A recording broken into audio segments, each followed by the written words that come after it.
Welcome to the channel and welcome to this 3,000 point game of Warhammer 40,000 9th edition. It's Tau versus Tyranids.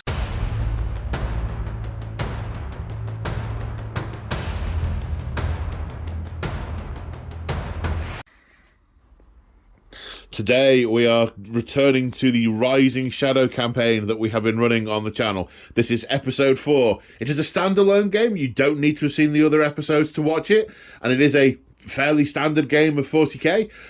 But if you are following the story, I recommend going back and watching the other episodes first. So, spoiler alert.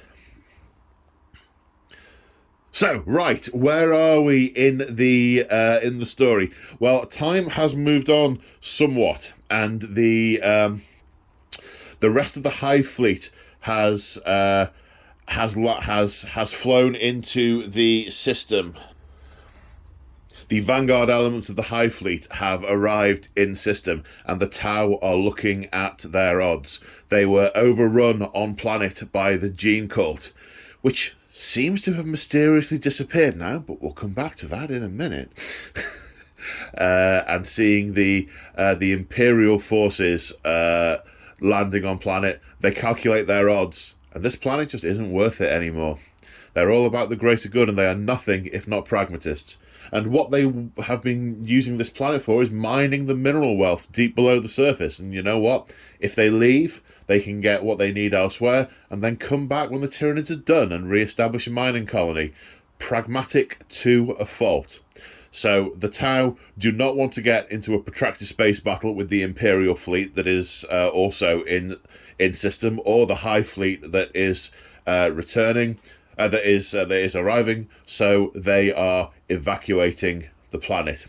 They've fallen back to the spaceport because whilst the Gene Cult has mysteriously disappeared, the Tyranids on planet have been multiplying and multiplying and multiplying. Their influence is spreading far and wide.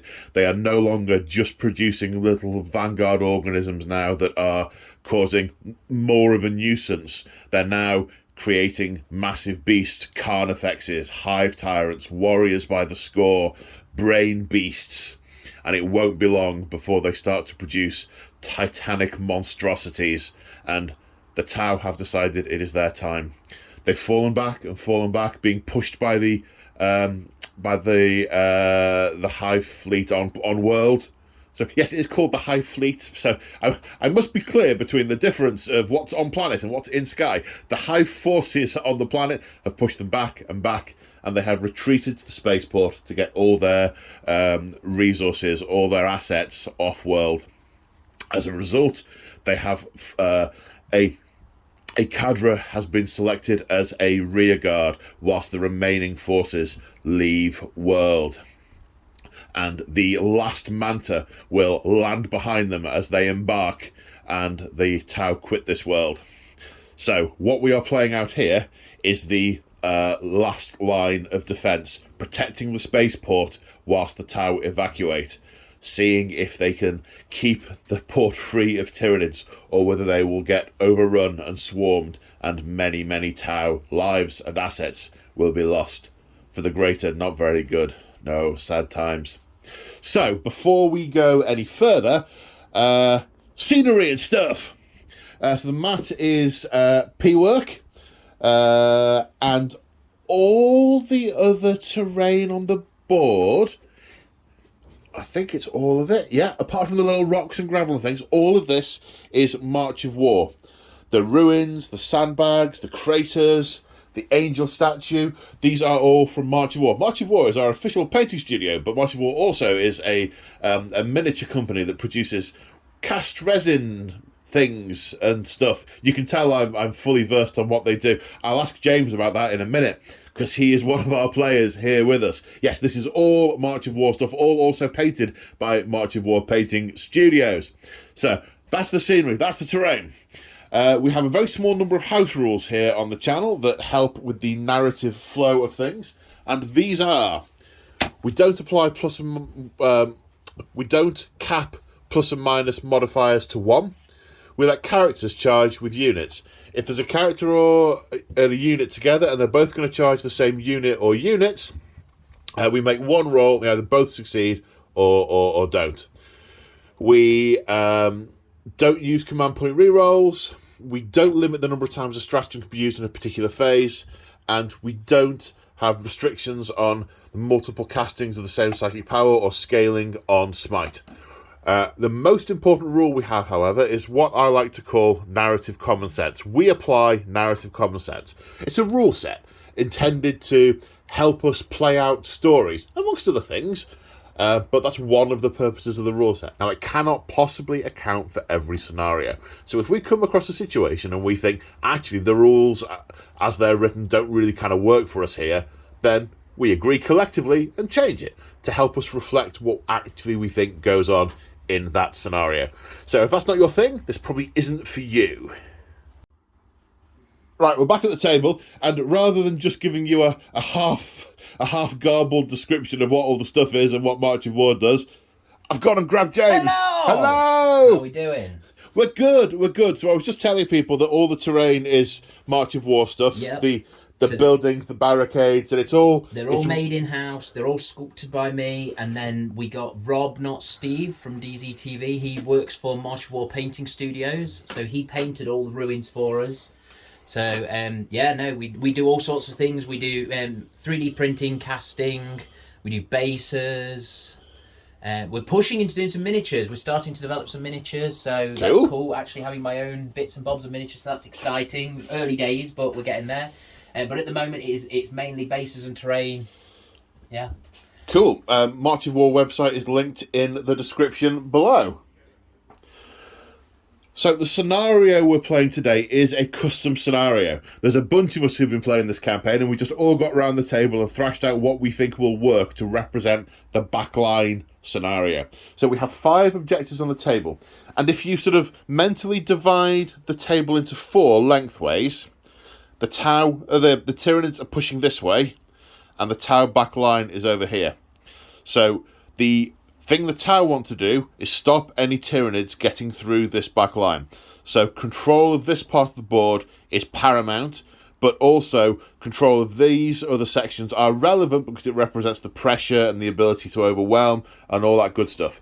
So we're playing points scored at the end of game, so nothing's going to be cumulative. We have 5 objectives on the table, 1 in this table quarter, 2 in this table quarter, and 2 in this table quarter. So the back line, which is where the tower are going to deploy, those 2 objectives are worth 3 points each. The 2 objectives, and the further away from that back line we get, the less the objectives are worth. These 2 are worth 2 points each. This one is worth 1 point each. It's worth 1 point. So if the Tau hold both of those objectives at the end of the game, that is 6 points that cannot be overhauled by the other potential 5, and it would be a Tau victory. Equally, if the Tyranids control both of those, they totally overwhelm the back line. But what we hope is going to play out and be interesting is we have the way we've positioned the objectives creates flanks. So in theory, if the Tyranids push through and are able to take one objective, then the control of the other objectives on the boards become important. If they control this one and the 2 that are a bit further up, then that will increase, that will top out this one on points and represent the fact that the forces are being overwhelmed and enveloped and being pushed through on one particular side. So that's the scenario. That's the theory. We've no idea how it's going to play because we haven't tested this. So you're on the journey with us. As this is a fairly big game, we are not going to do an army overview ahead of time. We're going to do the deployment. Then we'll talk through the armies when they are in situ. Speaking of which, okay, so here we are after deployment, and we're going to do the army overviews in situ. However, a couple of little things first. So, and this turns out to be a nuance of the way the codexes have changed to what we had in our mind's eye. So we deployed 3,000 points of Tyranids and deployed 3,000 points of Tau. 3,000 points of Tau looks horrifying and majestic. So much gun death. And it looked like there were about 12 Tyranids stood in the middle. We were missing all of these weren't here, and all of these weren't here. And it looked just like they were out for a stroll. Now, the scenario is that from a narrative point of view, there are huge quantities of Tyranids. And we sat and thought, well, actually, because we thought this is going to be a Tau victory, no question. And that isn't what we want to start with. We thought, well, why is that? Well, it's because there's so few Tyranids by comparison because of the nature of the Codex, and because just by staying in the deployment zone, the Tau can absolutely win. So we said, right, we need to make this work narratively better. So what we decided was we've given the Tyranid player an extra 500 points for Gribble, multiple Gribble, and then any time a Tyranid troop unit is destroyed, they're going to recycle the following turn from the rear table edge. Also, and at the end of a turn, if the Tyranid player has like a few, like 2 gaunts left or something over here, they can pull them off and choose to recycle them in the next turn, because they will probably just sort of launch at the guns and get killed in Overwatch and all that kind of stuff. And we're representing a wider horde at that point. So yeah, they're just coming and coming and coming. So we want to create the scenario where it's close to the wire and it's can the Tau hold out on that back line. So we've done a little bit of adaptation to the scenario there, having seen what it looks like, and everyone's happy? Absolutely. Yeah, man. Sussed it. Okay. Right then, so let's do the army overview. I'm stood here, so we'll do Tyranids first. So there's a few things. Off the table, we have 3 lictors and a Death Leaper. We do. Who are going to... Scurrying through the buildings. Scurrying in, yeah. Because at this stage in the Hive Fleet, we've still got a significant number of Vanguard organisms, as well as some of the larger ones that have been trying to be built. The thing you were saying was it's sort of just the beginning of the monster wave. It was the Carnifexes.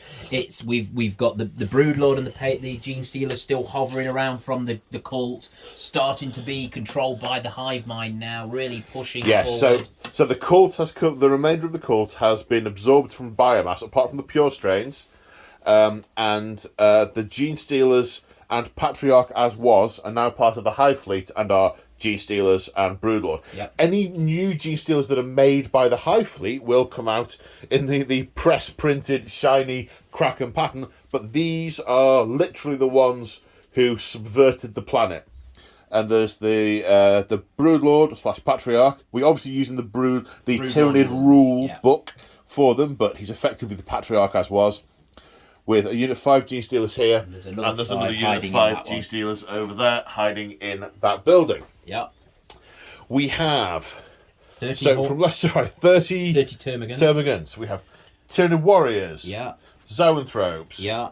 What manner of Carnifex so are we've got these? Screamer Killer, and then a regular Carnifex with claws and just 2 of the Brainleash Devourers. Okay, then another unit of Hormigants, or a unit of 25 Hormigants. And then we've got the Forge World Stone Crusher Carnifex. Nice. So he's like the rippy apart vehicles and buildings one. And yes, then we've got another Screamer Killer in front. Yeah. We've got Old One Eye has turned up. He has stomped himself forwards. We thought, being as it was Carnifex-sized beasties, he has been spawned to control the Carnifexes that have been sent forward. I'd have struggled for an analogy a few years ago, but now it's like they're like 3D printing with files. It's we've got the file. Swarmlord on record. He was good. We should churn out an Old One Eye. He'll be effective. They're pointing out all of the Carnifexes. We've got the fingers. Let's make the fist and let's chuck Old One Eye in there. Definitely. So, another 3 warriors? Another 3 warriors, another 3 Zoanthropes, and then we've got the Hive Tyrant, who is the Warlord. This one has got the Barb Strangler and the Lash Whip and Bone Sword. The Bone Sword has been made up to be the Reaper of Obliterax, which is the combat relic. We'll deal with what that does when we get to it. Chop stuff up. Then we've I guess hopefully that it chops things. Yeah. This is finely diced radish. Is that a venom cannon? It is a heavy venom cannon. He has a he's a regular Carnifex who has paid for the synaptic upgrade. Okay. So that gave me just a little bit of extra within my Carnifex broods. Then we've got another 30 termagants. Flesh borers. With flesh borers, yeah. We've got 3 warriors under the building, a Carnifex with death spitters and claws, and then 25 hormigants. Okay. So, with respect to special rules, obviously, if you're in Synapse range, the units pass morale tests. Synapse creatures, we've got warriors, zoanthropes, and the Hive Tyrant. And the one... And that one upgraded Carnifex. I don't think Old One Eye gets Synapse, but I'll check that in a minute. We've also got this Synaptic Link ability, which effectively connects Synapse creatures together to form an overall area effect, which means that a number of abilities can be thrown out to any unit within that effect, even if the range is normally only a few inches, and it's maybe this unit here that's doing it. If they're connected by that web, some abilities might go, actually, I'm going to put it out over here. Yeah, exactly. Yes. And that affects some psychic powers and some of the Hive adaptation abilities as well. Yes. So you have basically abilities that you can cycle through once per set turn. Of cards but some of the Synapse creatures get the abilities, and for example, the Tyranid Warrior one is the Exploding Sixes in melee.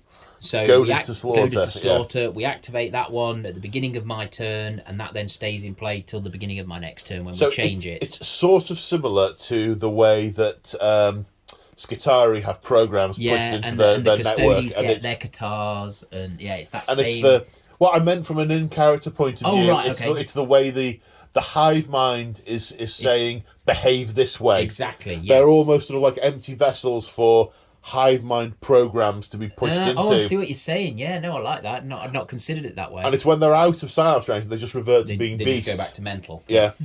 E.T. thingies. Okay. Yes. Right, so Hive Fleet Kraken means you get an extra point of... I nearly said rend. An extra point of AP on the charge. Yep. And then I get to choose my other one, which I'm going to stick with the Heroic Intervention one. So every unit on the battlefield can heroic intervene. Yeah. Because you're being goaded to jump on what's in front of me. There's an awful lot of biomass trying to fly away. And you want to eat it. Precisely. You have got monsters to build. Yes, we have. Anything we've forgotten? A Warlord trait and Relic. You mentioned the Relic? Trait, so he's got the Reaper of Obliterax. He's also got Heightened Sensors, which gives him fight first and reroll. Weirdly, it gives him reroll 1s to hit, but so does his Lash Whip. Does he automatically have a Lash Whip? If he has a Bone Sword, he does, yes. Yeah, right. You can't take dual anymore. It's the combination of kit that you've given him that means that he has it twice. Yeah, okay. Yes. Right. Awesome. So, the first thing I'll do in a minute is give you a view of it from this side, but we're now going to go on to look at the Tau army that looks absolutely gorgeous, Joe. It looks phenomenal, doesn't it? Fantastic. And utterly, utterly terrifying. And here we have the terrifying view from the other side of the table. That is a lot of gribble, but you know what? Looking at the two armies, I am far more terrified by the fish. Yeah. Fish, terrifying. So, going from right to left, Joe, what's this contraption? I've never seen this before. This is a Sunshark bomber. So the Tau have two variants, and they have a fighter variant and a bomber variant. So just underneath it, they've got like a pulse bombing rack. Right. So they'll fly over units, drop pulse bombs to disrupt them. And he's got a few, I think, the pulse weaponry on these drones as well. Okay. We've got the stealth team. You're not pushing forward much, are you? You're forming your rear gun line because that's what you've got to do. Yeah. So these guys, they were the forward vanguard, but they've been instructed fall back, join the gun line, and I guess they've been scouting out that this is coming, and they've been falling back and informing and falling back and informing, and now, as you say, join the gun line. Yep, absolutely. Each unit of the stealth drones, they have 2 marker drones with them. Right. And then the Ghost Keel has 2 stealth drones with him as well. Okay. So, stealth drones, stealth suits, Ghost Keel. And then we have a unit of Pathfinders at the front. They're looking to take a vantage point, and they will be marker lighting all of the targets. They'll be with the cat toys. Absolutely. So as for the Tyranids get closer, they'll point at one. Then the gun light's probably going to turn and obliterate. Absolutely. Behind them, we'll see we actually have one of the leaders of the Tau. We have the Ethereal making a showing.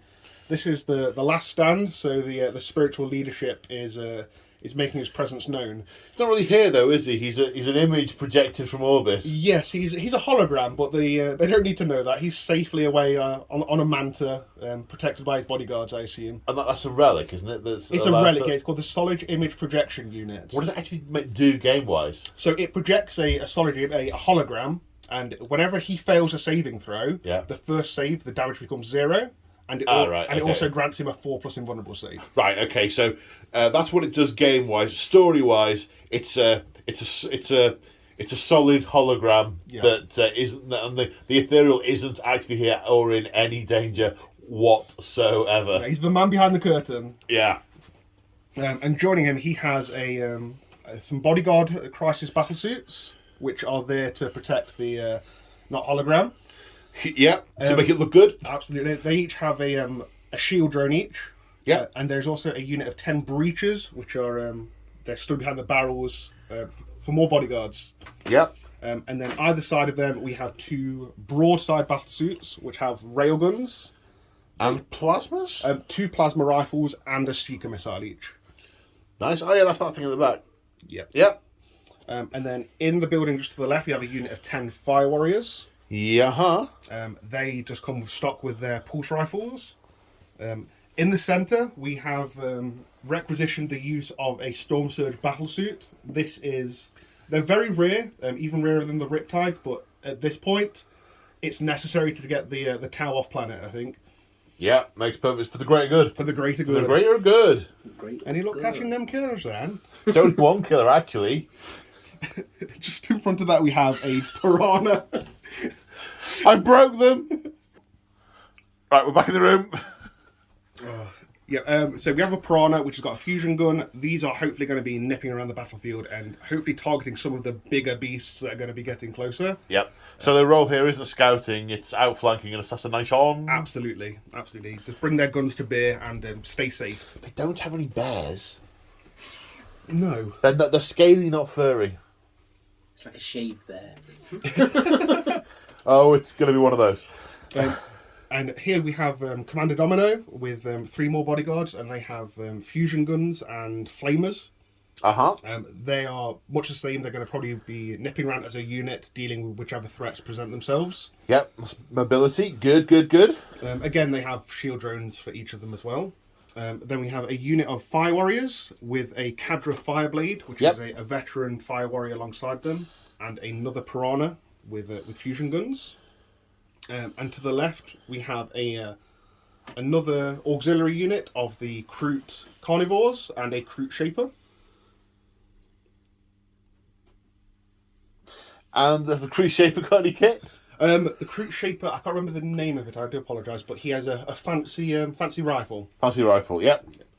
We have a Hammerhead gunship, which has the railgun. Yep. And is equipped with accelerated burst cannons as well. And last but no means least, there is a Riptide gunship with the heavy burst cannon, and he has 2 shielded missile drones. Okay, so generic army stuff. I assume you're in Kauyon rather than Monkar? Absolutely. This is now time for being a patient hunter as opposed to for the killing blow. So the Tau have 2 main ways of warfare. Either run at them and geek them straight away, or hang back, wait for them to get close, then obliterate, which is the Kauyon, and that's what you're in. Basically, those are effects that kick in turns 3, 4, and 5, and they allow you to fall back and shoot, is it? Fall back and shoot, and unmodified hit rolls score 2 hits. Right, okay. So in battle round... Unmodified hit roll, all hit rolls. Anything that hits. Yeah, I think it's shooting. It might be shooting. Yeah. But on battle round 3, 6s to hit cause cause 2 hits. So you're hitting okay. on 3s, 3, 4, 5, 6s, an extra hit. Yes. Right. On battle round 5, 4s to hit will cause 2 hits. Right, okay, so it scales. Yes. Yeah. I believe... Desperate last stand kind of stuff. Absolutely. Makes perfect sense, doesn't it? Perfect, Yeah, definitely. Okay. And your sept gives you... So I get to reroll advance and charge rolls. Yep. And in the very first battle round, if I'm wholly within my own deployment... You get a 3-inch move. I get an additional 2-inch movement. Additional 2-inch move. Okay, I can't see that coming into effect too much. Maybe a bit. Maybe a song. Maybe some of them. I mean, the Viola are typically rather hot-blooded. Maybe some of them might want to... they jump the gun a little bit. Well, indeed. There's also stuff with drones, but we'll come to those as we get to them. A lot of it's stratagem-based these days rather than just automatic There are stuff. a few things we haven't mentioned, and again, we'll come to them when it becomes relevant. A lot of the different units have specific war gear. For example, the Riptide has got target lock and a bunch of other... Yeah, okay, so all the secondary systems that you can add to a lot of these units. We won't go through all that now. We will do that when it's relevant. Okay, this is some epic stuff. I cannot wait to get going. Do you both have a dice in your hand? I do. No, there's just one... Oh, dice time. Without those. We have dice in hand. Gentlemen, best of luck to you both. Good luck, dude. Good luck, man. Got a 4 and a 2. 4 and a 2. So, Tyranids, are you taking the first turn? I think I'm going to come in. I think I'm going to come in hard. You're taking the. I assume you mean you're taking the first turn, and I'm going to turn the camera off and ask no further questions about what you could possibly have meant. And here we are at the end of the Tyranid movement phase, and this looks terrifying. They have surged forward across the line. This is a wave of chitin that is about to hammer into a line of pulse rifles and other techno sorcery. Okay, talk me through it, sir. How? Right. Who? What? Where? Why? Can I do the command phase quick first? Because I've just clicked that in my Yes, brain. you certainly can. Right. We're going for warp shielding as my synaptic link. So everything that is within synapse range, monsters get a 4 up in Vun, and everything else gets a 5 up in Vun. And so this is the zoanthropes projecting their warp field through the synapse to try and deflect incoming blows. Precisely. And then the Hive Tyrant has passed out his Hive Commander ability, which he has passed on to the Gaunts, which gives them reroll 1s. Okay. The Brood Lord. The Brood Lord has passed out his ability, which was called... It's the other way. Sorry, I did have it clicked and it's forgotten it. It was Vicious Insight, where it basically gives them +1 to the AP on their weapons, on their claws. So he's going to put the Gene Stealers. And sorry, yes, those Gene Stealers. Yes, putting that on them, hoping they make it in. And then Old One Eye is putting his ability out onto the synapsed Carnifex. Okay. And he is going to give him an alpha. He's the alpha leader ability, which gives him +1 to hit. Okay. A hit in general, or melee, or add range, 1 to attack rolls for hits. Attack roll. Okay. So all attack rolls. So he's shooting better. Okay. Yes. Then movement. So the Gene Stealers leapt out the building, scurrying across the cover, hoping to make a charge on the building. Which we'll talk about in a minute. The Gaunt surged forward. The Termagants surged forwards. The Hormagants used Bounding Advance, which gives them an auto 6 and lets them advance and charge. So they've done a base move of 11, plus that was 17. Because Joe had pre-moved up into the building, he got me closer. Oh yes, this was a pre-move, yep. Yeah, because obviously moving closer sounded like a good idea. You see a Lictor in there. The Lictor has jumped out hidden in the building. Then we come across all of the Carnifexes and the Screamer Killers have surged out of the buildings, ploughing up the middle, thinking, we've got to get over there somehow. Yep. Run that way, boys! The other unit of Termagants have moved up. They advanced as well. The other Hormagant unit advanced, but just rolling for it. So they came through. Didn't go quite as big, but went okay. The other Gene Stealers have rushed out of this building and are up against the back of this wall, looking at those Kroots through there. Nom nom nom. Nom nom nom. The second Lictor has appeared in the building, ready to follow up. And I think that's all my movement. Okay. So, before we go on to the shooting phase, whilst I have it in my head, we've had a conversation about the combat in this building. Because rules as written, if the models down here are 5-inch vertically, then they're in range to... the counter's engagement the counter's engagement range, yeah. Now, Hormagants have a rule where they fight basically 3 ranks deep. Yeah. We've looked at that and gone, actually, does it kind of make sense? Because they're scaling the building. So what we've said is that, yes, 5-inch engagement range is fine because the models at the bottom will be climbing the building, but only the front rank. Yeah. Because what you'd basically have is some of them getting to here to fight, and some of them down here. Now, they're not really going to be able to contribute much to the fight. They're coming through the windows, they're going round the sides, you can't get all... There just is not enough space for every single sneaky little snake bug to get you. Yeah, so that's what we've said with that. So that's what we expect to happen. But first, let's go on to the shooting phase. Psychic phase? But first, let's go on to the psychic phase. Let's do the psychic phase. So, we are going to do... Oh, look at that lictor. Sneaky, sneaky death. Sneaky lictors. So these are going to do their warp blast. So they are closest unit, so I think it's the guys in the building. Goes off on a 5. So we get that with a +3. For 3 models in the unit. Right, okay, extra +1 for each model, yeah. So we're on 6, 7, 8, 9, so it's not a super smite. It's a regular so it's just smite. a D3, but then they get +1 per model in the unit, so right, it's D3 plus 3. So we get 6 mortal wounds into the Pathfinders. Okay. So cool. I'll only ask it once. Do you have anything in the Tau army that can do anything against psychic? Do you have tech that can... I think the... Do I need to stop and ask you each turn, basically? No. I'll let you know if... You shout if we need it, yeah? Yeah. So I reckon that the next unit of brain bugs are going to do theirs. So their warp blast goes at 24 inches, not 18. Right, so, okay. Going off the same again. Perils. No. Well, so it does actually still go off, but I take D3 mortals to myself first. So I take 1. I'll note that up in a sec. And we're doing D3 plus 3 damage. For 5. 5. On the Piranha? Okay. Good, yeah. Well done. Lucky you could remember what it's called. The Piranha. Well, I played Tau. And I've played against them a lot. Yes. Ironically, I'm actually playing on both sides of this army to this game today because it's my Gene Stealers and my Kroot. In fact, oh no! Some of my models are definitely going to die. Paul on Paul action. Oh, enough of that. Next, psychic power. The Hive Tyrant is going to pass Catalyst out onto himself with a bit of luck. We don't get it on a 5; it's a 6 needed. Okay. And is that it for Psychers? Is it for Psychers. Yep. Okie dokie, shooting time.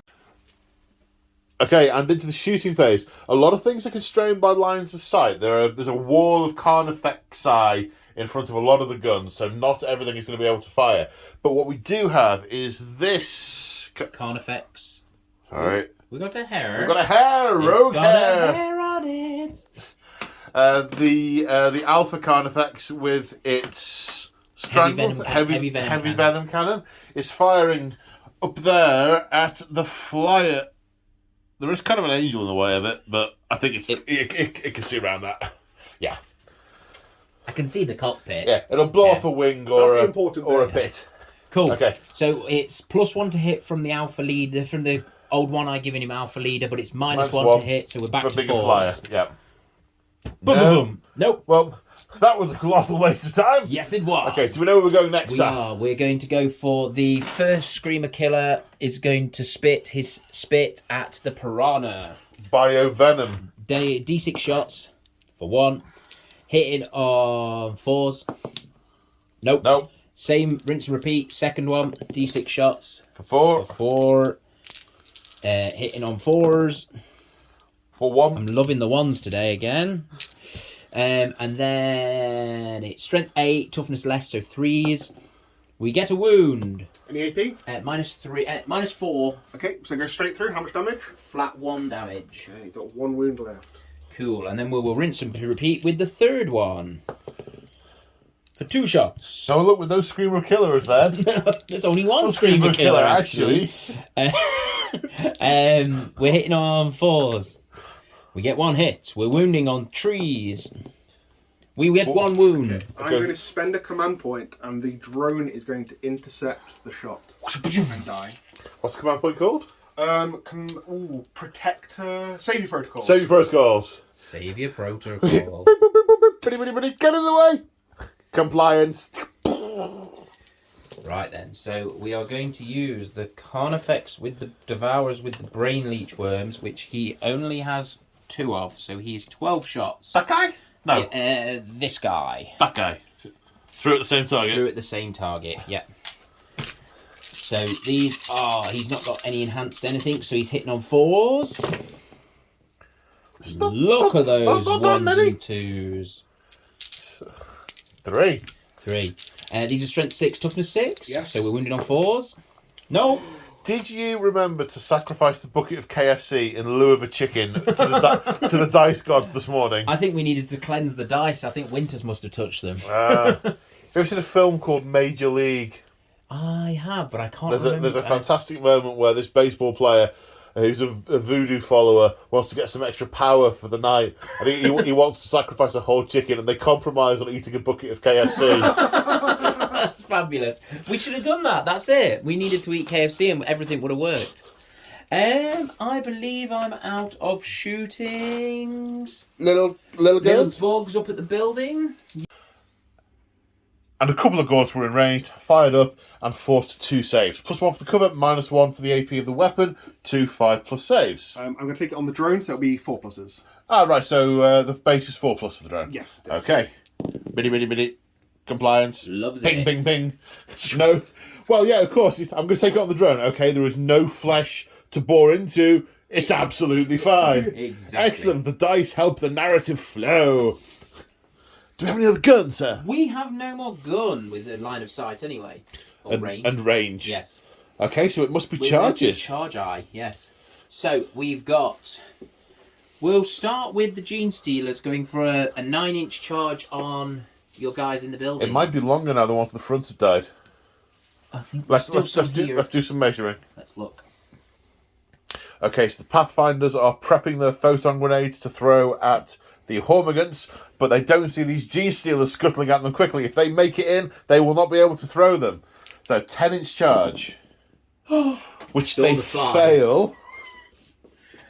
Now the Termagants, The Hormigants sorry. going in. and you're using the photon grenade grenades. stratagem, which is -2 to the charge roll. And if they do get into combat, they are -1 to hit. Okay, blind. Okay. So we're looking at about a 4. So that's an Make 8 it -2 is a 6. Okie-dokie.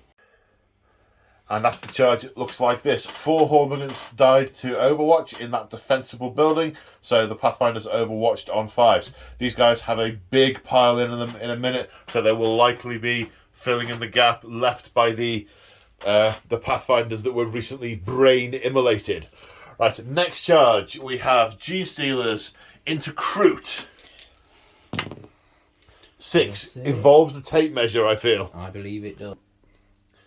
And the G-Stealers make it in with the Kroot. Into the fight phase, this is where we are starting. 4 attacks per G-Stealer, 20 attacks hitting on... Hitting on 3s. 3s. So to wound, strength 4, toughness 3, -1 AP, so killing on 3s. -3 AP. -3, okay, yeah. Sufficient negative AP. Enough AP. That is a lot of dead Kroot. I count 1, 2, 3, 4, 5, 6, 7, 8, 9, 10 dead carnivores.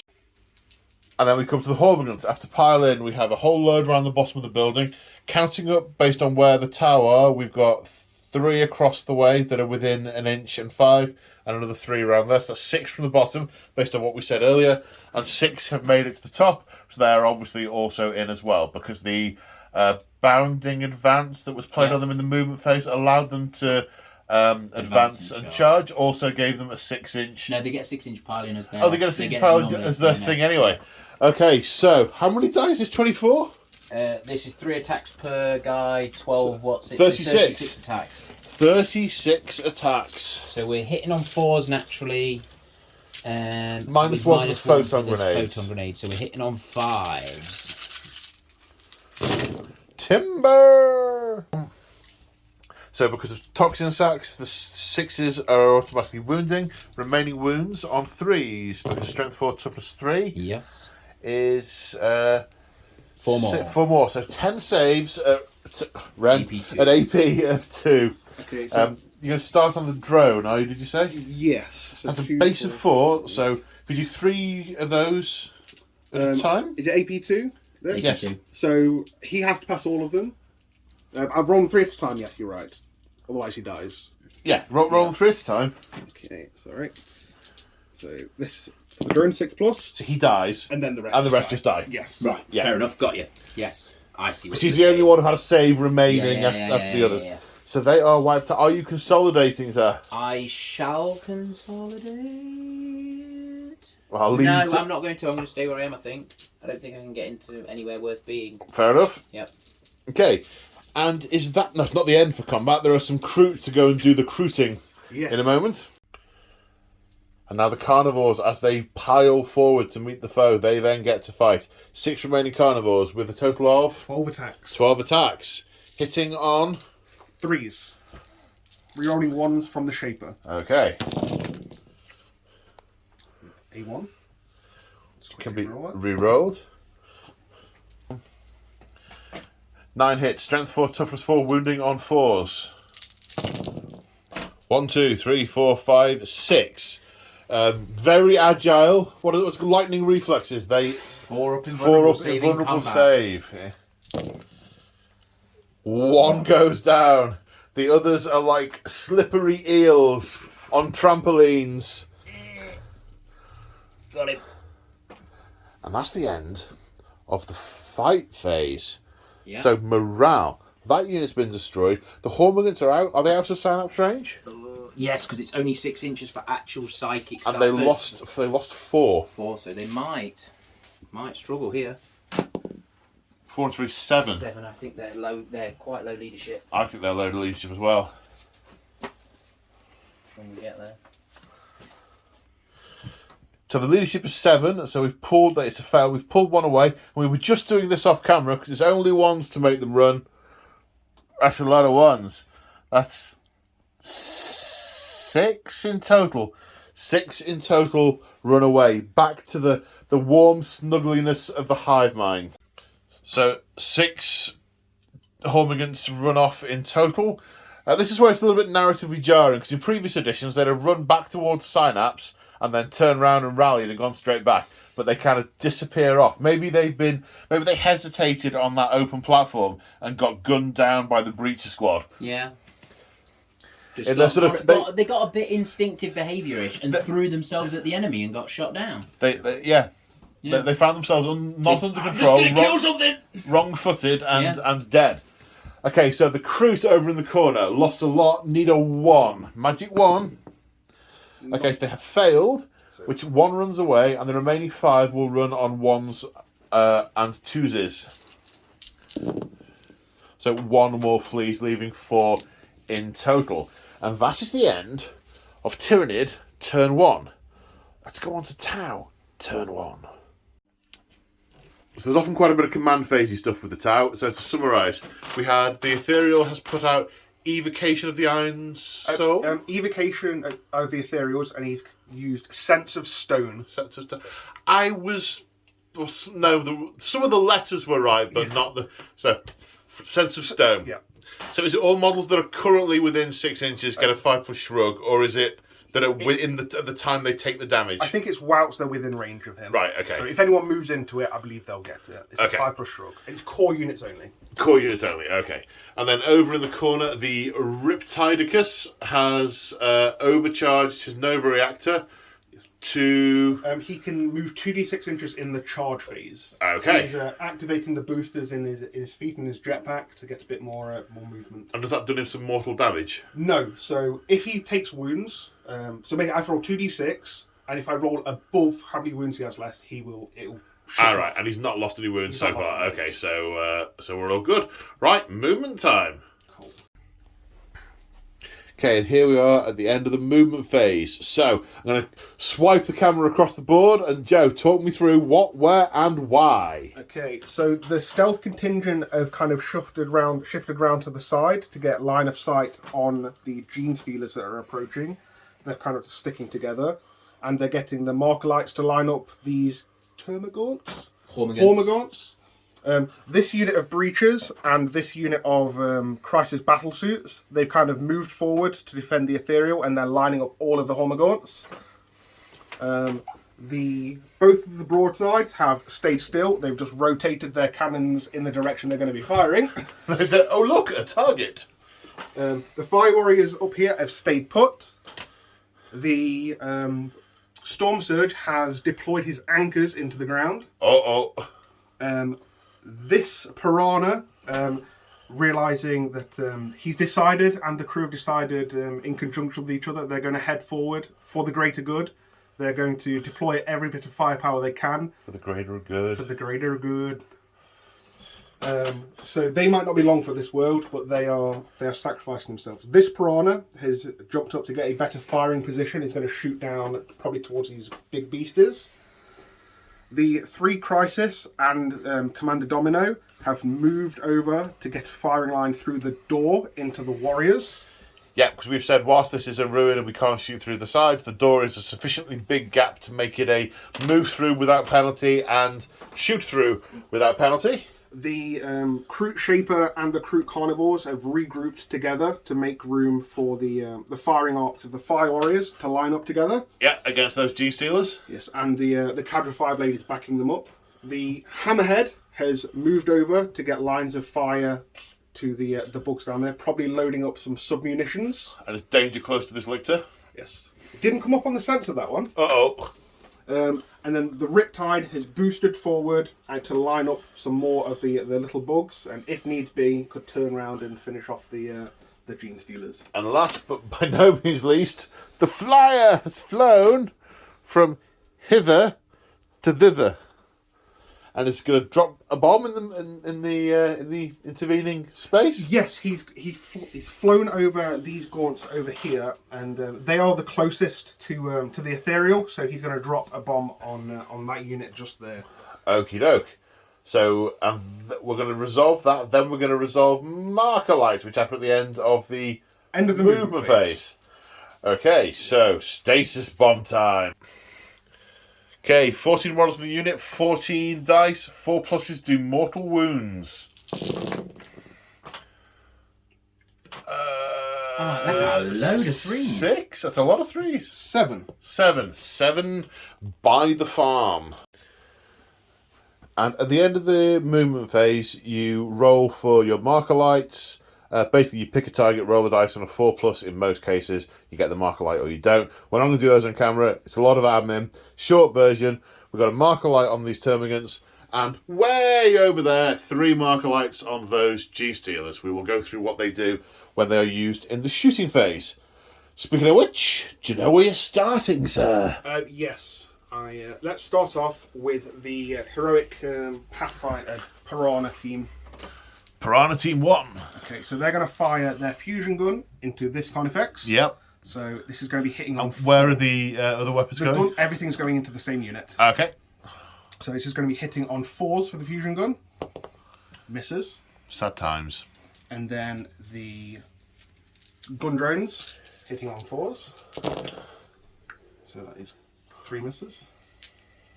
And then what toughness are you, sir? On the Carnifex, 7. Okay, so it's going to be 5 to wound. 2 wounds. 2 wounds. -1? No AP. No AP. Maybe 2 ups. He's good. Okay, so we're starting with this crisis team firing into the gods. Now, we've got a little bit of rubble around the base on the inside of the thing and on the outside, and we're saying models on the base are part of the ruin. So they're on the ruin, so they can be shot. Yep. 2 burst cannons and 1 Tau Flamer on each model. So we're doing 1 model at a time and see how far we need to go. So first model, burst cannons. Burst cannons. Hitting on 3s. Drop dice don't count. They don't because of the marker light. The 3s. The marker light gives +1 to hit. Right, okay. So 2 missed. 3 missed. 3 missed. Oh, and this one, sorry, so 4. 4 missed. Strength 5. My powers of observation 3. are astounding today. So 3s to wound. Yeah. So they're AP? no AP. Okay. No, but you are in the cover, so you're going to get How many was it, sorry? 6. 6. 6 4-up saves. 6 4-up saves. 3 die. 3 dead. Okay. Do you know what? Do you want to do the burst cannons 3 times, then the flamers 3 That times? makes a lot of sense. So same again, 3s to hit. Yep. Not rerolling anything. Thank you. And then 3s again. 4. 2 more die. And 3rd burst cannon.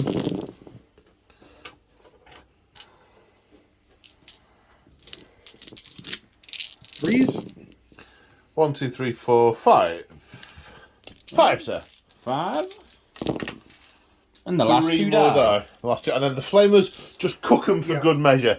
Oh, the smell of a sizzling Tyranid barbecue. Oh, there's nothing quite like it. Garlic butter.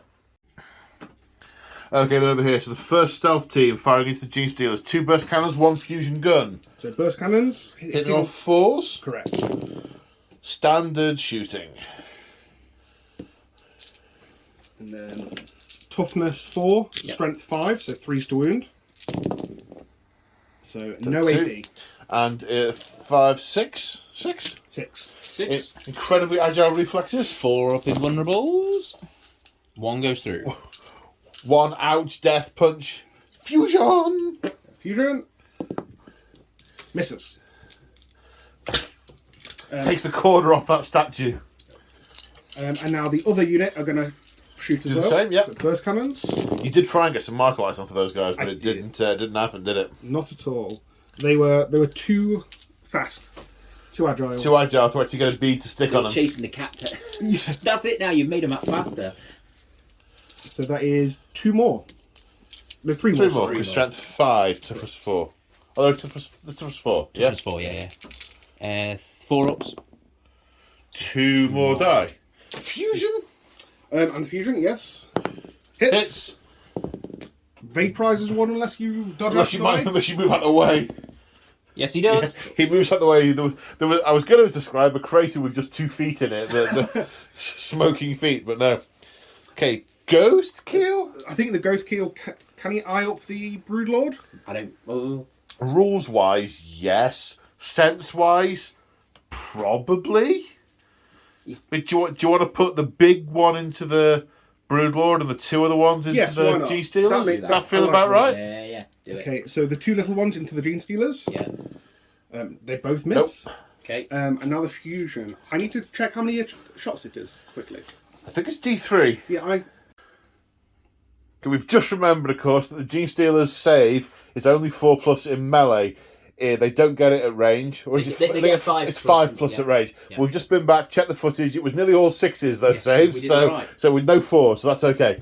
So the Ghost Keel is going to fire in as well. Now the lookout zone rule isn't protecting the big guy anymore, but it's still a just a sort of sea of Gene Stealery kiting. Gene Stealery kiting to fire at. So I believe the little guns are going into the 2 Gene Stealers, and the big gun is going into the big Gene Stealer. so this is the big gun into Big the gun, heavy 3. Yes. 2 hits. And toughness. Toughness 5. So 3s to wound. Strength is 8? 9. 9. Okay, still 3s to wound. Minus a whole bunch, but still has a 5+ save. He has the 4 at range. Anyway, but he's then also a monster, so he gets the 4 up from the brood, the Okay. shielding as well. He's a monster. No, so he's Not a monster. Not he a still monster. gets a 4 up invuln. Either way, it's an academic point. Is it 2? 2. Yes. 1 goes That's a through. fair one. It's D6 damage. D6 for 3. 7 wounds to start with. He's lost a limb. He's lost a limb and a bit of a tail. That's unhappy. And then 2 against the Gene Stealers. So did we do that already? Did we do that already? Right. Oh, I double narrated. Yes, I think I covered the same bit twice, but I was in the meantime. I had to go and count some footage and yeah. Anyway, You disrupted your flow. Indeed, my flow is pretty unflowy. Now we come to this broadside with a heavy rail rifle and 2 plasma rifles into this Carnifex. This one at the front. This Carnifex. Okay, so it's The heavy rail rifle is heavy 2, heavy 2. hitting on 4s. I get, 1 hit. Wait, I get the benefit of light cover. I've got target lock, so Cool. no, you do not. Ignores it, Sam. That'll be one of those aforementioned Yes. weapon systems that we mention if they come up. Yeah. Why do you get the benefit like cover? Spore cyst. Spore cysts, right. You see, I do like to know what's giving something the rule, Yeah, no, because then that's definitely, there's a cloud, They have there's a cloud of alien fumes pluming out of these chimneys, and it's hard to see it. Yeah. But you know, the technology is going. That's the outline there. We can see the heat. Yeah. Boom! As you find the superheated rail, it's just disintegrating everything that's around it. Totally.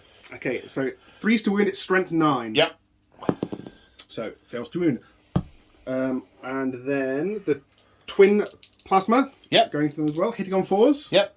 Not within rapid fire range. One hit, one miss. They're actually heavy, I believe. Oh, are they really? I believe so. Okay. So 1 hit. My town knowledge is old. For 7. They've made some strange changes. 3s to wound. Yep. So that is 1 wound. Minus 3 or 4. I think it's 3. Roll the dice and let's see if it makes a difference. Oh, It makes a difference, we've got to know. Save. It is minus 4. That's a wound. That's a wound through. So 3 damage. Becomes 2 damage. 2 damage. 3 damage for a plasma rifle. Yeah.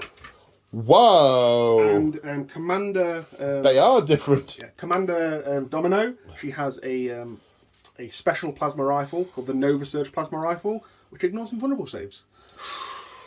Nice. Okay. Are we rinsing and repeating with the other broadside? He's a monster, so he gets a 4-up invulnerable save. He does. He does. So that goes away. Goes away. Caught that just Yeah. in the nick of time. Yeah. When you just said he ignores invulnerable saves, I was like, I wish he had an invulnerable save. I have got an invulnerable save! We're quite tired. We were playing a different game on a different campaign yesterday. We were all up very late. Yes, we were. And there's a lot of caffeine and sugar in the room keeping us going. And you'd just come off like a double night shift, hadn't you? Yeah, And I've been awake yeah. for like 34 hours. Yeah. 4 hours after 40, basically. Yeah. And you've just gone and had a few hours kip after we were up late last night. So, yeah. Is it the next broadside? The next Did you say? broadside, yep, they're going to Okay. target. Heavy 2. Heavy 2. 1 hit, 1 miss. Wounding on a 3. Wounds. 4+ invulnerable save. Makes it easy. Yep. Passes. And then the twin plasma. The psychic shield in front of the Carnifex from the Zoanthropes. No hits. Again, the psychic might is actually deflecting the energy aside. Yeah. So that's the broadside's done. Let's move over to The Storm Storm Surge. I'm going to point the camera at it from this side. Such a pretty model. I mean, it looks like it's got a balance problem. It looks like it should have some arms sticking out the side and it's going, whoa, whoa. Steady, boys. Steady. Yeah. Dig your heels in. Basically, he's got lots of guns. Okay. So let me get the book. Okay.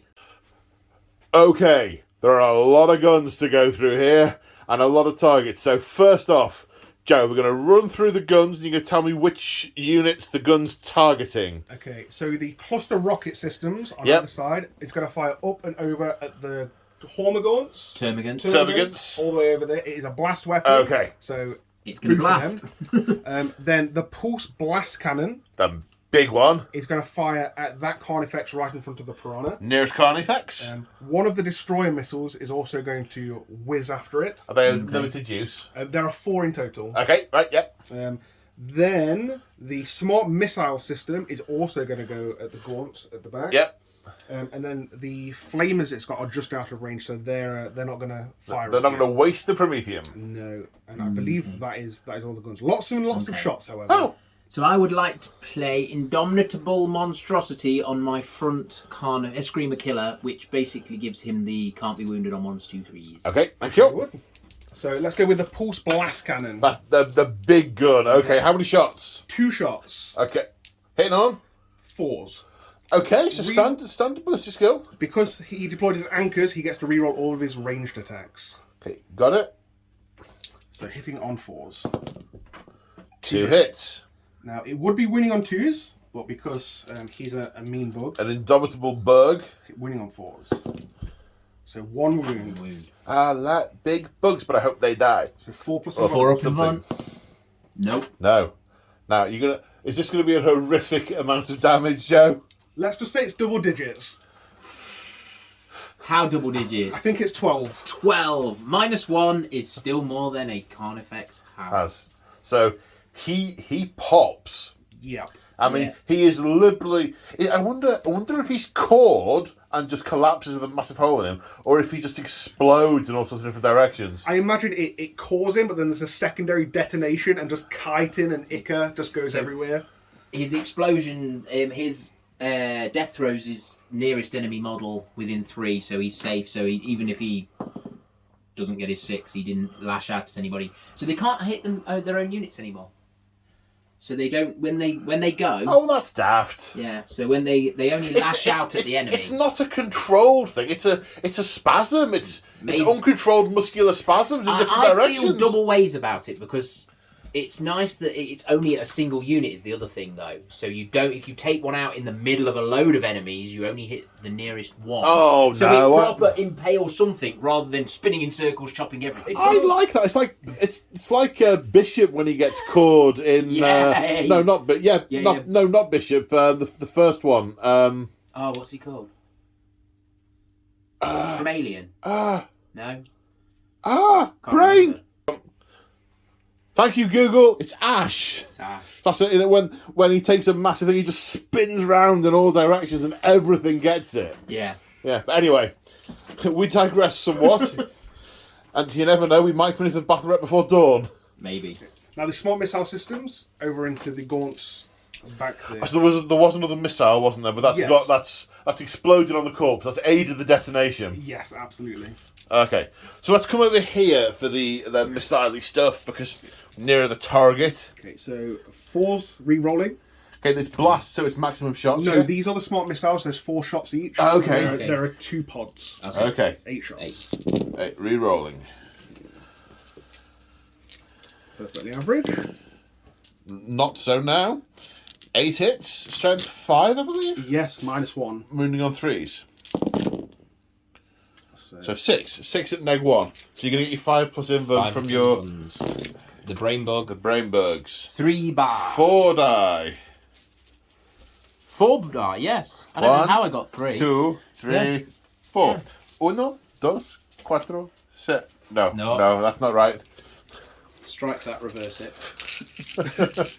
Okay, now the... Cluster rocket systems. and they are blasts, so they're going to get max shots. Yes, so it's 4d6, so it's going to be 24 shots. I've only got 20 dice, so it would be 20 and then 4. Whoa.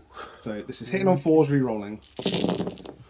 Right, so re-roll the very small number of misses.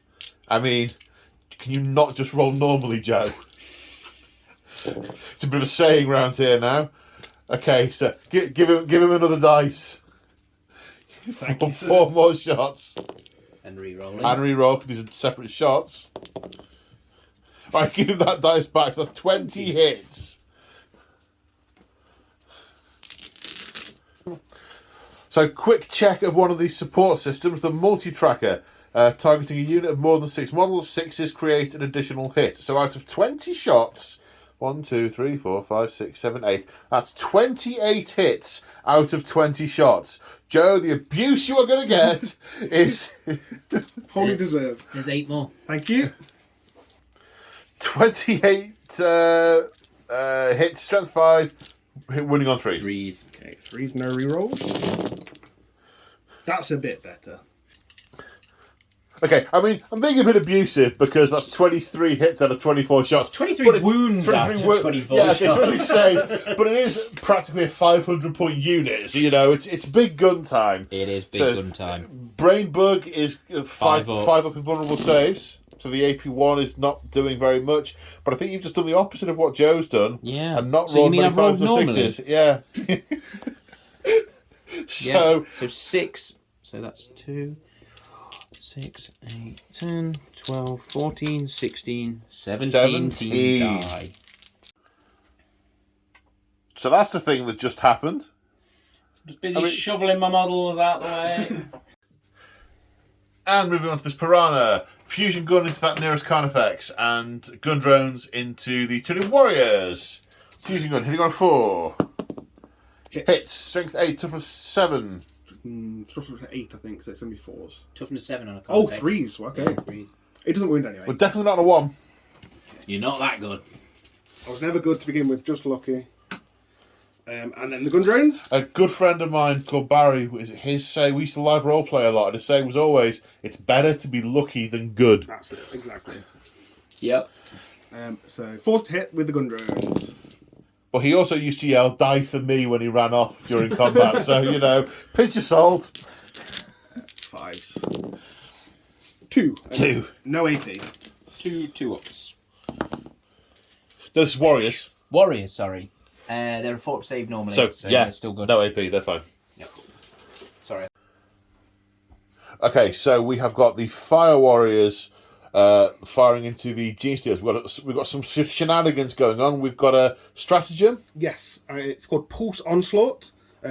So on a 6 to hit with a pulse weapon, Which they have. a 6 automatically wounds. Okay. With the Cadra Fireblade nearby, he's got a rule called Target Sighted. Yep. And a 6 to hit with a pulse weapon. Yep. It generates an additional hit. Okay, so those 6s... So a 6 will do an auto wound and an extra hit that goes into the 2 wound... Yes, pool. Pot. So basically, Pool, yeah. each 6 to hit will be a wound and an extra roll. And an extra roll, yeah. Okay.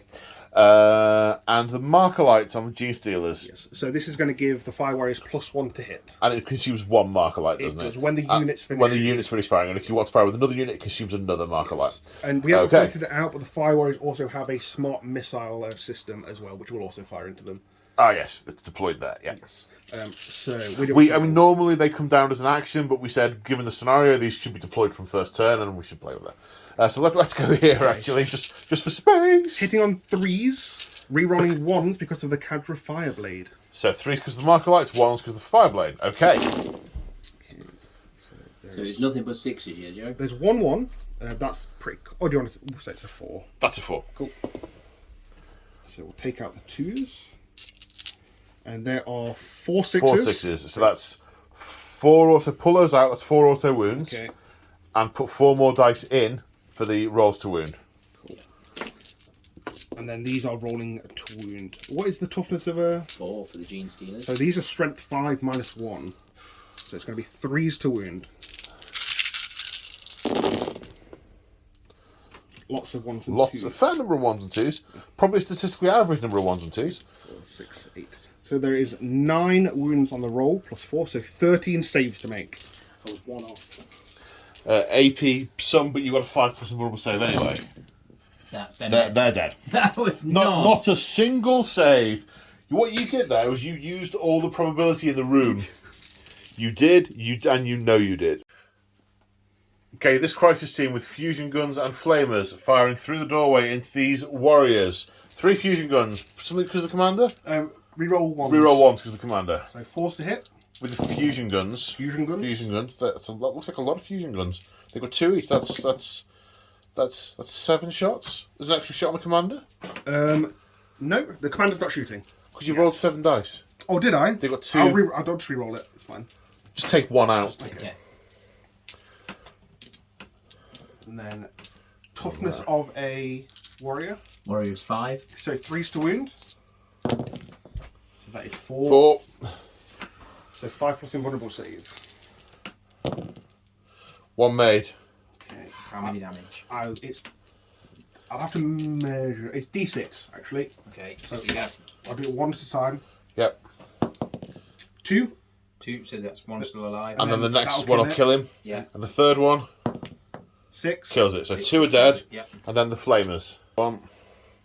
And we've rolled the hits and wounds for the flamers. There are 5 saves to take with no AP. 4 up. 4 ups.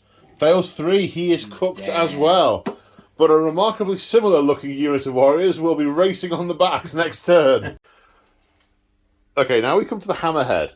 And the Hammerhead is using the submunition stratagem, which, long story short, is firing a big, wide explosion-y blast thing at this unit of I'm seeing a Hormagaunts. beam like Cyclops is like, you know when he pulls his glasses off and takes all the roof of the building out.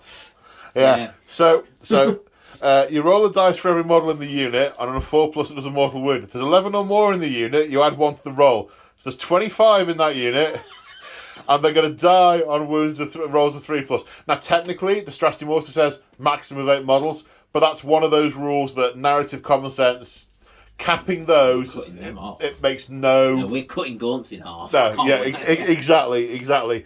The explosion doesn't stop at where the laws of probability and game balance end. The explosion rips through them and brutally murders them. If they'd made it, I mean, those just say to me. Those just say to me, we haven't made we haven't. Anyway. They're trying to have a silent conversation and it's distracting me. Apologise, I went around as some kind of weird ramble loop there. I'm back in the room now. 25 dice, mortal wounds on 3s. No 1s and 2s. Several 1s and 2s. Oh, that's alright then. Loads better. So that is 2, 4, 6, 7. 7 left. 7 left. Unit of 25, down to 7. And Joe, Yes, mate. are those burst cannons on that hammerhead as well? They are, yeah. They are, yeah. So are they firing into the gauntlets If you can hear it, you can hear them spinning up now. I'll get the shovel. They're only 8 shots each. Oh, okay. Oh, 8 shots is effing tragic. It's hitting on 4s. Oh. Does it auto wound on 6s or something? No. Next unit I shoot might. Winning on toughness 3 or 4. 3. 2s to wound, I believe. AP? 1. All right, well, you get your invulnerable save of 5+, and how many is that? 7? 7 exactly. 7. Here we go. 2. So 5 more die. Leaves me with 2. 2!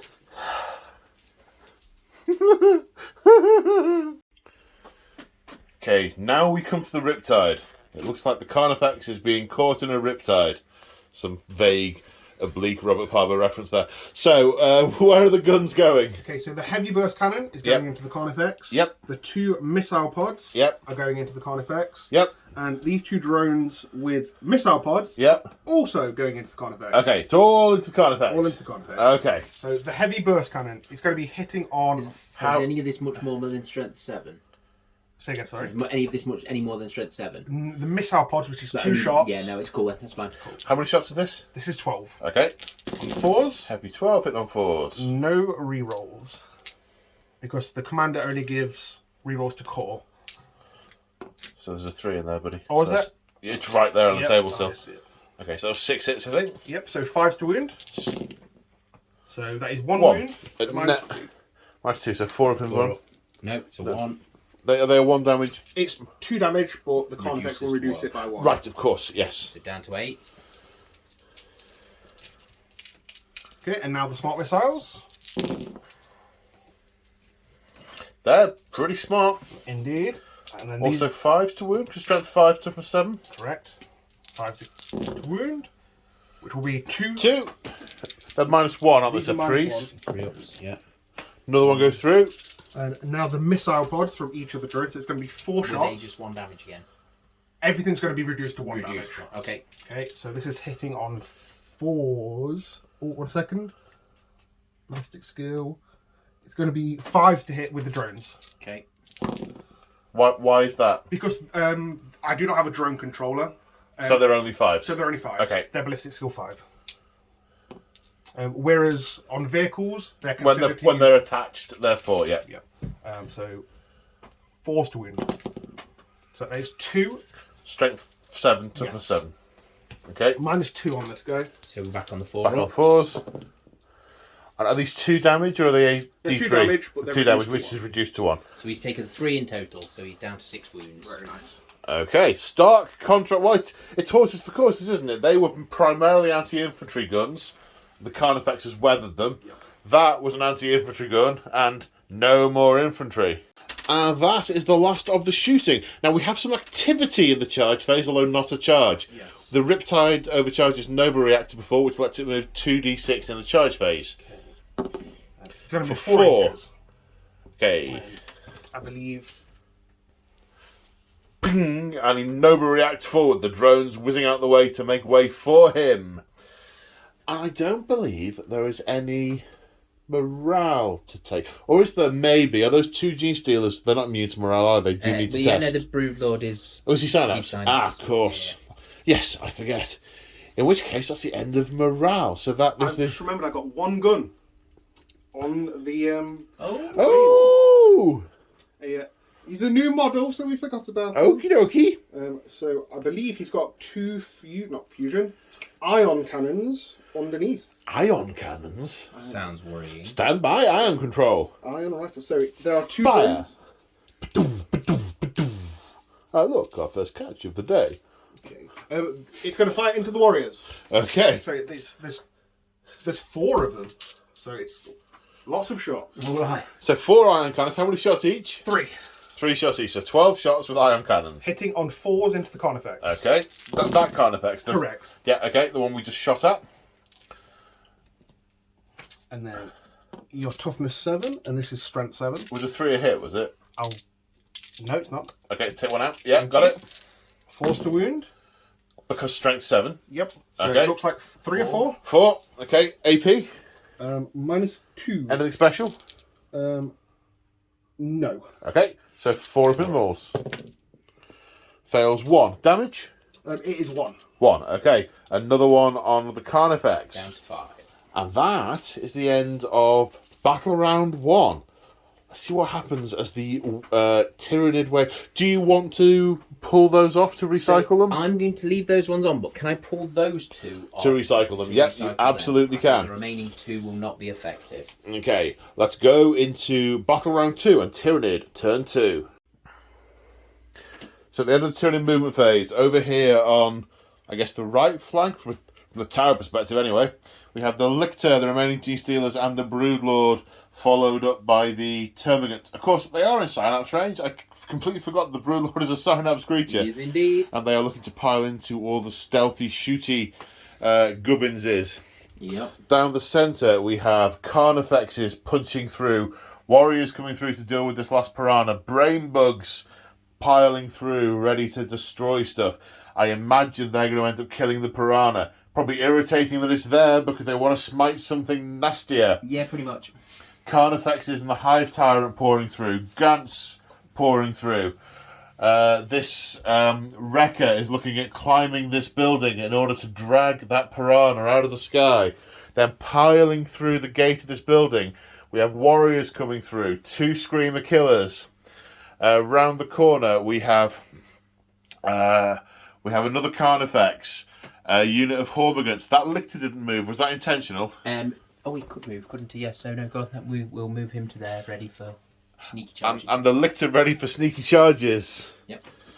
And the unit of Hormigants rushing on from the back line. A unit of Warriors? So a unit of Hormigants, the unit of Warriors, and the unit of ones there which did Bounding Advance, so they got the big charge to get them back up into the action. Oh, they're the ones that came on this turn. They both came back on this turn. We killed both. All 50 of them right, died yes, this of course. time. Yeah. Of course, I've forgotten there were so many died. Yeah. All 50 of them died. So same kill points this game? Or? All 50 of them and 20 of the Termagants as well. It's this the seemingly infinite tide of chitinous horrors that is swarming towards this starport, whilst the tower rapidly pack up their stuff and ready to get out of Dodge.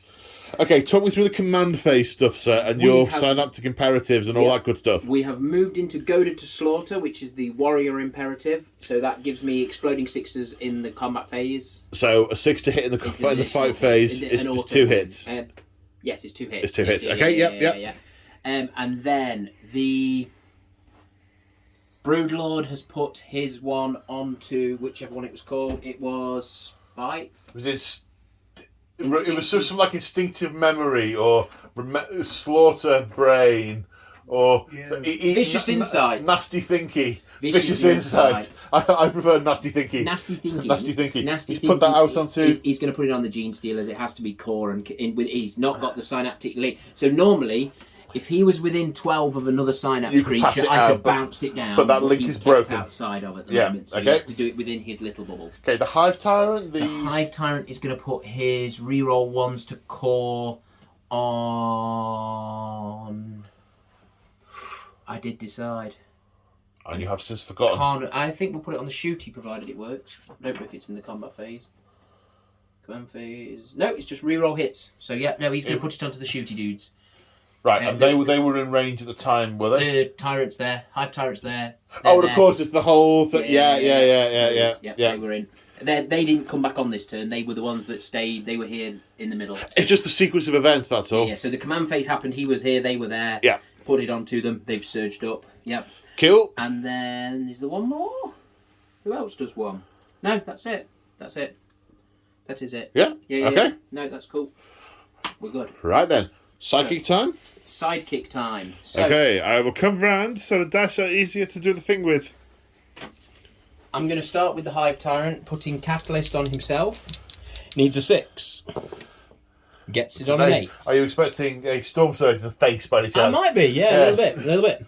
And then he's going to use his second power to Psychic Scream onto the remaining 1 wound. Ah, right. You're going to try and get rid Try of and it that get way. rid of him first on a 6, which we don't get. Do you not get a plus? No, it's the zone throw to get a plus. No, none of that. So that's a shame, because that means that now we will have to use this unit as zone throats. So these are getting a smite equivalent on plus 3. Snake Eyes will do it. Yep. So that does it. Okay, D3 mortal wounds. D3 plus 3. D3 plus 3 mortal wounds. So For 5, more he dies. Does he blow up? No. Think of that. Uh-oh. The Tau stuff is horrible when it blows up. Is Is it really? Yeah, like the Devilfish is D6 mortal wounds. It's like it's got clever engines inside It's it. that really don't like becoming unstable and venting. Totally. Then we'll do the next unit doing their Into that psychic barrage on that piranha. piranha. So that is a 6 that becomes a 9. So that's just still D3 Regular plus 3. smite. So that's 5 again. How much have got left? 2. 2. Okay. Yes. That's the all. The Broodlord has... I suppose he might as well smite, hadn't he? You can do. There's He no might as reason why you well- can't. No. So, yeah, he 7, gets a smite for D3. D3 for 1. 1. Okay. Kills a drone, I'm going to guess. Well, it's psychic powers, so I'm going to put it on the... Oh, right, okay. If it was like a kinetic bolt, then perhaps... But psychic powers can create kinetic bolts. I mean, smite is different across the board. Like, for example, like a Nurgle person, a smite can be just turning your opponent to rust. Or an Eldar is a bolt of psychic lightning. Or... Well, we'll ask You that. know, How did it it could be- manifest? Or brain cramp. How do you think I would have said it is brain cramp coming from the psychic, the outlash. He's still look. He's even holding his head, going. All right, Professor. Yeah, I reckon it's influencing the brains nearby from one of those. Shadowing the warp and all that kind of feeling things. Yeah. It's In fact, more in tune with living creatures. Yes. That makes perfect sense. Yeah, cool. So that is the sidekick phase over. Okay, Shooting. speaking of which, shooting. Do you know where we're starting? Well, I'm going to start with my heavy venom cannon on this fella. Is going to shoot into the big lad at the back. Storm Surge. So we're hitting on... Any stratagems or anything to play? Not yet. If I fail a save, I can Then you choose... can do something now. Yeah. That Okay. was the one we missed. So the other ability was the old Wanahai who's gone through the door. Right. Gives +1 to hit to a Carnifex. And he Right. gave that one +1 to hit. Right, yeah. I was thinking he was hitting 3s to hit last time. So he gets 2 hits. Yep. These are strength 9, toughness not 9. Not 9. What is it? On what? The Storm Surge? Storm Yeah. Surge, 8. So 1 wound. AP? I want to say 3. Sure, you want to say 5, but... I'd love to say 5, but it's not. A heavy venom cannon is -3 flat 4 damage. -3 flat 4, so he will have a 4+ invulnerable save. Which he he makes. loves it. Just Venom bounces just off him. sliding off the shield and sizzling. Does their invulnerable save work in combat? Yes. Yeah. They have a massive shield generator on the back. Yeah. I was just interested because like Knights ones don't do these. So No. cool. And More next? shooting. So we will do. Let's do all of the beetle bugs into. It's probably easiest to shoot the piranha because there's a lot of stuff in the way that way. 2, 4, 6, 8, 10, 12, double it. And there's some pulses in that vehicle that they can sense out and go I flying think so. towards. So these are hitting on 4s, re-rolling 1s. Is that lots of 2s? Yes, it is. It's not that many. No, that's all right. Cool. So we're hitting on 4s. You picked up a 6 there, mate. Yeah, these are the ones I'm saving. Oh, right. Yeah, I'm rescuing, and then I'm going to do that. These are strength 5, toughness 6. Toughness 6, yeah. So 5s. So that is 6 and -1. 6 at -1. 6 and -1. And I believe it's going to be a 5+ save. That is an X Piranha. And that's also only 5 dash. It is an X Piranha. Does it blow up? I don't think anything's in range, but does it blow up anyway? No, It does not. Okay, the Hive Tyrant is going to fire his Stranglethorn Cannon at that broadside with the very, very big gun. How many shots? This is D3 plus 3. For 6? 6. Hitting on 2s. That's 6 hits. Excellent. Strength 8. Toughness 5, I believe. So 3s. 3s. That's where we roll all the 1s and 2s. 1, 3.5. I know. 3 saves. Minus 2 damage. So it's a 4+ armor save. Okay. Which you jode like a pro. And then the Termagants fired into the stealth unit, finished off the injured suit, and killed a drone. Okay, now this card effects with Death Spitters and Slime Maggots is firing at the tank. From its angle under there that you can't see from where I'm putting the camera, there is a clear view through to the tank. It's just basically splattering the area with Slime Maggots, and rules-wise, we're declaring the tank. Excellent. So 6 shots. 6 shots hitting on 4s. 4 hits. Wounding, strength 7, toughness 7, so wounding on 4s. 1 wound. These are minus 3. So 6+ save. 1 damage. 1 damage. 1 damage. It's only 1 damage. Only 6 shots for 1 Yeah, damage. it's weird, isn't it? Oh. There's some peculiar things like the spitters from the Carnifexers. They're like strength 8, minus 4, 1 damage.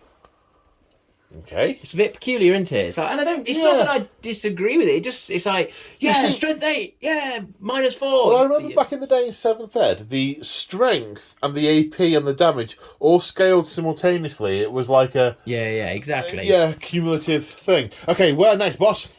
So we have a Carnifex that's under his Screamer Killer under there that's going to shoot his bioplasmic whatnot into the ones in front of him. The crisis The suits. crisis suits. Okay, bioplastic whatnot. So they are D6 shots for 6. They are hitting on 4s. Not like that, they're not. No, they're not. Well, they would, but no. Not like that. And then there is another one over there which is going to spit at the guy with the railgun. The little guy. Oh, the little guy. Little guy. Little guy Well, with the railgun. the medium-sized guy. Medium-sized guy. D6 shots. 2. Hitting on 4s. It gets 1. Strength 8. Toughness less. 5. So 3s. No. Uh-oh. You're the punchy. I'm the shooty. Yeah. Stop trying to shoot. It's not Stop your trying to thing. hit me and hit me. I think that's it. I think that's the shooting over. These lads are... Oh, they've They- already they killed. did, yeah. Those, killed 1. They've shot. Oh, we've not done you. This guy's got 12 shots from his 2, 4, 6. It's Devourer. Look at 2 Devourers with... Brain leech worms. Two doubles. Yeah. Yeah, so he's only got 12 shots, not 24. So he 24. doesn't have the quad, he has the double. Yeah. Yeah. You see, for me, Tyranid organisms should have a gun and a melee weapon. I don't like any of the ones that are just all that. just all of either fight or all of no, punch. definitely. Like, I think some of them, like the warriors, I like the idea of like the warriors that go through they're the first ones in, whilst they're the secondary. but I do like warriors with guns and swords. Yeah, But equally, like if they offer a very specific thing, I do see why the hive mind would equip them thusly. I guess that's the thing. The hive mind adapts as and I when it guess sees fit. that's yeah. I guess that way magnets lie. Yeah. Or the James Marcher pros have all of just them. have 10k. Yeah, do 10. 28,000 points of painted Tyranids. I think Paul just meant of warriors. 28,000 points of painted Tyranids at the moment. I've got about 8k still to do, and I'm caught up. I need to lie down for a moment. So now I've picked myself up off the floor. How much could you put even all that on one side? Anyway, You got sorry. a big table. Yeah, the 2 Devourers with the Brain Leech Worms up at this bat unit of 10 Fire Warriors. 12 shots, hitting on 4s. Not bad. That's alright, that was a 3. Strength 6. So 2s. 2s. That's alright. 2, 4, 6, 7. 7. No AP. No AP. So No plus AP. 1 for being on the ruin, so 3 plus saves. 7. 3 plus saves. That's got 3 plus saves. That's 4 fails. And 4 died. Well, I won't repeat what James just said, but Joe remembered Sense of Stone from the Ethereal, so they had 5-up shrugs, those guys, so he rolled it and said, I'll just narrate them when I go to the next clip. Yeah, he passed 3 of them, so only 1 Fire Warrior died. Who's not Of course impressed? you did, Joe. Of course you did, Joe. That guy's not impressed. Of course you did. That's not exactly what you said. That's nearly what I said. The spirit of The spirit, yeah. Yes. The spirit of PG-13. Okay, so charges. Charges, yes. Do we know where we're starting? Over here, I'm assuming. Yeah, we'll start down there. I assume you've got some Overwatchers. We'll cross that bridge when we get to it. Okay, so I'm gonna. I think there's he a Overwatch. Has he character- got the kit that makes him Yes. Overwatch for free? I believe so. I'll check. Right, If you like. but that basically is one unit of all the little stuff, and then the guy. No. These are 2 separate units. That is now a That's a unit. of 2. unit. That's a unit. That's a unit. Oh, okay then. Right. Okay. So I'm going to put the Broodlord into the first part of the unit. Okay. Would you like to Overwatch? No. Okay. On a 3, he doesn't make Ooh, it. doesn't what make it. I was Oh, going wait. to say, what I was going to do Yeah. was going to spend the command points for To the make it repulsor longer. fields. Right. Okay. That's why But I that's think per I'll do. unit, isn't it? Yes, it is. I was going to do it. Were you going to do it for every think so, unit? Yeah, to be honest, I was going to be Alright, on a okay. 4-inch charge, so I think it would have been worth doing if I hadn't rolled a 3. so- Okay. I didn't see the roll anyway, No, but no, I will but spend the yeah, command yeah. point. This is where it feels like that should be one unit because it's acting as one unit rather than 2 units of 3, It's weird, isn't it? and it'd be 1 CP. Yeah, But yeah. yeah. Okay, The next one is the Gene Stealers. We're going into the next two. Okay. They will also do. They're going to do the same, so I'm at -2. So they get an 11. That'll do it. Yeah. And the character doesn't go with him because I rolled them separately because they were going to separate units. Was the plan. Yeah. But that's fine. And then the Lictor into your Uber Death suit. Yeah, and he will Overwatch.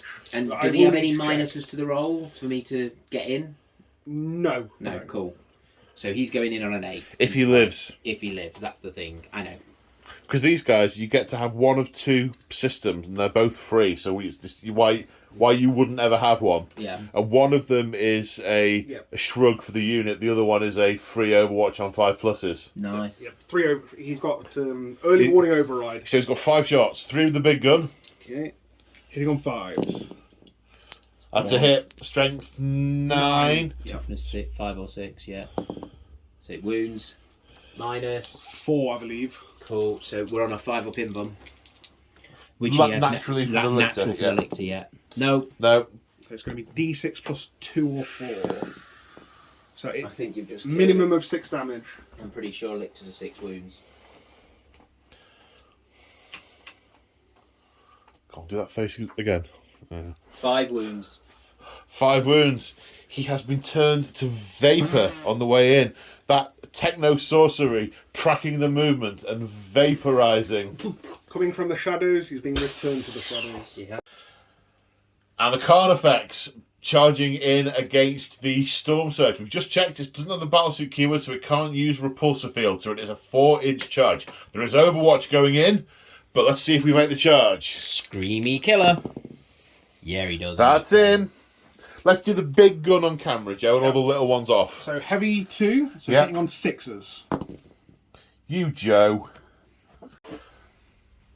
Okay, so bit of stuff we said off camera just because it's now relevant. So, Indomitable Monstrosity being played on that because we know the Storm Surge is re-rolling to hit. So we know it's got 1 hit with the big gun, it's re-rolling the next one. Now, okay, so strength 16, so we'll be wounding on 2s, but Indomitable Monstrosity 4s. 4. Through. Minus. About 6. Yes. It's and it's minus dead. 5, I think. Do you not have an invulnerable save? Oh. No. It is -4. Got a 2-up save. So save of 6. Go on, it's your time. Alright, Your turn it's for okay. 6. Joe, Do you want you Joe to just roll it roll for you? 6s. Yay! I mean, that was a resilient Carnifex, surviving that massive thing. It must have been something that the High Fleet ate and then ingested back out. I choose to believe that the Iron Halo from the Company Master of the Dark Angels is lodged inside that Carnifex's gut, protecting it from uber death.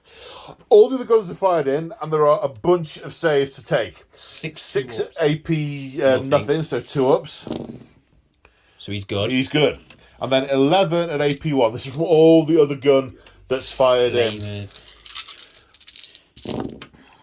So these are going On through. 3 and 2. So that's 4 get through. Yep. So it takes 4 damage. 9 down, 2 less. 5.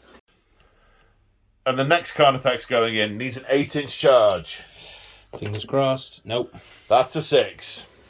Then we've got the ones under here. So we've got The Screamer Killer first. There's a number of units there, just make sure we know which ones you're okay, so what we declaring. got? There's a unit of 3 crisis battle suits with flamers and fusion. Excellent. There is the Commander Domino behind, and a unit of Kroot behind there. No, so I'm just going to hit the 3 dudes at the front, because I can't get round to get to the commander. They are also going to Overwatch. Yeah, so that's fine. So this is the Khan effect. The Screamer Killer. In? Definitely in on a 7. Shall we resolve his Overwatch? Because he might Overwatch again. Because he might die. And then you could Overwatch Well, again. it's got 6 fusion guns in it, Yeah. as well as those flamers. And, you know, I mean, he just rolled 16 hits off of 2d6, so, you know. Exactly. That's... Okay. So this is going to be hitting on 6s, rerolling 1s for the Commander. Yep. Dice takeout. So 1 reroll. No. No. Phew! And now the Flamers. It's I going to think be he's 3. okay. I think he's broken. I don't Can we know. have a break? Actually, I need to put these in the oven for a little bit. Got one. Oh, this No, is this is the amount of flamer shots with the Flamers. Flamers. So that's 15 yeah. plus 6. It's 21 hits. Uh-oh. Resulting in 10 saves with no AP. 2 ups. There you get through. Then the second card effects. So now this is old One Eye going in. Oh! Old One Eye! Is he same target or are you declaring more? I don't think I can hit. I don't think he can get round the side. I think there's It's a too many long things. way round Yeah. to go around to get the commander. It really It'd is. be a shame to. After being engaged, I think those in combat, they're going to now activate their repulsor fields to try and keep their target. Can you do that once you've been engaged? Let's have a look. Because if it's like Overwatch, I don't know. It seems like the horse has already bolted at that point. Oh, no, sorry. It's just -2 for any unit that charges it. So, yes, you can do it whilst you're in. Okay. Okay, doesn't say So- not. Yeah, so I'll let you -2 measure then. it, but. Oh, we're gonna have to measure that because I don't think I make that on a 5. Which will be a 3. Which would be a 3, yeah. It doesn't look like a 3. I'd have said it was a 4, but Okay. I don't know. It's I pretty think- close. From up here, it looks like maybe. Does someone want to come around and arbitrate? go on. I'll Okay. let you go round, Paul. Hang on. Old One Eye making the charge there. So we've got a bit of what to do in what order here. We've just had some discussion about where these warriors go. And, you know, they can't get their base physically into the commander. That's quite a long charge. But, there's the Riptide, and the drones are part of the unit, so they can charge the Riptide. But this Khan effect is going to go in first. It's barreling straight into it. And that has a battle system that means it can Overwatch for free and on 5s. So that Khan effect is very much taking some Overwatch in the face. Coming in, boy. Okay, so there are 2 saves to take from the heavy burst cannon. -2, 2 damage. -2, 2 damage. So 4s. One One goes pass, through. one fail, but whatever his special rule's called. Makes it -1 to Armored 1 damage. exoskeleton. Armoured exoskeleton. Nice. So he takes a point of damage. Yes, I've got a feeling because he took damage when you guys were in this corner and I didn't get in to mark the wounds. So he took 4. He took 4. So he was down to 5 already. So he's just gone down to 4. Yeah. So, well remembered. No, that's all Okay. right. And the warriors, are they going into it as well? Yeah, they might as well go in now, hadn't they? They are into the side of him. And are you doing anything with that lictor? The lictor is, and this unit of what's-its are going to come in as well. Into... Just into the battle suit, the big guy. Okay. So we'll check the measurement in a minute, but it That's impressive. was, wasn't it? Not 5, that. not enough. And the lictor, is that going into the tank or the suit? Just into the tank. For a 4. He's going to hang off the back of the tank and try and pull off one of the engine pods. Done.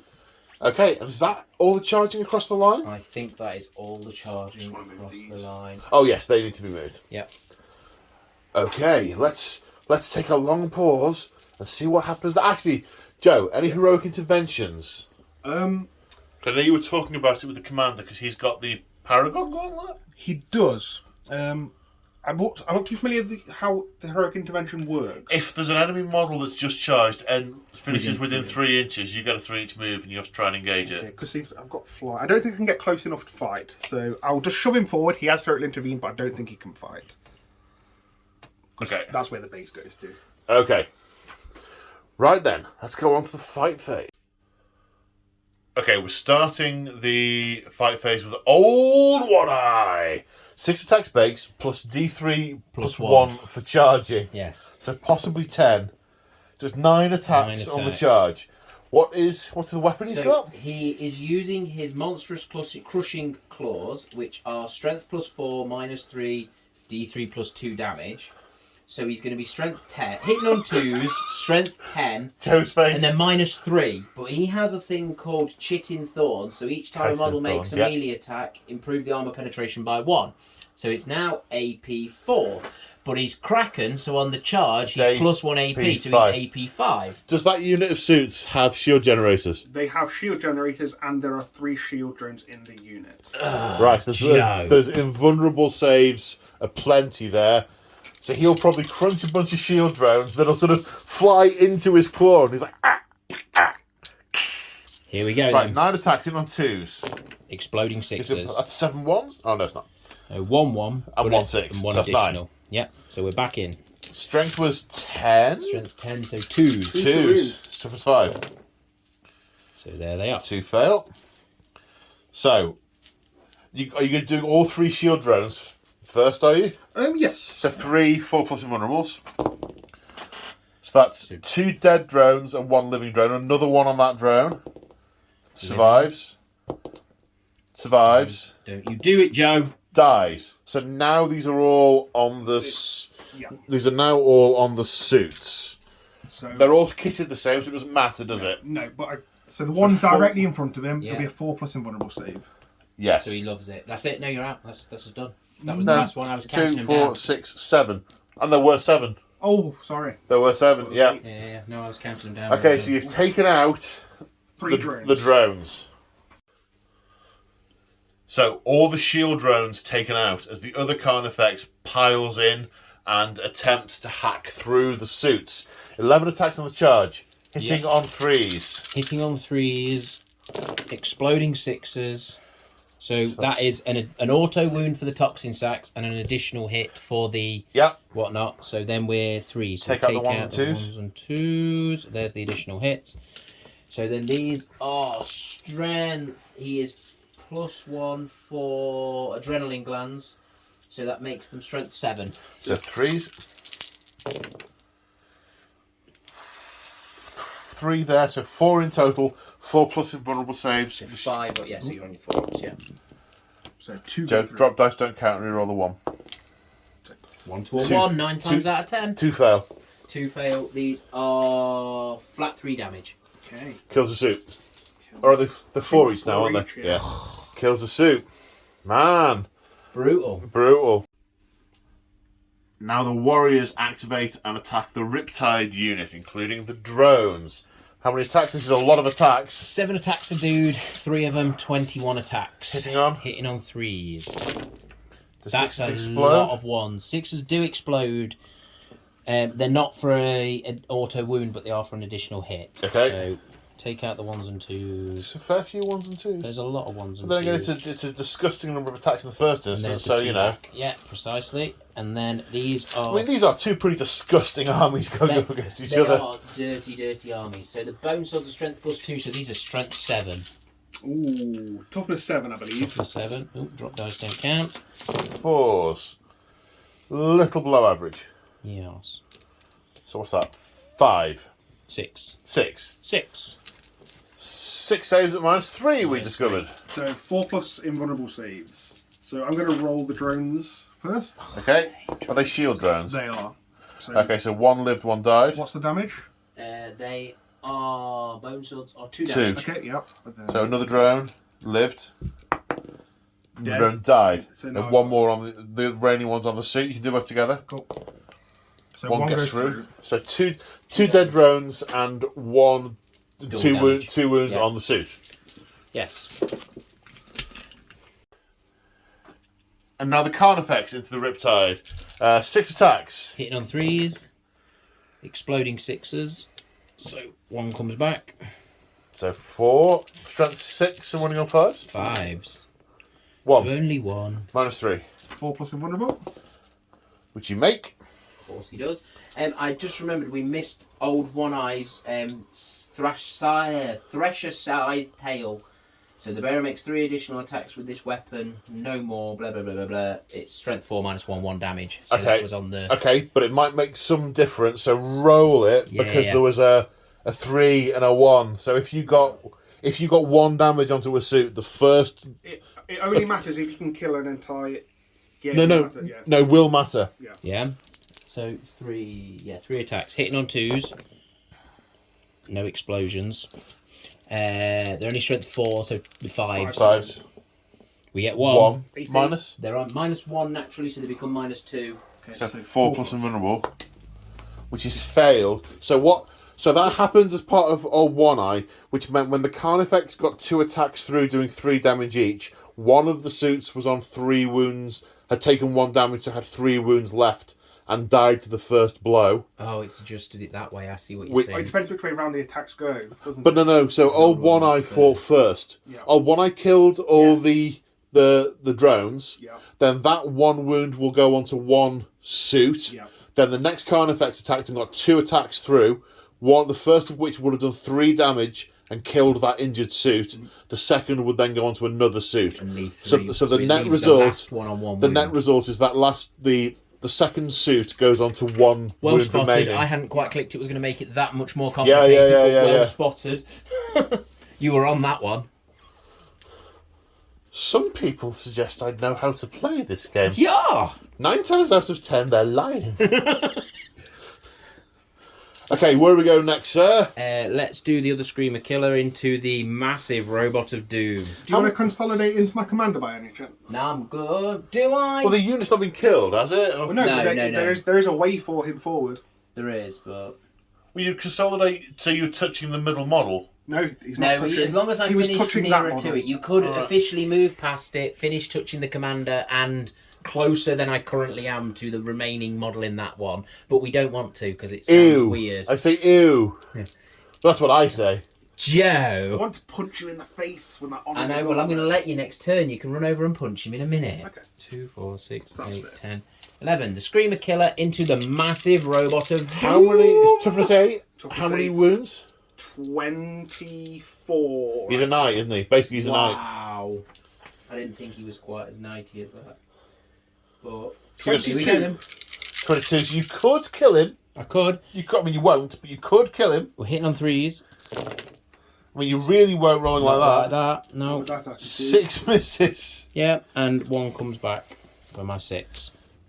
So it lives. He lives. These are going to be wounded on 5s because I'm strength 7. Because it's +1 for the adrenaline glands.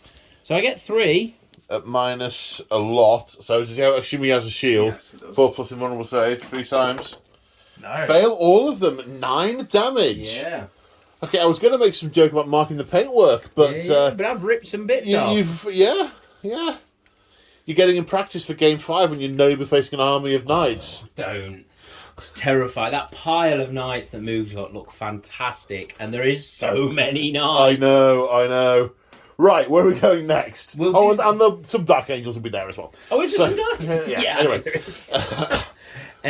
We'll do the Gene Stealers into the unit that they chose. Okay, so you've actually ended up connecting with that's the Ghost Keel unit. With is it? that drone? Yeah. Okay, sorry, I So thought they were the drone. You can go all into that Yeah, unit. I was That's not gonna- a problem. I'll But you go- could go this way if you wanted No, to. and to be honest, I thought that they were part of that. So I'm going to say I am on this unit, not that unit or that unit. Yes. Okay. Is that correct? So that is 8. 8 attacks, hitting on 3s.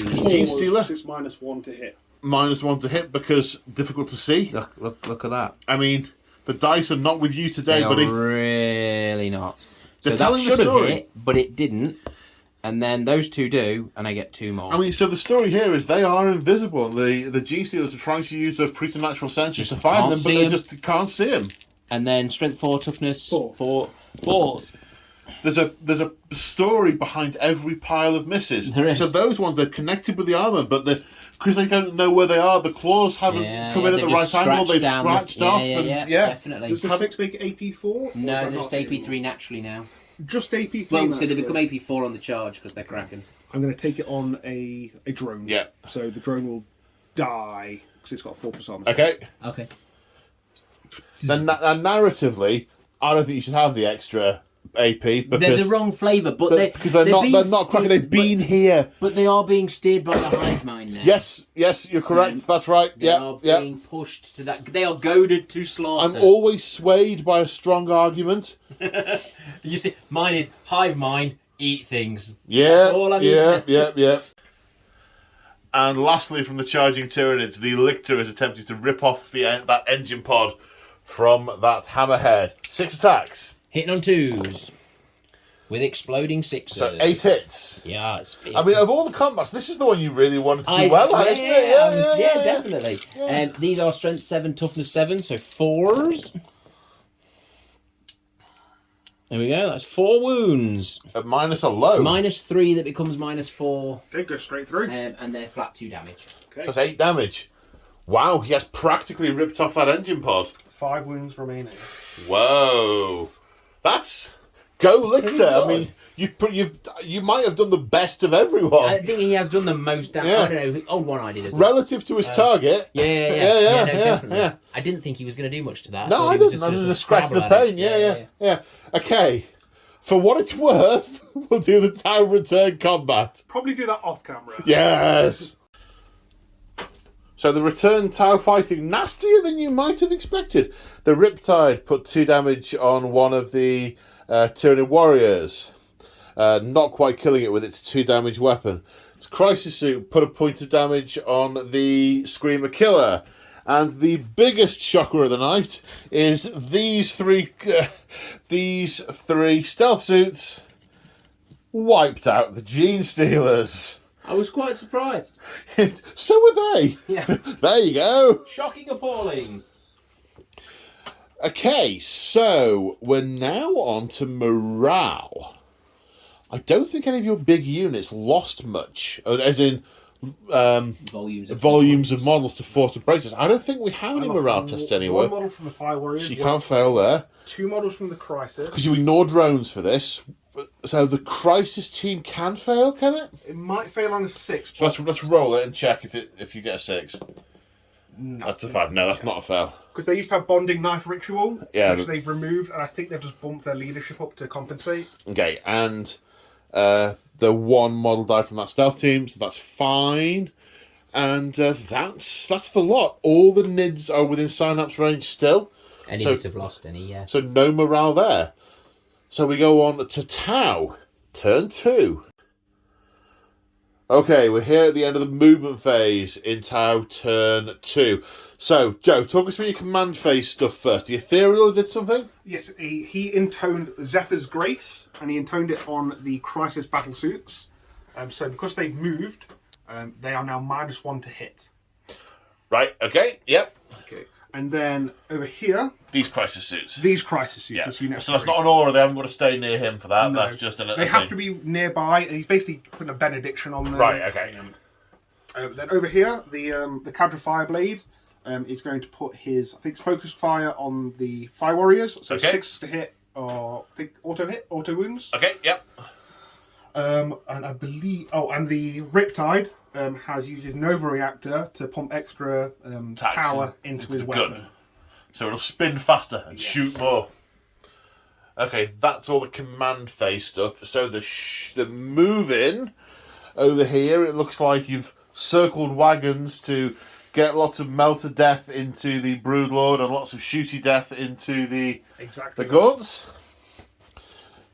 Over here, you've brought the Breachers and the Fire Warriors down to put gun up here.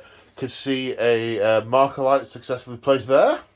Okay, and the Storm Surge fell back out of combat. Need to zoom out to get him all in shot. The Storm Surge fell out of combat. Yes, because he's a walking fortress, he can still fall back, shoot and charge. But of course, his anchors, he's had to leave his anchors behind, hasn't he? So we won't get So the he's retracted rerolls. his anchors, yes. And he would have to put them down again, and then next turn they would apply. Is that right? Yes. Okay. And then a sort of not. arrogance is probably the wrong word, but the strategy here is that this is going to be killed by the Storm Surge, so they can turn their back on it and start putting fire in this direction. Yes. Hopefully the accuracy of the Storm Surge is such that they're not going to skewer it and also core their own men in the back. Okay, so over here, talk me through what's happened here. Okay, so the Kroot Shaper and the Kroot Carnivores have reformed, and they're heading towards the warriors, and they're probably lining up their shots to deal with Old One Eye. Old One Eye's in there, yeah. So Old One Eye is Old One Eye not engaged in melee? No, Not at the moment. Okay, you're not intended to be within an inch with that guy. Yes. A little bit close to my eye, Okay. but now not. So the commander and the warriors and a boatload of Markalites on Old One Eye, so a lot of violence coming. I mean, that's like a stack of pogs. It really is. It is, yeah. It's like you're in a casino. What do we win? All in. All in. All in. And then the gun on the turret of the Hammerhead is very much pointing in the face of the Lictor, because I think it's concerning him quite There's significantly. bits of it coming through the hull at them. Because if he fell back, he wouldn't be able to shoot. So it's get that gun down. Get the gun down! They're biding their time, because soon they're going to be enacting their Kalyon, and that's when they can start falling back and shooting. Yeah. Of course, yeah. Yeah, one more turn. The trap is laid. The enemy is coming into it. So that all happened. The flyer that was over here, we had a quick discussion about, and we've said when it's flying off the table, there's no reason why it can't drop a bomb, because it's flying around this whole area, dropping status bombs on everything. Yeah. So we've said it's flown off the table this turn, so it'll come back on next turn, and it's dropping its bomb on this unit of Hormigants on the way past, which we are going to resolve now. So we thought we'd do this on camera, not on camera because it'd be quick. It was quick. It was quick. So it was 3 pluses required. Long story short, 25 models, 1 lives. That's the short version. Yeah. That's very much Wow. the short version. #wow. I was just thinking they'll be useful next turn because they're already halfway up the table. Yeah, no. But that's the thing. The Tau are Holding them back. They are having to expend the limited resources in their finite army on killing stuff that's moving up the table from the infinite waves of Tyranids. If they don't do that, then they are all going to be all over them. In later turns. There's a balance the Tau have got to make between killing what's up in their grill at the minute and killing what's right behind them on the table. Precisely. So that was quick. No, that was the survivor, wasn't it? That's my one lone survivor, thank you. Just the one. No one's allowed toys. Carried away. Oh, look at the little fella. Look at him. Oh, it's so cute. So we're starting the shooting up this side of the table. The Ghost Keel is going to eliminate the Broodlord. 3 shots from the heavy... From the Fusion Collider. Fusion Collider. Fusion on 4s. 1 hit. Probably all you need. Wounding on a 3. Doesn't wound. Doesn't wound. 2 regular fusion guns. No hits. No hits. Okay, so where are we going now? We will go over here. The fusion gun from the... Into the Broodlord. the Broodlord. And the burst cannons into those. the guns. Yep, so the fusion gun. Hits. Hits. So it's 3 to wound. Wounds. -4. So 4 plus 4 invulnerable save. He doesn't dodge left or right. D6 plus 2. Correct. You want a 1? 1. What? It's a 1. It's still He's alive. Beep. The burst cannons into the gaunts.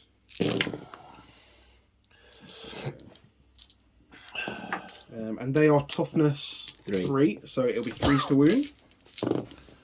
So just 3 wounds. AP 0, I believe. -1. Is it -1? Pretty sure. So say We one. need to check. We do need to check, yeah. So it was AP 0 and 1 died.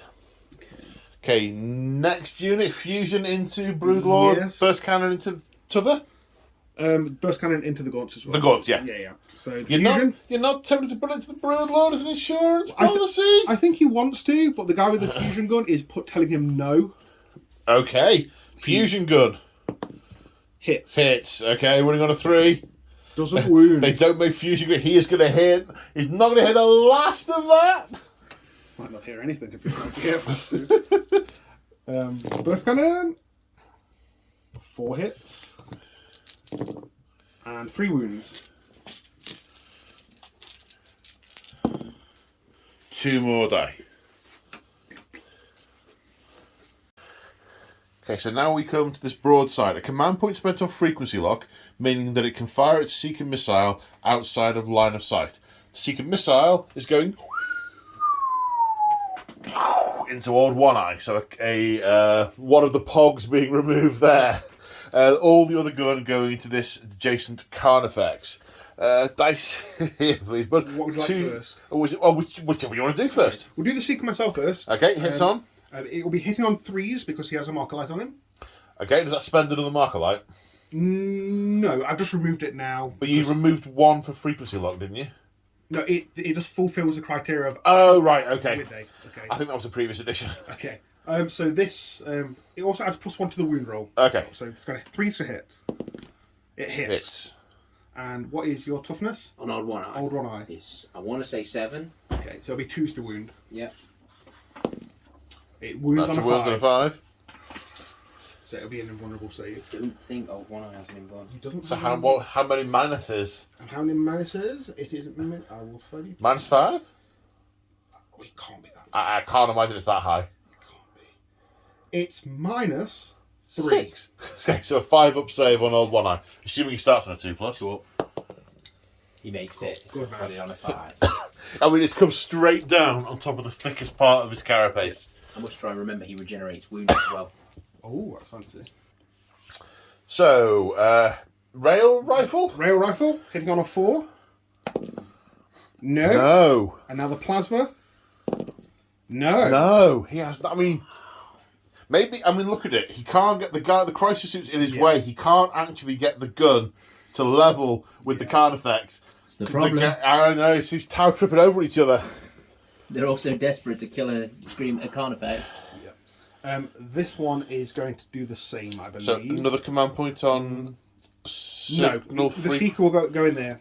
The plan hinges on that one or none of that being dead. Yes. So we'll go with the rail rifle. So 1 hit this time. 3s to wound, unless you want to. No. It fails to wound. Fails to wound. Okay, with these 2 suits, you are having no dice. Not at all. No dice. And they're one of the nastiest guns on the board. Yeah. So both the plasma hit. 7. 8. 8, so 3s. 3s. Okay, 2 go through. Minus 3. 5s. Yep. Very nice. Hey, you're getting. They're you're warmed getting up. your saves They're in. getting Da, there. da, da. Sunday evening and they're nearly there. And the Seeker. The Seeker hits. Doesn't wound, I believe. What strength? It's I would 8, I say- think. Strength 8. But didn't you say it was +1, or was that because of stratagem? +1 to wound with the stratagem. Ah, right. That'll be why. Okay, and I'll give you a moment to think on this one. Okay, now the breachers are going to fire at the same Carnifex, spending 2 command points, 1 on Relentless Fusillade, which makes them an additional point of AP, and another on Breach and clear. Breach and Clear, which means they get to reroll to wound. Yes. And So they these ignore are, cover. and they ignore cover. These are nasty up close, the breaching units. Yeah. Well, they're designed for building to building combat and blowing stuff up and. And then 'Cause they're the- 'cause- coming out the building and about to blow some stuff up. Well, that's the thing, because Tower are more used to firing the things further away. They get a lot of shots in at them before they get close. These guys are used to walking around the corner and seeing something that's possibly very capable of tearing their head off in a trice. Yeah. So they need to be able to kill it dead with the gun they've got. Speaking of which, 20 shots. Hitting on Are they assault 2 or is it rapid 2? What's Assault 2. Assault 2. Yeah. So hitting on 4s. Strength 6, toughness 7, so wounding on 5s, but with a reroll. 1. So 1, then the reroll. That's more. That's a lot more. That's another 6. 7 in total. What did I say off He camera? literally just said 6. 1 plus the reroll makes 6. So does that make 6 or does that make 7? That makes 7. It was 7. 7 saves at -3. 7 saves at 5 plus. It was -3, wasn't it? It 2 was. base, then extra 1 for Relentless Fusillade. Correct. So 5 get through. So it's got 4 wounds remaining. It was uninjured, that one, wasn't it? Yes. You must remember that you can do the regeneration thing. Yeah. Okay, do you need more thinking time, or No, pulse blast cannon in the face of... I don't know. oh, you need thinking time? Okay, so Joe's declared all his shots. The big gun into this Carnifex, Along with the flamers. along with the flamers.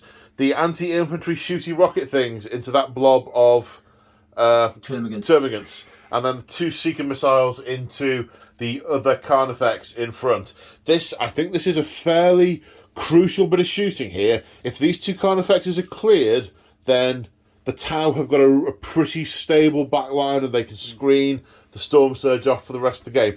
If they survive, then there's heroic intervention, there's real pain on this side of the table that then the rest of the Nids can flood through into.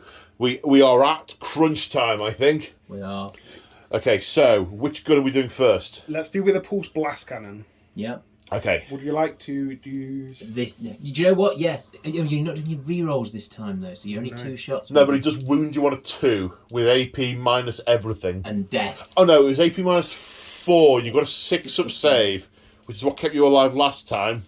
Do you know what? It's worth a CP for Indomitable Monstrosity. Okay. Hitting on 4s. Hitting on No 4s. reroll. No reroll. 1 hit. Wounding on a 4. It wounds on a 5. So Save of a 6 to stay alive. That is not a 6. That is not a 6. do you thrash around and take any It of was my guns? flat 12, was it? Flat 12. So it goes down to 11. Oh, I do not thrash around. Just cord. and a second CP was spent on Indomitable Monstrosity on this Carnifex. 2 shots coming in with the Destroyer missiles. Not Seeker missiles, Destroyer missiles. 1 hit. 1 hits, 1 misses. Strength 12. Winning on a 4 though because of Indomitable Monstrosity. 1. No, would have failed anyway. That's If alright. only you could see the future. I know. That's alright, still alive. Yes. Now, I've got 24 shots going into the Homogorns. Termagants. Termagants. The Let's just say Termagants. Gorns. Let's Gorgs, yeah, 20 shots into the Gorg. Next, we come to this strike team, who are spending 2 command points on Hot Blooded, which is the Viola special stratagem, meaning that any rolls to wound of a 6 do mortal wounds in addition. It might take the Hot Blooded Viola to bring down this last high fleet monstrosity. Yeah. Easy for you to say. It's really not. Okay. Okay, so 4's to hit. 2 shots each for rapid fire. That's a lot of hits. Then 5's to wound, 6 is doing mortals in addition. You want 4 of them. I do indeed. Not That's, a 1. That is 4 less than you wanted. But 3 at minus 1. 3 saves at -1. 3 ups. 3 ups. 1 gets through, strips a wound off him, goes down to 3 wounds remaining. And I think you've got 1 unit of gun left on this. I do. The crisis. That's what they're there for.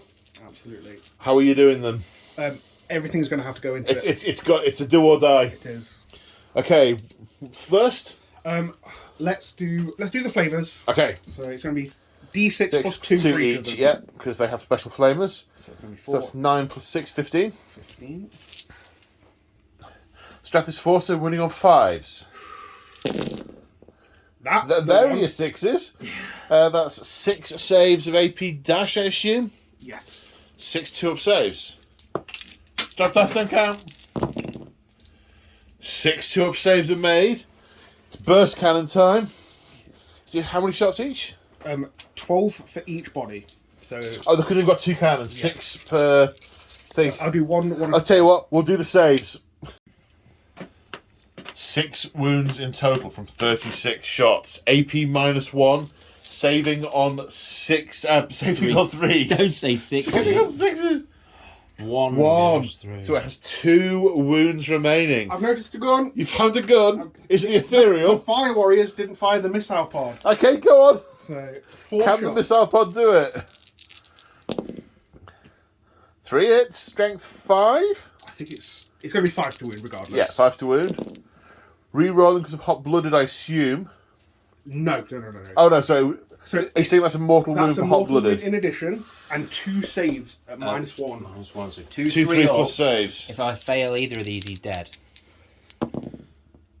He has a He fail. lives! On 1 wound. The 1 wound. He is battered, he is bleeding, and the psychic control of the hive mind is puppeting the near limp, lifeless body like a marionette, but it is still going. And now we come over here. We have the crisis suit that is in combat with the Screamer Killer, shooting at the Screamer Killer.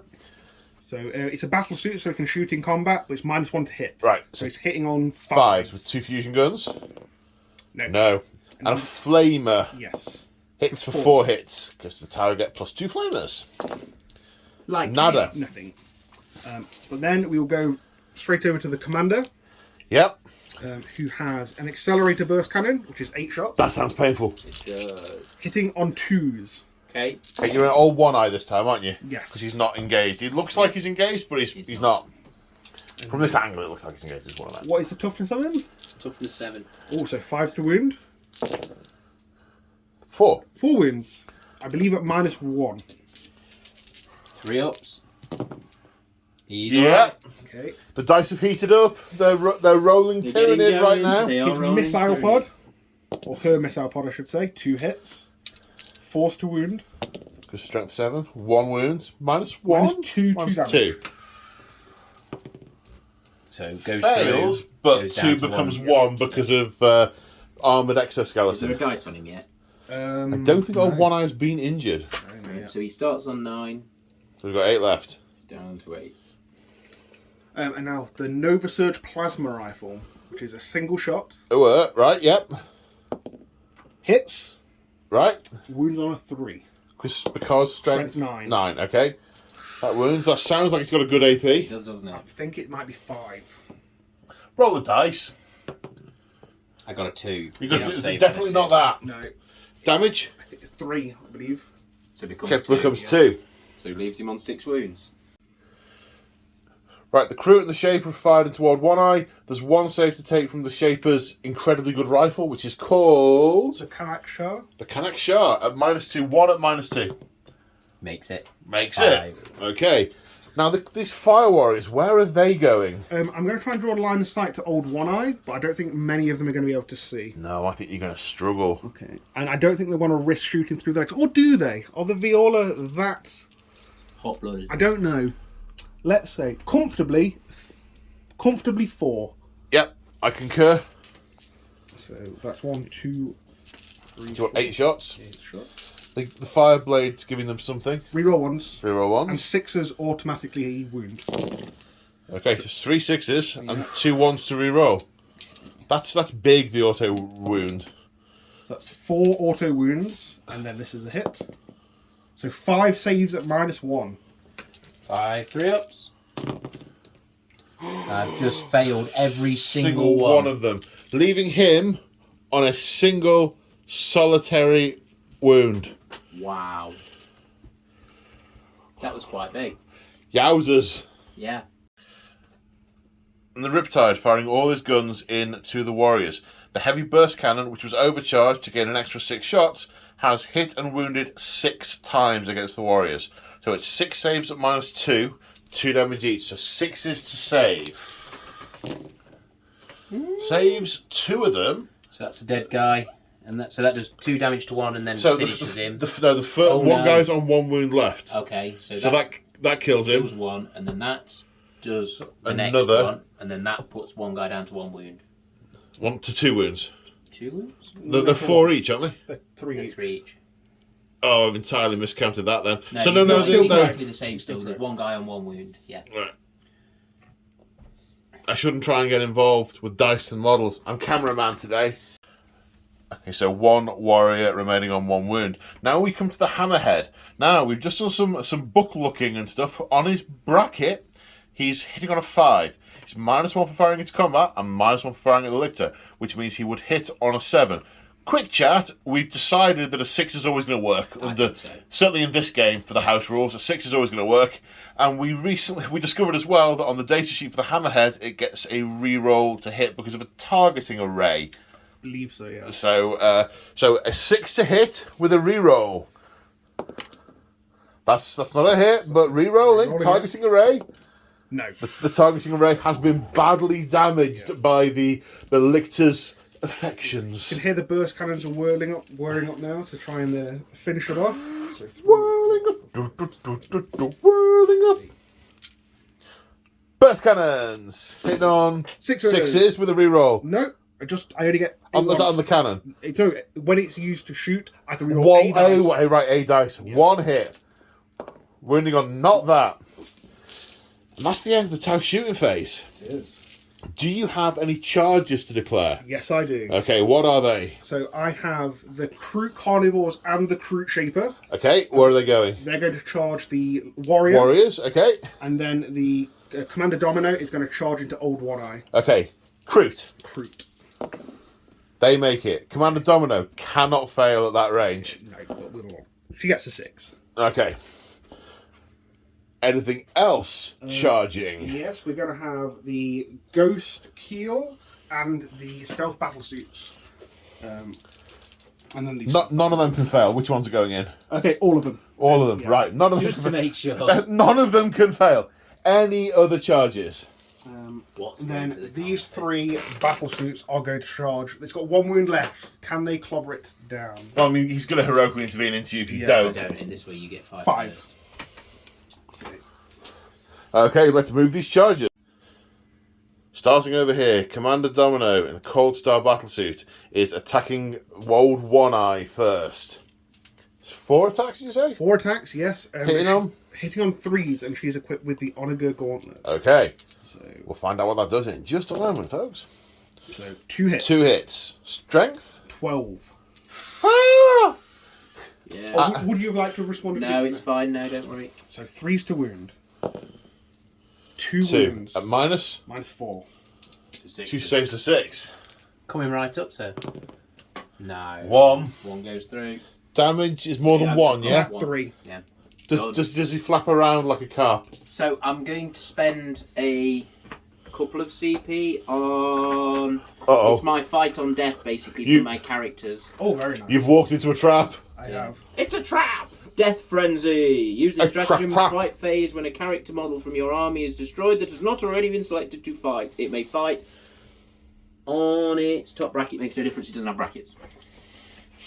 Cool. So Old One Eye didn't charge, so he doesn't get his No, 1 he plus doesn't get- D3. No, but he's But 6 he at does- standard.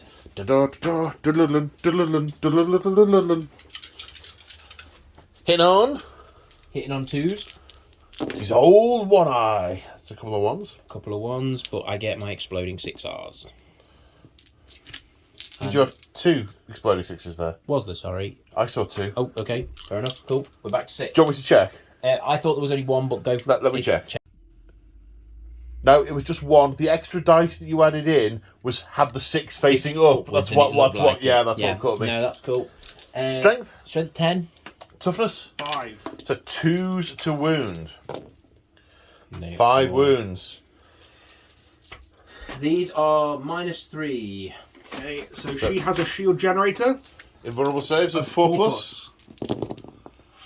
Oh, Just bounces it. Love it. 5 invulnerable saves. I mean, you'd have made those on 5+. She parries, she grabs hold of the bone saber, whatever it's coming down. I've got And 3 Thresher Scythe attacks Ooh, from the okay. tail. They're only single damage, so these are hitting on 2s.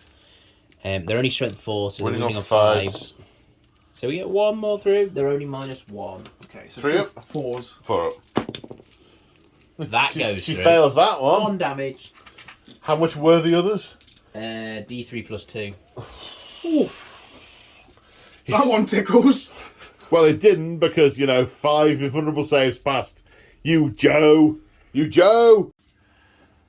And the Tyranids interrupt the Broodlord looking to tear down the Ghost Keel. 6 attacks, hitting on 2s but -1 for the Ghost Keel being really slippery. And then 1 comes back. And then Strength 5, toughness more than that, but re-rolls. So 1 wound, 3 re-rolls. we get 2. Okay, so they both become -5. So these sixes are -5. Yeah. Yeah. Okay. Damage? Only 2. 2 each. 2 each. 2 each, so 4 damage. So both of the stealth runes are going to fly in the way Yeah. and be Get obliterated. ripped out the air. The field that's been surrounding him the entire game is now dissipated, though. It was being generated by them, not by him. Oh, okay. Oh no, they. So if they're nearby, it gives an additional -1 to shooting attacks. Right. Yeah. He just gets a flat -1. All right.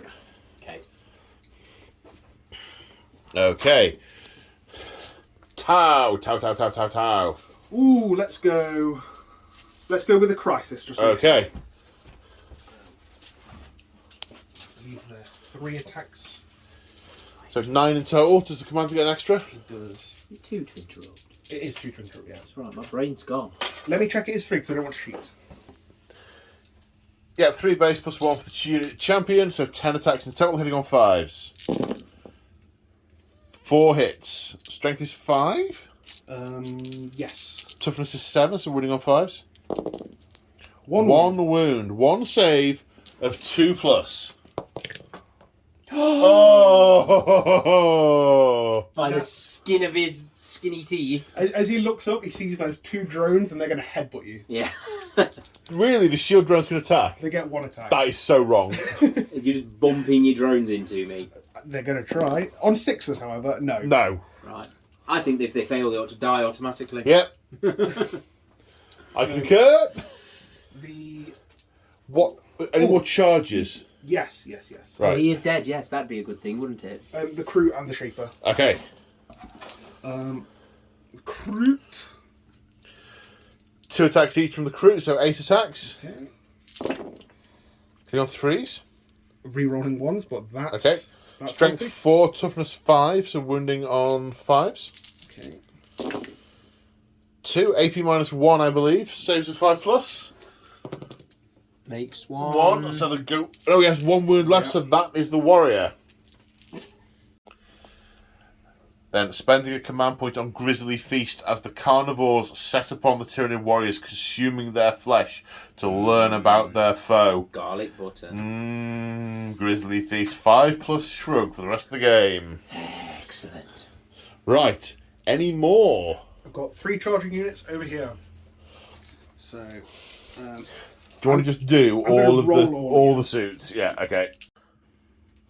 So all the attacks and wounds have been rolled. There is 1 save to make for the Broodlord on a 4+ invulnerable, which he makes. What a legend! And that is all the Tau combat and the charges. So now we go on to persistent combats, and the Tyranids get to pick a unit to activate. Yes. Do you know where we're going? Yeah, we're going over here. I think we go with the one into the big thing. Who's down there? How many wounds have I got left? You've got on 1 wound left on a crisis. Oh, have we got 1? Yeah, that sounds like a better fight, doesn't it? Avoid the damage. And it's Screamer Killer, so it's 10 attacks. So there's 10 attacks into that 1 suit. 10 attacks. Hitting on 3s. Think about that one. And no exploding 6s this time. And loads of 1s and 2s. And then we are strength more, so I'm not... Toughness 5. So strength 6, yeah. 3s. 3s. 2 saves at minus a bunch of 2 invulnerable saves. Of course you, Joe. Of course you do. Of course we do.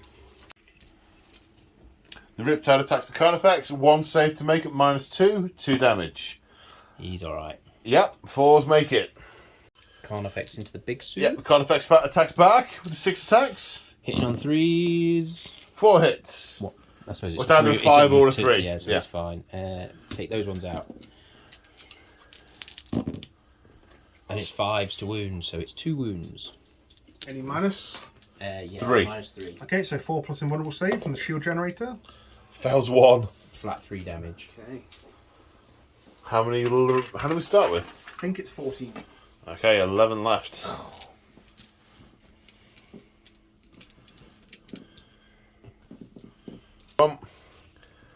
And the Hammerhead attacked the Lictor and did no damage. Then we have the Lictor attacking back. 6 attacks, hit on 2s. So that goes straight back in for the 6. Yep. And then 4s. Strength 7, toughness 7. So 3. Do you want me to re-roll that one? It's Could be a 1 or a 5. No, it's a 1. It's a 1. Okay. Yeah. So 3 at minus. -3. Because you didn't charge, that's right. 6 So plus 6s. Make 1. 2 damage each. 2 damage each. It has 1 wound remaining. See, this is where we really missed that strat that we used to have, where we could feed a implant where they burst a little alien out of them. Out of the Hammerhead tank. Oh, maybe not. Yeah. Maybe we don't do that to that. No, Yeah, maybe you don't not. do that to that. I can lay eggs inside a tank. Is there anything that hasn't fought? The only thing he hasn't fought is this crisis suit. He's got 4 attacks, hitting on 5s, winning on 5s. Nope. So are we looking at any morale?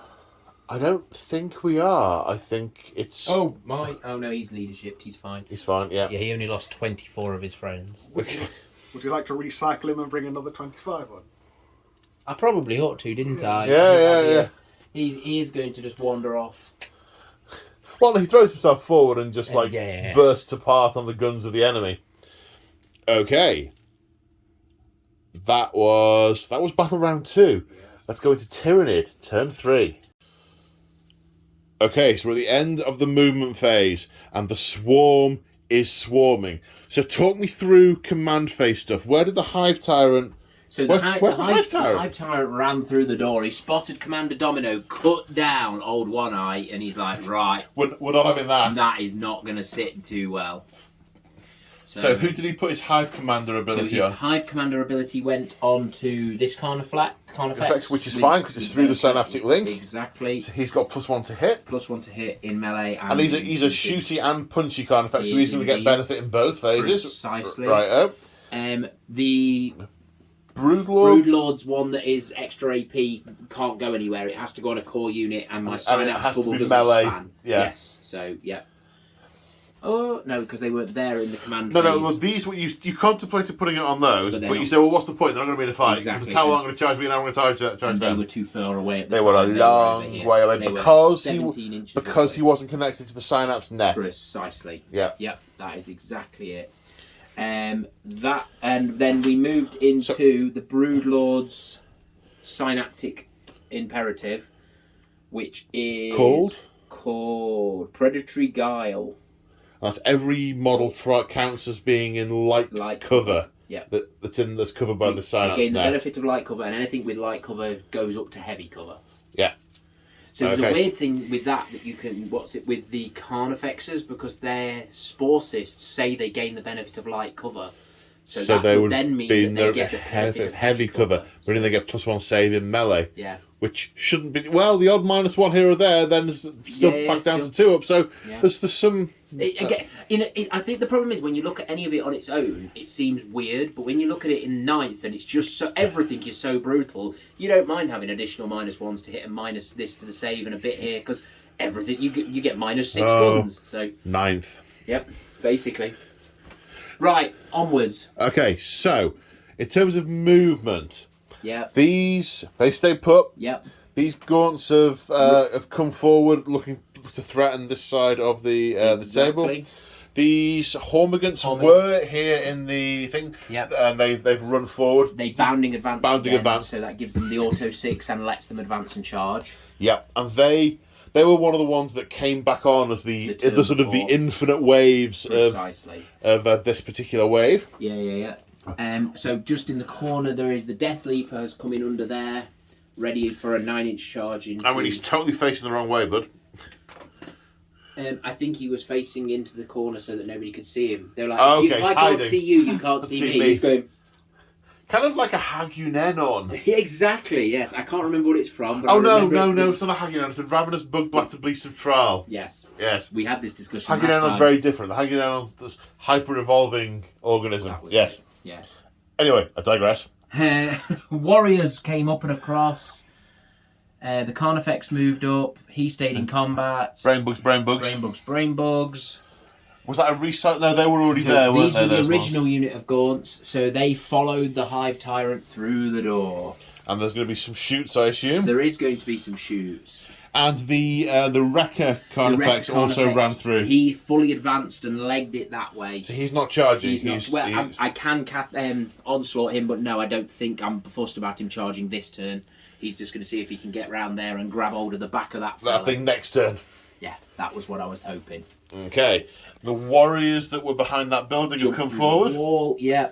And what has the Hive Fleet waves sent on at the back? We've got another blob of Gaunts and another blob of Gants back and a blob of warriors to keep them all in check. And this is feeling close. It does. This is It feeling really close. does. Yeah. Definitely. The waves of stuff that kept coming, it's amazing how many extra points it has sort of accrued to. But it's also clear that if we hadn't done those tweaks, the game would it now would've be been over. Totally over. And there would have been very little chance of a Tyranid victory. Exactly. So this feels like the narrative is... You are proper holding your own. Yeah. Now this is pod racing. Yeah. Okay, let's go to the Psychic Pod phase. Psychic phase. So we shall do Psychic Blast from these. Has to go on the nearest unit, so it's going to go on to those ones. So 2d6 plus 3. So we get an 11, which becomes a loads more. It was a So 14. 14. Super So smite. it's super Uber Mega Smite. D6 plus 3. Yeah, I was just wondering, does it become a super smite? That's all. It does, It, yeah. but it was automatically a super smite. It's an 11. It was Yes, 11, it was. It does become a super smite. So It three can push plus- it to a super smite. 3's rolled to 6 mortal wounds on this unit. Yes. Okay. I'm going to actually take. It sounds more. The psychic blast is more of a kinetic thing. I will jump 2 drones. I think it's just it's an energy pull punch. the drones, definitely. then It's like I'll take 2. yeah. That's 2 mortal wounds. There's 4 more. Yeah, I think it says something about it. These are 2 wins each. Oh, sorry. Yes. I think there's a thing in the blurb about it rupturing ceramite and cracking Yeah, glass yeah. and all sorts of Yeah. Um, And another. These and are a then- bit confused about which They way are, they're they're- floating. Sorry, this drone is still over here, so that would Okey-dokey. have died. Sorry. Okay, and then another psychic blast from these psychic brain bugs, which doesn't get a super smite but does Plus go off cast with is plus 3, so you get to 7. D3 plus 3. So we Two, get so 5 5. mortal wounds on them. So you will kill this one. Yeah. They're 4 each, aren't they? Yep. Yeah. And then one's down to 3, Yep. which is this lad. I really do think they've got the crisis suits really spot on in this edition. Yeah. They're really tough, really durable, can put a lot of fire out. Spot They're on. not, I Yeah. like them. The modularity is really good. Yeah, as well. yeah. And I like in a standard hunter cadre format, you have 1 unit of 3 of these Yeah. in an army, and they really can go into the crisis situation and pull do you their out of the thing. fire. Yeah. Yeah. I like those. The Hive Tyrant is going to start by putting Catalyst on himself. That's a 1 or a 4. Is it cast on it? It's a 6 we need, so I'm going to say, shall we re-roll that one? Cocked yet. So it's a 4. 4. So he's in. My view is if all the options that it might be are All right. or, yeah, or will pass, Yeah. why re-roll? totally. And then he's going to do. But it's cocked. But it's either a 5 or a 6. But it's cocked. Re-roll it. You might get a 1.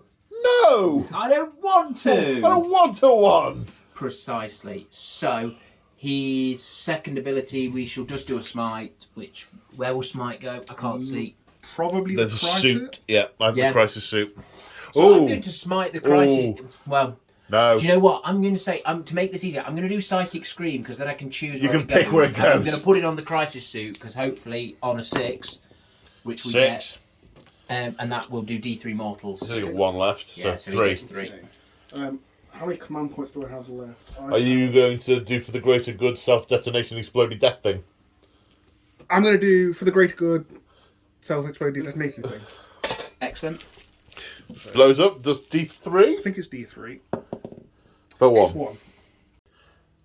And the Broodlord is smiting. Yep, so we shall smite into one of the units that's got a drone on it still. I don't really mind which. I'll leave that to you Well, on an 8. pick. I'll You do the one- need to choose the I'll- 2 or the I'll- 3. I'm going to do the 3. The 3, okay. Just pick any of them off for me, please. Pick a drone off. No. Oh, you want to die off? This is the brain power. So I'm going to Right. Okay. Yeah. Fair enough. But Cool, you need that's to fine. roll for the I number need of to wounds because it might not kill one. It Or- does. So these are, and we discussed earlier, and Joe's sort of elected to take them on the ones with brains because this is anti-brain psychiciness Yes. rather than kinetic force that the drones can intercept. Sure. The drones are standing there confused, going, "Why are your eyes bleeding? I don't understand. You weren't shot. Did not fail programming. Ah!" So, shooting phase, these Terminids are firing down into the Fire Warriors. 7 guys, 7 Yep, attacks. hitting on 4s. Not 2 like hits. that, they're not. Strength 5, toughness 3. 3. 1. 1 save at -1. 5 up. Yep. Loves it. It nibbled around on the carapace armor and then dropped down dead. So let's do the heavy venom cannon into the big fella at the back. So the Storm Surge. Yeah. Okay, 3 shots. Hitting on 3s because he got the +1 from the Broodlord. Not like that. From the Hive Tower. Hive Tyrant. Yes, Hive Tyrant. Hive Tower, Yes, yeah. yeah. It's very late, we're very tired. Is it +1? It's not that late. Let me check that now just to make sure it's actually +1 because I think I wasn't old One Eye doing +1. Yeah. Reroll ones to hit. Right, so we rolled a 1, re-roll I it. did, so I've got 1 hit, so that's fine. And then Sorry, we get, I'm yeah, conf- no, that's right. Me I'm too. So it becomes 2 confusing stuff. hits. That's cool. You're not on the extra shooty, extra No, thingy. no extra shooty, but these are strength 9, So toughness 8. toughness 8, Threes. so 3s. Don't you dare roll 2 1s. Yeah, there we go. So So one. One goes through minus 4 plus invulnerable save. Yeah, loves it. Oh, you Just just bounces haven't off him. failed hardly a one of those. Although very shortly, when the drones and resilience goes, the tower will have to vacate. But in this turn, you'll be able to do your carry-on and actually pull back and fire. So even if I overwatch this turn, it will be extra hits. Yeah, Yeah. yeah. Okay, so I'm going to do the It's getting really interesting, guys. shooty guy with the what's it shooting into combat with -1, aren't they? Then -1 to hit because of Zephyr's Grace as well. So I'm -2 to hit. So he normally hits on 4s, so I'm going to be hitting on 6s. Zephyr's Grace? What? Yeah, From that was... the Wasn't that Ethereal. as well as the shrug? No, No, I you didn't do the changed it. shrug. Oh, you changed your mind. Yeah, no. In the command phase, I'd always do the Zephyr's Grace. Yep. Did I not narrate that? No, you asked Yeah, me what it was, and I told And I people. didn't ask you what it did. Okay, Fair sorry, my bad. Minus 1 to hit because of Zephyr's Grace. So it's -2 to hit, so we're hitting on 6s. 2. Strength 6, toughness 5, so 3s. So 2 wounds, no AP. 3s. It's on the. This is the Shazvray, and he has Iridium Battle Armor, which gives him a 2+ save. Okay. Loves it. So 1 fails. So is it 1 damage? 1 damage. Yeah. So it's down to 2. Okay. Okay, now these gaunts firing at the Fire Warriors through that door. There is a sizable gap between those 2 Tyranids, and there is decent line of fire through. We've rolled to hit, and there are 6 saves. Is it 6? It's 6. 6 saves to take up -1 for the Fire Warrior team. So 5+ saves. They went everywhere, They all died. and they all die. Yep. And then the Hive Tyrant fired in, the Screamer Killer fired in, and there is only 1 Fire Warrior remaining.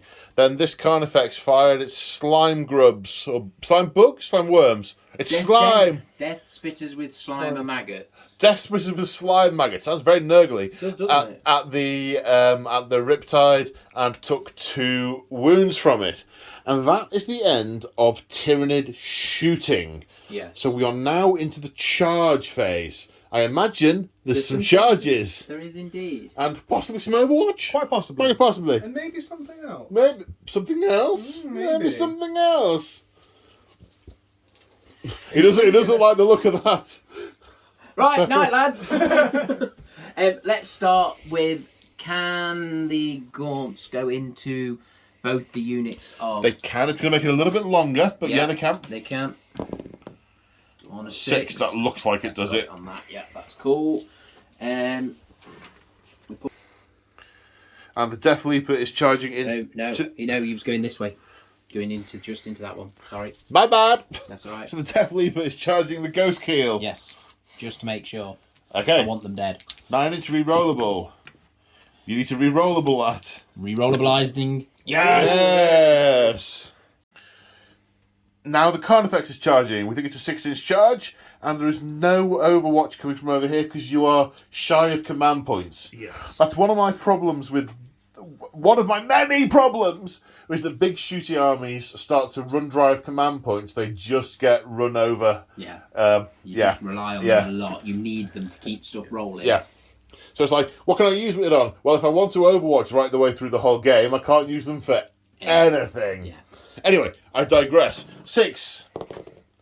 No. No. Warriors? Warriors are going to go. Are they going to go into both? Or just the breaches? No, they're going to go into both. Okay, you need a 4. 4. Yeah, they're alright. Now, if you got those the other way around, you'd have been We'd fine. have been fine both ways, yeah. So in you go. 1, 2. So the Carnifex was braced. The High Fleet expected fire to come in. So Yeah. he was head down, braced, expecting the fire. Ready for Then it. he's glanced up, and they've not fired. Oh no! And the Warriors have leapt in the way, and he cannot make the charge. Exactly. Tau being unpredictable. Yes. Like orcs. Can't predict him. Oh, Tau. don't compare me to orcs.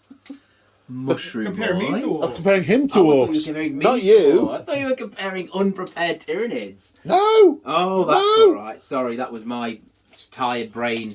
Stired. Tired. Super Super tired. tired. Super tired. Stired. Let's put the Hive Tyrant into Two. the boss. The Domino. Commander Domino. Commander Domino.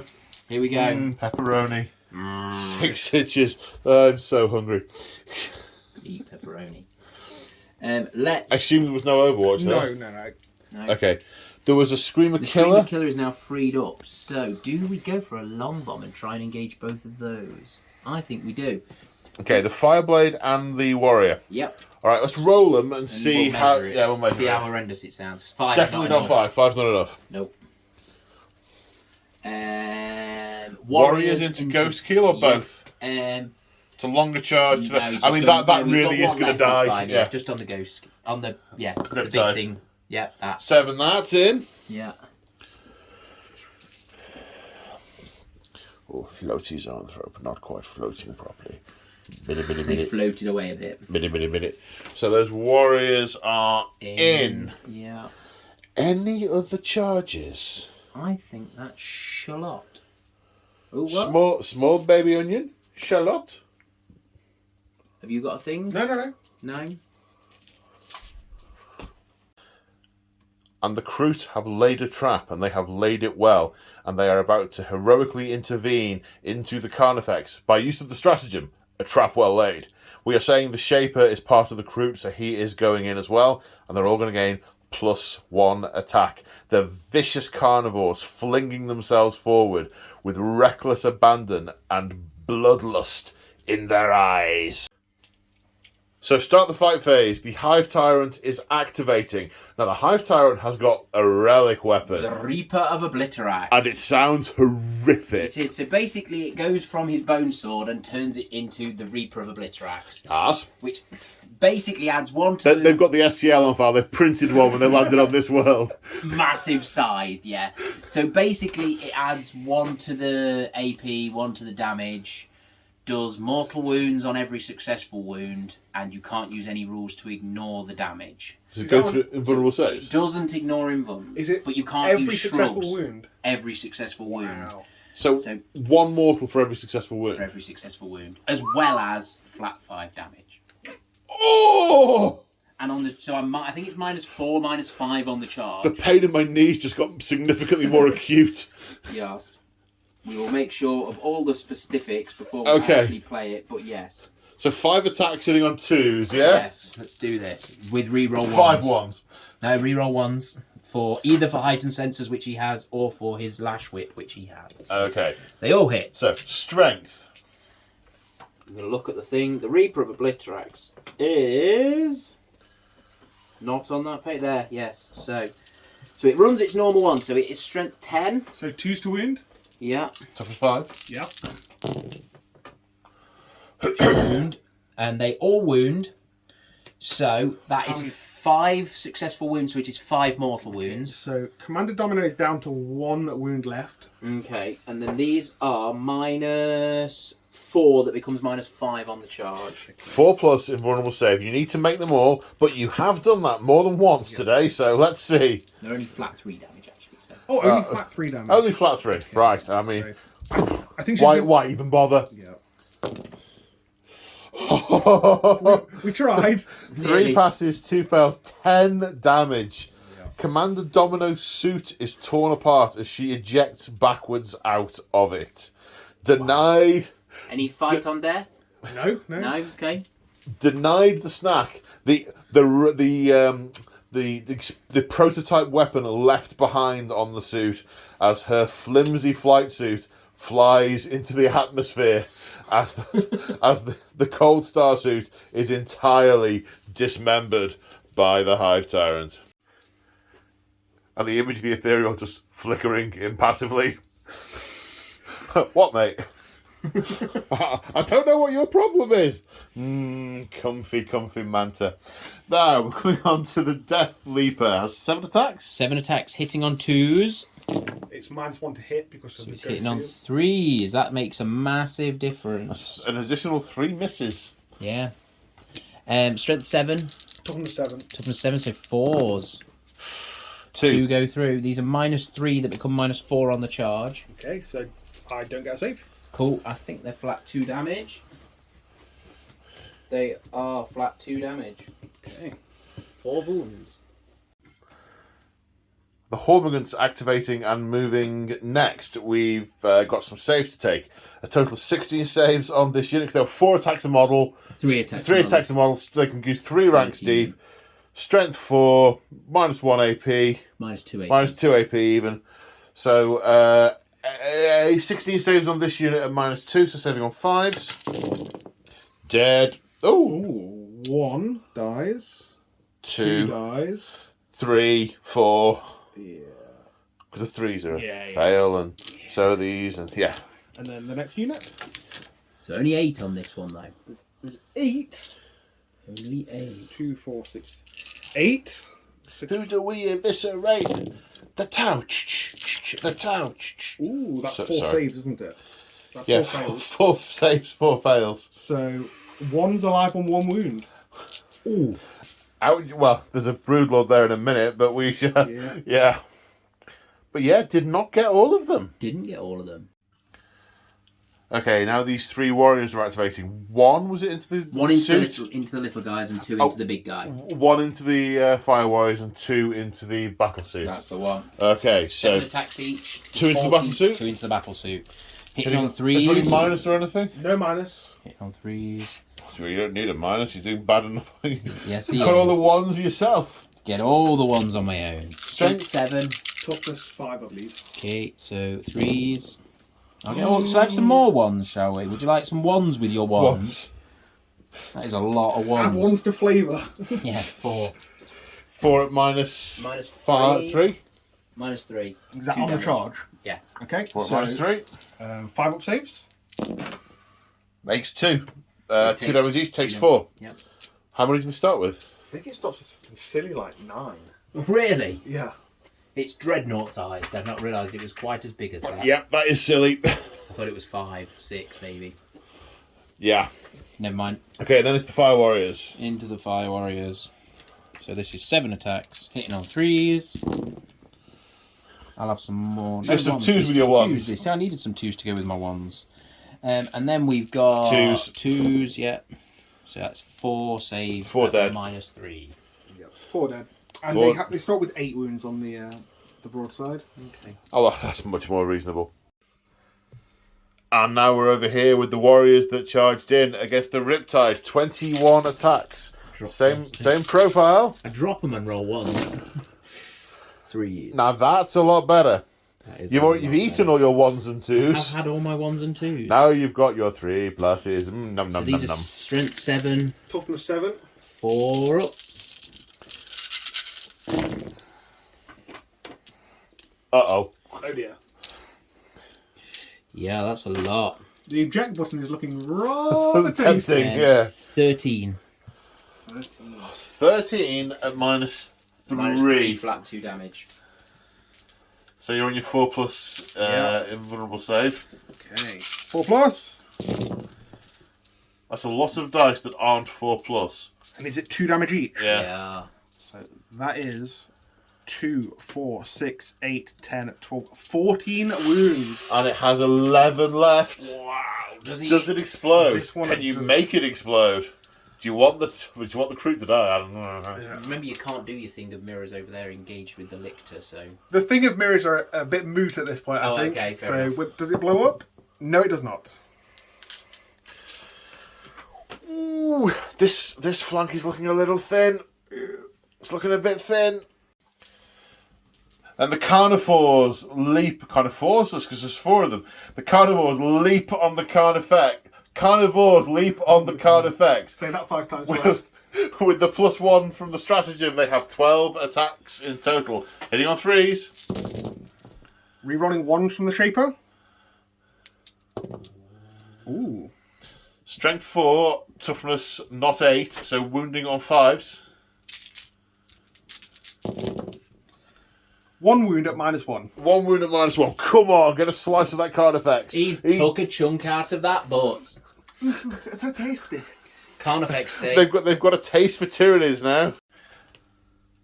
And the Carnifex attacks the crisis suits and has put 3 wounds on them. -2? -3. -3, 3 damage. So invulnerable saves for shield... The shield generator. Shield generators again. Or plus. 2 get through at 3 damage each. So you kill the leader of the unit, and then this one goes down to 1 wound wound. left. So still not dead. And potentially could, in theory, punch the Carnifex to death. Yeah. Could, in theory. Could, in theory. Right, where next? Do we have any... It's your turn to select a unit. He'll hit it back. Why Okay. not? So it's 3 attacks. So I'm going to stop you. You sure you don't want to do your ghost lady big Hot-blooded. thing? Okay. 2 hits. No No wounds. wounds. Cool. And the Broodlord wheels round to attack what he senses is the greater threat with all those fusion guns. 6 attacks, -1 to hit, so hitting on 3s. Oh yeah, of course it is. These dice this week. Strength 5 or 6, toughness 7, so 5s. Rerolling. Re-rolling, thank you. I can't remember what it was re-rolling for, but yes, for its claws, isn't it? So, But 2 it still damage. didn't make it. Yeah, 1. 1 through, 2 damage. Saves. Oh no, You said it what's was the -3. Yeah, they're -3 naturally. Okay, yep, so he goes through. So he's down to 6. I don't know what the re-rolls for, don't Well, it didn't make any didn't difference. make any It's difference. mute. It's moot. Moot. Your turn to choose one. The Ghost Kill will hit you back, I think. Yep. Who's he hitting? The Broodlord. Broodlord, okay. I think it's 3 attacks. It's not that. And the Lictor is going to try and sever the remaining spark of life from that hammerhead. 6 attacks, hitting on 3s or 2s. They all hit. Strength? 7, toughness 7 4s. Oh, only 2. -3. 6+ saves. Pass 1, fail 1. 2 damage each, 1 wound remaining. Does he explode? Does he explode? Now this is dangerous. He does not explode. We're good. Why was it dangerous? Because it's D6 mortal wounds. It is a massive explosion on the Tau vehicle. Whoa. It's almost like they use dangerous reactors or something. Exactly. Over here, the Shaper attacked the Carnifex, did a wound but couldn't get through his carapace. The Carnifex turned round and brutally murdered the Carnivore squad. Across the field, the Broadside and the Fire Warriors did a number of wounds but failed to pierce the exoskeleton of the warriors, and the stealth suit failing to make an impact over here. That is all the combat. Morale. Okay, so the lone Fire Warrior over here will only pass on a 1. Whoa. He runs. Nearly. And then I just need to check the range. So they're out of range of the ethereal, so they will fail on a 5+. They fail. So 1 runs. And then I roll 5 dice. Where's he running to? I mean, Not Running for home. the helicopter, Not running home, for the yes. aeroplane. yes. So 1 more runs. Are they not running on 1s and 2s? Sorry. No, they are at half strength. Oh, are they? Not below. Cool. You've missed a dice, bud. Yes, thank you. And that is the end of Tyranid turn 3. So the thin white line has become thinner. What can the Tau do to pull this back in Tau turn 3? And at the end of the Tau movement phase, the Ghost Keel and the remaining stealth suit have used Wall of Mirrors. Now technically it's only 1 unit, but we've decided this is narrative and funky, and They charge together, they move together. Yeah. They So operate together. they're operating together as a group, so that allows them to come to the edge of the battlefield and disappear off and come back on near the edge in a subsequent turn. Right, over here, this group is consolidating back towards around the ethereal, what they believe to be the ethereal. Definitely the ethereal. Definitely the ethereal. We're now in Kauyon, so they can fall back and shoot. And 6s to hit are going to be an additional hit. The Storm Surge, its anchors are down, and it's ready to lay some pain down into these large beasts. Now, we have a number of critically wounded Carnifexes here. And the warriors, there's a lot of fire to go into those warriors, so they are potentially toasted too. The issue that Joe is thinking about is how to deal with the brain bugs because of their ridiculous invulnerable save. It's not ridiculous, because of their invulnerable save. Yeah. How many wounds do you have each? 4. That's 12 wounds behind a 4+ invulnerable save. There's work to do. They're a 50-point model There's that work to doesn't do. have any attacks. So, Indeed. yeah, they are definitely going to take some chewing. Over here, not a lot of survivors. The Cadra Fireblade is working his way back towards the remaining knot, looking at how we can put a marker light on something in order to... Sorry, I'm thinking Kroot are going to have to go and chase into them because the Kroot have got a taste for the meat now. So these giant brain bugs look like they've got a lot of that good sweet brown meat in them. The Shaper... Lost in a friend. Going nowhere. Yeah. He's having that Carnifex for dinner, and no mistake. And the Sun Shark Bomber strafes its way back across the battlefield, putting ion fire down in front of it. Don't know exactly where yet, but dropping a stasis bomb onto these Hormigants. And the stasis bomb kills 19 Hormigants, 6 remaining in that unit. Ouch. 2 more of them, yeah? Yeah, let's keep going. More of the same, please. Okay, do you know when we want to start the shooting phase? Yes. Okay, let's prepare the dice.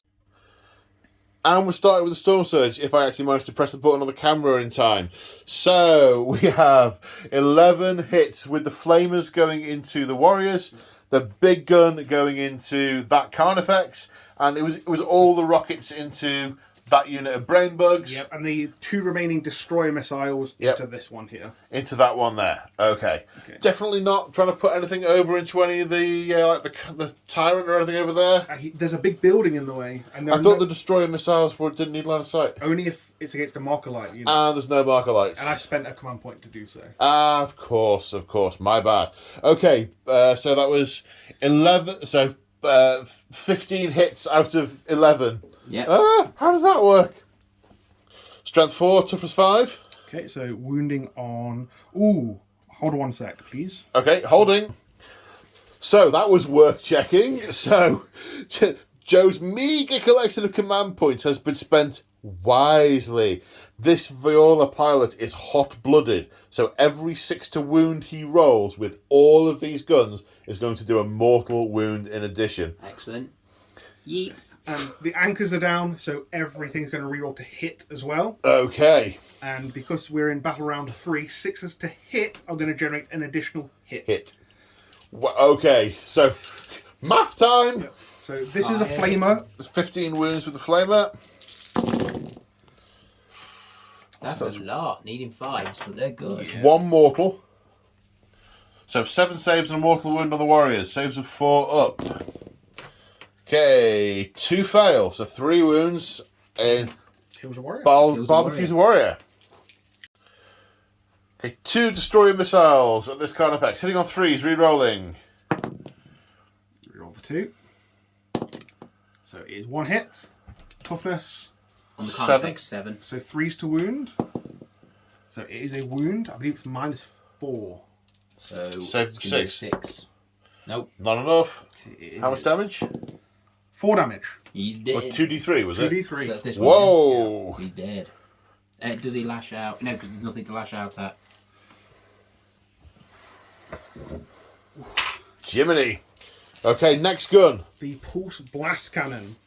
And it's going into that card effect. Which we did already. We discussed this, and he spent his thing on Indomitable Monstrosity. Yeah. Yep. So it's his. Hitting on 4s, re-rolling. So that's... Reroll that one. Okay, so 2 hits. So you wanted a pair of 6s there, didn't We you? did, Yeah. ideally. Ooh, sorry, So and... wounding on 4s because of Indomitable Monstrosity. Niddy Transhuman. Okay. But re-roll that one because... No, that was a 2, and I don't reroll wounds. Are you not re-rolling wounds? No. Okay, but that's a mortal wound. Yeah, so 1 mortal wound and 1 save of -4. everything. -4 again. So it's a 6. He's not That's a got 4. 6. That's a total of 13 wounds. On a 9 wound little boy. He's down. Another one down. And that's actually another bit of my synapse popped. Amongst all my synapse creatures. No. It can't be. No, he's got some. Oh, he was a synapse model, but he stood next to us. Yeah, okay. Right. Now it's a lot of small arms against the Brainbergs.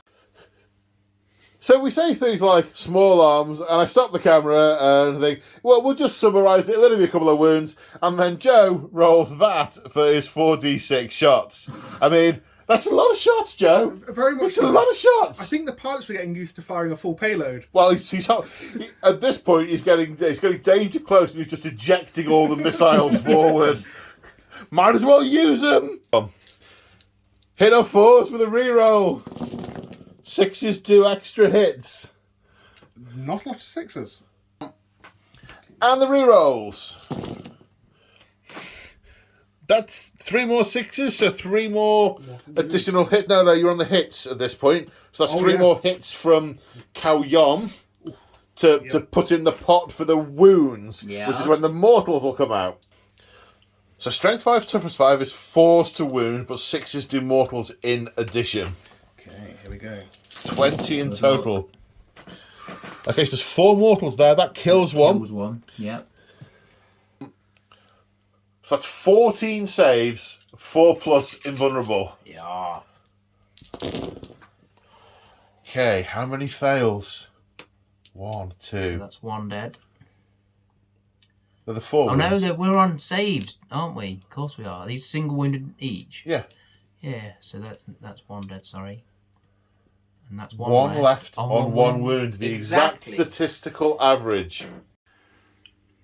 Now the breacher squad is firing. The breachers themselves going into the warriors, and the missile system going into that remaining Brainberg. Okay, so we'll go with the missile first. Okay, hitting on 4s. Okay, so that is 4 hits with Cao Yon. Cao Yon, yes, because you didn't get any of your bonuses in turn 1, 2 because you weren't in Monkar. This is where the payoff is. This is where the payoff is. You had to survive Is the this first the couple of Patient turns. Hunter one? Or is that the other one? Patient Hunter, yes. Yeah. The Patient Hunter. So 4s to wound. So that is 4 wounds. 4 at -1. wounds. So 4 wounds with a 4 plus invulnerable save. You could pass them all, but it's only a 1 in 32 chance. No. You don't pass them all, he dies. If he dies, he dies. 1 in 16, not 32. Hang on. 2, 4, 8, 16. 1 in 16 chance. There we go. Don't want to be statistically inaccurate. Now, if it bleeds, we can kill it. The breachers into the warriors, hitting on 4s. That's 2 6s. Okay, so 2 extra hits. it is that. 6 hits.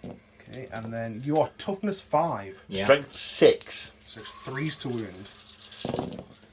So 5 wounds at -2. 2. Yeah. 6s. Didn't want that one. 5? That's too many. Is that enough? 2 saves, that's enough to pop one of them. Yeah. Okay, this broadside. Plasmas into the warrior. and rail cannon into the brain bugs. Tau technology must be. There is nothing in the nothing suggests that those things should be able to withstand firepower of that magnitude. Exactly. So rail rifle to the face. Hitting on 4s. So 1 hit. And wounding on a 2, I believe. Yeah, toughness 5. Okay, so 5. Yeah. So 1 save. A 4+. It takes a mortal wound just by being hit, Yes. being wounded. So it goes down to 2. So some of the energy leaches through the warp shield. He makes his save. Yep, and then the plasma into the warriors. Hit on Warrior. 4s. So 1 hit. Wounding on Not 2. not a 2, not strength 10. That's strength 8. Okay. Okay. Do you know where we're going next? Yes.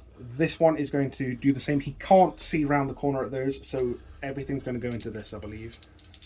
So Yeah, there's nothing else you can really target because it'd be a waste on the little grubs and you can't get it onto the big ones over here because they're characters. okay, so this is going to be the rail rifle first. Yep. So 2 Ow. hits. And Ow. 2 wounds. No, 1 wound. No, sorry. 1 wound. Minus 4, I believe. dead. Okay, and then the plasma. Oh, let's save up the energy. Just, yeah, indeed. Next up, this crisis is going to point that way, over the top of his comrades. Yep. Everything into the... The termagants, the ones with Termagants, guns. yes. The nearest ones that have guns. Yes. Okay. So, Flamer? Flamer, it's going to be D6 plus 2 for 4. Winning on 4s? Winning on 4. 3s even, sorry. 3s even, that's 2 plus 3, yeah. Okay. Yeah. 1. No AP. Save for 5. Yep, save for 5. Yep. Yep. Then burst cannon. Cannon. Hitting on 4s. 2 additional hits. Because of carry on. So I will... Here we go. There was a 3 there. I add that. You as added my the extra. thing back in, yeah, okay. Strength 5, toughness 3, running on 3s. Okay, so that is 2, 4, 8. 6. There we go. 8 saves of... These are not -1, are they? No, 8 they're not. saves of 5 plus. Oh, good roll. You make 2, so 6 die. Yeah. Oh, there needs 1 left. Yeah, 1 left. How frustrating. And the remainder being fired at by these fire warriors. 3 of them rapid... Well, they're all... 2 of them aren't rapid firing. No, so the ones at the back wouldn't be in rapid fire range of that, so they're being put into that one. So 3 guys into this, the rest into that. The termagant is destroyed and 2 hormigants remaining. Okay, so we've just had a lot of conversation and checking of rules and so on.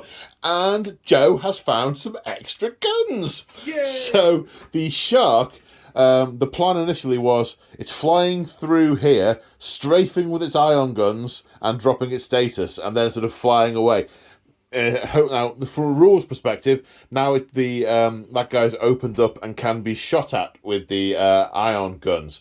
However, we've also discovered there's a missile pod and 2 pop-up seeker missiles as well. So the ion is going into the Broodlord and all the missiles are going into the bugs. The debate has been, where's the greater value to kill, the Broodlord or the bugs? Because the Broodlord isn't a smite that could be 9 mortal wounds, but it is a smite that could be 3. It's also synapse. It's also danger close to combat. Also 6 attacks. 6 attacks, yeah.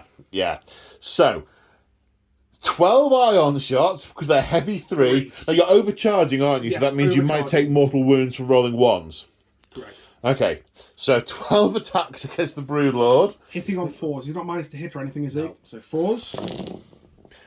So that's 6 is an extra 1. Yes. And you've taken yourself a mortal I'll wound. take a mortal, but there'll be an extra hit. Yep. And you said it was strength 8. It's strength 8, yeah. I mean, jeez, this thing is a beast. Broodlord's toughness 5. So I've never even heard of this thing before no, today. I've not. Me neither. Never seen one in action. Okay, so that is 5 5. at -2 damage. So invulnerable save time. Dodge left, dodge right. 4, 5. You need to pass 4 of them.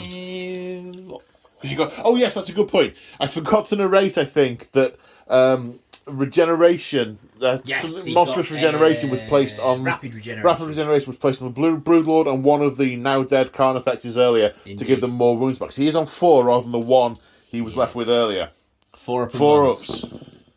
Not like that. Fails 5 of them and takes 15 wounds. He has been liberally pasted around the area. And so dies the last of the Gene Cult. Yeah. The Patriarch. It was all about him for years, up till about a fortnight ago, when he just became a pleb in an army. And all his mates got eaten. And all his mates got eaten, yeah. Well, he had lots of them. Yes. I called the Star Children, all I got was this lousy t-shirt. And other fire going into those bugs. So 2 Seeker missiles. How many damage are the Seeker missiles? 2d3. 2d3. Do the Missile pods first. first, because there's 2 wounds to strip on that last guy. So missile pods. 3 hits out of 2, because Kalyon. And 7. Strength So 7. So 3s to wound. So 2 wounds. 2 invulnerable saves of 4+. 2 passes. The missiles just atomize as they get close to them. Yeah. Okay, the Seeker missiles. 2 misses. Oh, how anticlimactic! But that guy Is murdered, absolutely murdered. And the Cadra Fireblade puts a wound on this Screamer Killer in his last few remaining defiant moments. There are no charges, so we come on to the fight phase. This Carnifex, there's only 1 combat, and it's Tyranids to fight first. So this Carnifex is going to have a go at the Shaper. 6 attacks. 6 attacks. Hitting on 3s. They all hit. Will hit. Strength 6, toughness 3, wounding on 2s. They 4 of them wound. Yeah. Minus 3 damage. Uh-oh. Does he survive? Because he didn't partake in the meal. He did not partake in the meal. He was keeping a lookout. Yeah, he is jam bread. He's an ex-Shaper. He has ceased to be. And that is the end of Tau turn 3. Now, I was pretty... Oh no, there's a morale over here for those 2 Hormigans. They fail on anything but a 1. So 1 runs. And his mate Also runs. Yeah. So I have to say, I thought the Tau were absolutely foobar at the start of this turn, but they have done some serious work. This flank is almost entirely clear. Yes, there's a collapse over here, but if they can, depending on what happens with that Storm Surge, there's still some play in the game. And now they're in Kalyon, they are only getting stronger with their shooting. So let's see what happens in Tyranid, turn 4.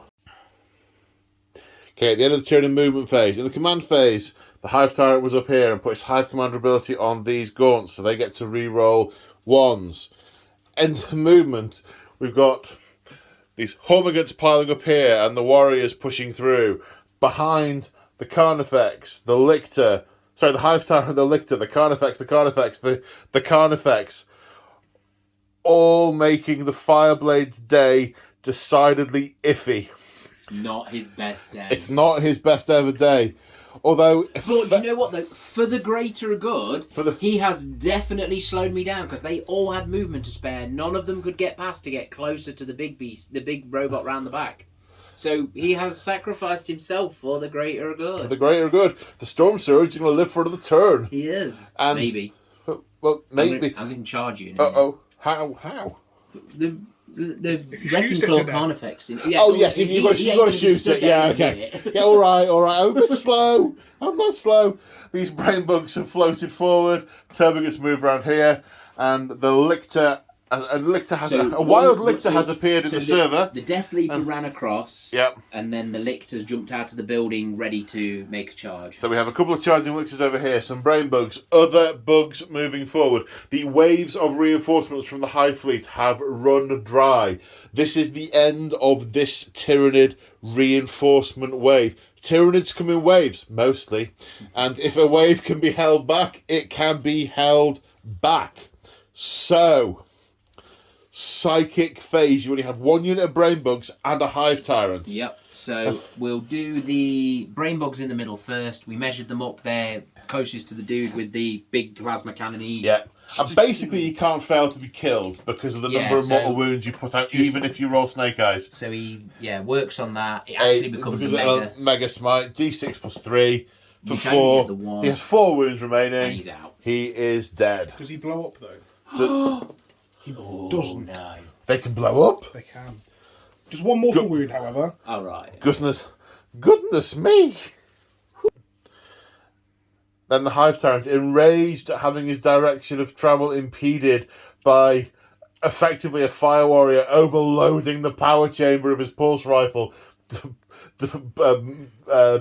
depleting the power cell like there is no tomorrow. Enraged focuses the power of the hive mind to smite him. And succeeds. Is he single wound? No, he's character. He's a character. D3 for 2. For 2. He's still alive. Ah. So he's going to use his psychic scream then. He's going to shout at you, which doesn't go off. Does not go off. He is still there. You... So angry. He's looking at me. Charge at me, beastie. Yeah, we got from Shoosty phase first. You watch him survive all this shit. I'll just roll 1s. Just nothing but 1s, and he can stand there and take the charges from everything. Speaking of shooting, let's do some shooting. So we'll start with the Death Spitters with Slimer Maggots, which are 3 shots each. Hitting on 4s. 3. Strength 7. Winning on 3s. 2s Not even, sorry. double. What, shall we roll some more 1s, shall we? So that's 1 at minus, I want to say minus 3. If it's minus 3, he doesn't get to save. Okay, we're going to have to check this, aren't we? Carnifex with his Slimer Maggots is minus 3, 1 damage. He's got They've got a wound left. That Carnifex has not killed him. Right, the Screamer Killer's going to use his bioplasmic wha-ching! 3. Hit on 4s. 4s. One hit. Stop thinking 1s at my dice, Joe. Wounds you got to do, it's not just him. There's a lot of 1 power going on. 1 wound. Minus. These are like minus 2. 3 or 4. Minus 2. Say 2. No, it's minus Say 4. 2. No. Just say 2. Okay. No. Ting! Oh dear. So Alas, poor Yorick. Let's take the thing off as well. It's Yes. just a bit confusing.com. Yeah. Okay, so that's... So the Hive Tyrant's got to shoot, yeah. So he's got D3 plus 3 shots from the Stranglethorn Cannon into the back of the big robot. You don't need to say back. We're not playing Horror Heresy. looks more like side to me, actually. Depends, yeah. Actually, you'd really have to get the angle on that I'd say that's rear. to really tell. rear. I think it's side, actually. Well, you see, Dreadnoughts don't get it. I don't know how Knights... Well, I've not fought Knights in Heresy yet, so I don't know how they shoot with armour facings. How do books shoot? Yeah. So these are Strength 7, I believe. But I'm rolling to hit, so I'm hitting on 2s. Which was lucky. Toughness 8. Toughness 8. They are Strength 8. Stranglethorn Cannon. 4s. There we go. 3. 3 and minus. Minus 2 damage. Minus 2, so 4 plus. One goes through, does 2 damage. damage. 11 wounds remaining. Knocky. How many of those gaunts in the middle can shoot across here? They're all in range. Ooh, no, they're not. Those back 4, 5 there can't. And then maybe 2 of those can see past, I think. Yeah, that's going to be close, isn't it? So, yeah, 2 of those. So I reckon, should we say 10 overall? There's 20 something there, isn't there? So yep. 10 overall sounds good. Is this into the warriors or... Into the suity looking little guy. Crisis suit. Crisis suit. Look at him not hitting. You didn't advance, did you? So it's 4s. So it's 4s, yeah. Yep. Yeah. Strength 5, toughness 5, 5. 4s. That's 3, minus 1. It's not the Shazui, is it? No, it's not. So it's 4 up invulnerable saves. 1 goes through. 1 goes through, 1 damage. So 3 remaining. Lictors have no guns. So some charges over here. Having to clear that corner and come around here. The Stone Crusher needs a 9. Hive Tyrant needs a 10. Stone Crusher first. 9 to charge. Gets it in on a 10. That means I can't roll a 10 for the next one. Well, you need to move that and see if you Yeah, can see if actually. I can even get it in. You can even get it in. Can I you- press the button on the gun trigger? And I did him first because he's blind charging. Okay. But that's up to you. I'll let you I call narrative on that. do it. He's shooting him as he comes around the corner. Yeah. Fair enough. Can I say it's -1 to hit him in Overwatch, so you're only hitting on 7? Sure, I'll get 2 hits on 6s, isn't it? You can't. No. Okay, let's do the pulse blast charge to begin with. So, hitting on 6s. Re-rolling because of his anchors being down. Okay, so I want to tell you this, but that is 2 6s. He is in. Carry on, which So means is that 6 hits? that's 4 hits. 4 hits. Oh gosh. When do you go up to the next? You don't go up to the next one in the beginning of the battle round, do you? Yes. Yeah. So doesn't that mean it's? Okay, so it's worded. It's if that unmodified hit would hit. Right. Okay. So in Overwatch, a It's 5 6. wouldn't Wouldn't actually hit. hit. Ah, right. Okay. So it doesn't trigger 2 shots. So it's strength 12. It's strength 16. 16. Yeah. Yep. So that's winning on 2s. Yep. Oh, Only 2. only 2 saves. -5. -4. -4. Well, 2 mortal wounds Okay. because you were hit by it. Wasn't that right? No. No, I've got that wrong. That was the wounds on when he was hot-blooded. That's now worn off. I thought that gun did mortal wounds anyway. Or was that the hammerhead? That's the hammerhead. Either way, that's 2 saves of a 6 up. 2 saves of a 6 up and 10 Okay, damage do, each. Do that for 12 sure. damage each. 12 damage each. 24 damage. That's dead knight. I mean, Dead card a effect. dead card effect. Yeah. Okay, so that's the thing that happened. So the Hive Tyrants, Hive Tyrants go for the after charge. James has finally calmed down. It's great. Hive- That's alright. Kill the Hive Tyrant as well. It's all good. No, he doesn't make it. Doesn't make it, and there was no CP left for Overwatch as it What's the happens. Screamer Killer in on? He's an 8, 9, 10. What is he? 4 So to the he's corner and then 5 to the. 5 and then another 11. Another. There's still An 11. Yeah. Oh, 9. No. No. No, it's Not- out. What about this? Not Oh, this no. turn. Yeah, the Lichter's even Lictor. further back. He's not getting. Not this turn. No. Okay, Lictor over here and Death Leaper. What order are we doing so this? The Death Leaper's going to go into. You got no CP now, have you? So you can't Overwatch over here. No. No, so that. Jump over, you idiot. So that's an 8, and that's a 7. But if I can engage, which one do I want to kill? All of it. Let's put the Death Leaper into the big one. Okay. On a 7. No. No. Do they get to re-roll? No, they only get It's to the re-roll on the turn they come in, arrive. which is a shit. So basically, if he'd have made it in, I could have done the instinct spray tray. So he could have got +3 to his charge. So he'd have Yeah. been on a 6-inch charge. Well, you Well, could have these done- have all got Sense of Stone as well. So that's the shrug. Yeah. Yeah. Which the Mortal Wound lad would have had. It took exactly 4 wounds. Roll 4 dice. Put him back on 2 wounds. Yep. He's back again. There was no one else you could have shot at him with. No, it makes no difference to my. 'Cause he from couldn't- my he end. couldn't shoot yeah, out. no, Yeah. no, definitely. So this Lictor is going to charge. It's 9-inch to either of them.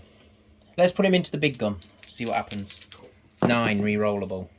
Not 8. on an 8. A 10. 11. There you go. 11. There That's we go. in. That's more like it. Rawr!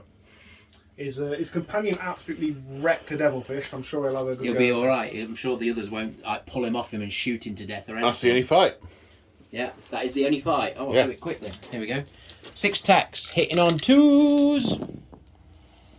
5 hits. 5 hits. Strength 7, toughness less. Or are they toughness? Less. I think they're 6. Okay, toughness 7, so 3s. 3. 3. At -3. Minus was it? 3 that becomes -4, So 6 plus saves. and they're flat 2 damage. So 6 shrugs. Yep. Oh, yeah, well remembered. I've Sense forgotten of again. Stone. Yep. 1. So it's taken 5 damage. And they start with 8, so it's got Yes. 3 remaining. What does he do in return?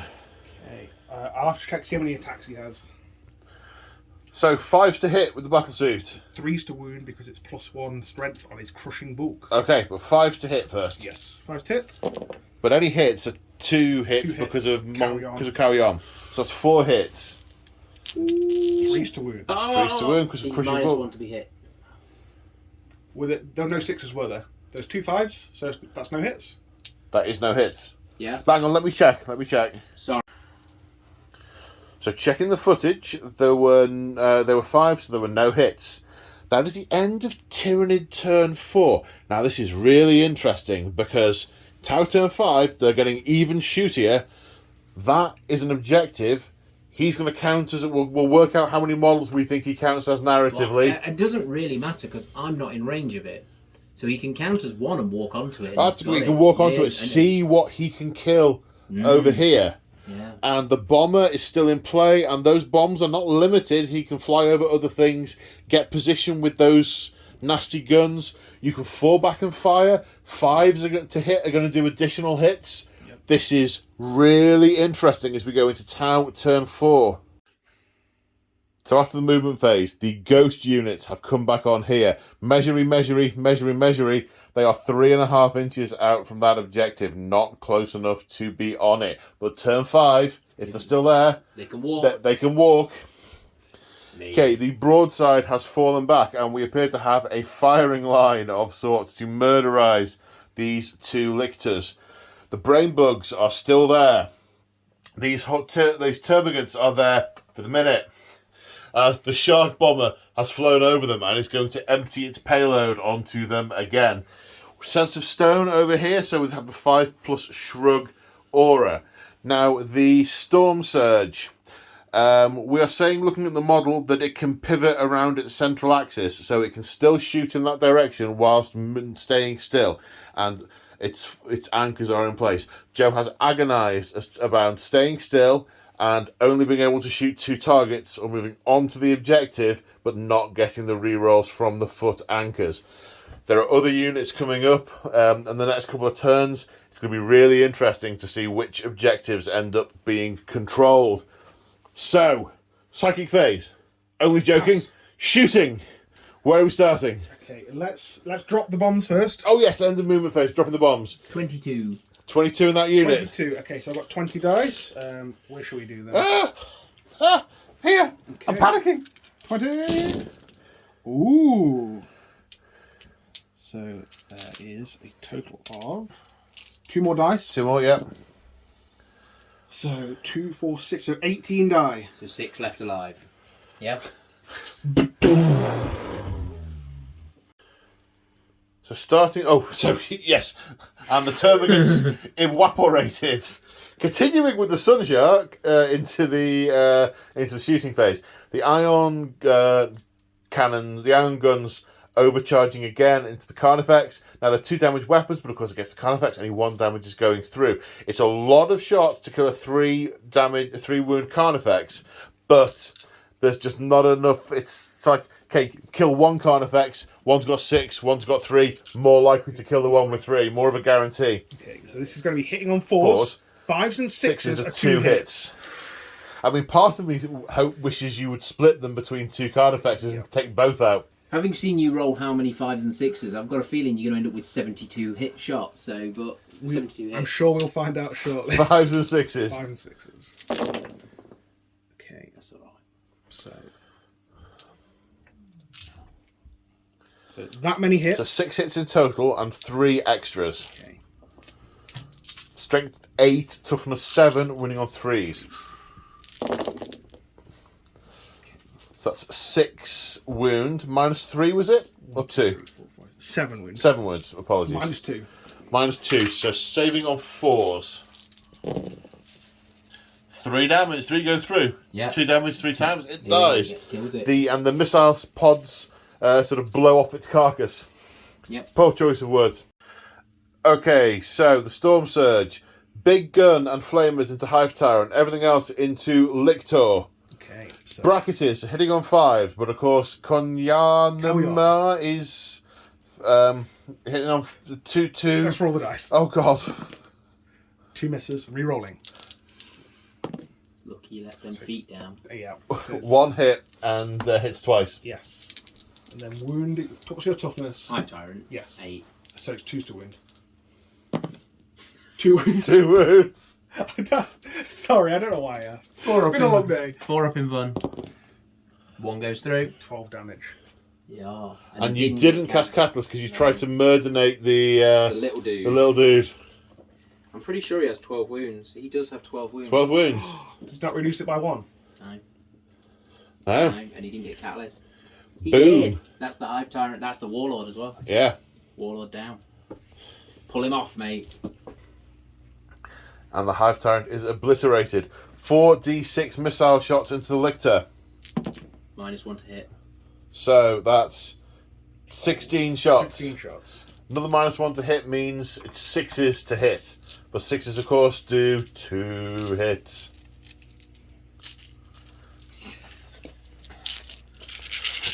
Sixes. Yeah. Yeah, 6 hits in total. Re-rolling for the stabilizing. Oh, effort. God. So, not in total, just so far. To begin with, for now. Oh, no, there was another 6 there. I think I knocked it from a 4, didn't I? Oh, right, okay. Take it out and re-roll it then. Oh no, it was a 6. I knocked another one and picked Yeah, up the 6. right.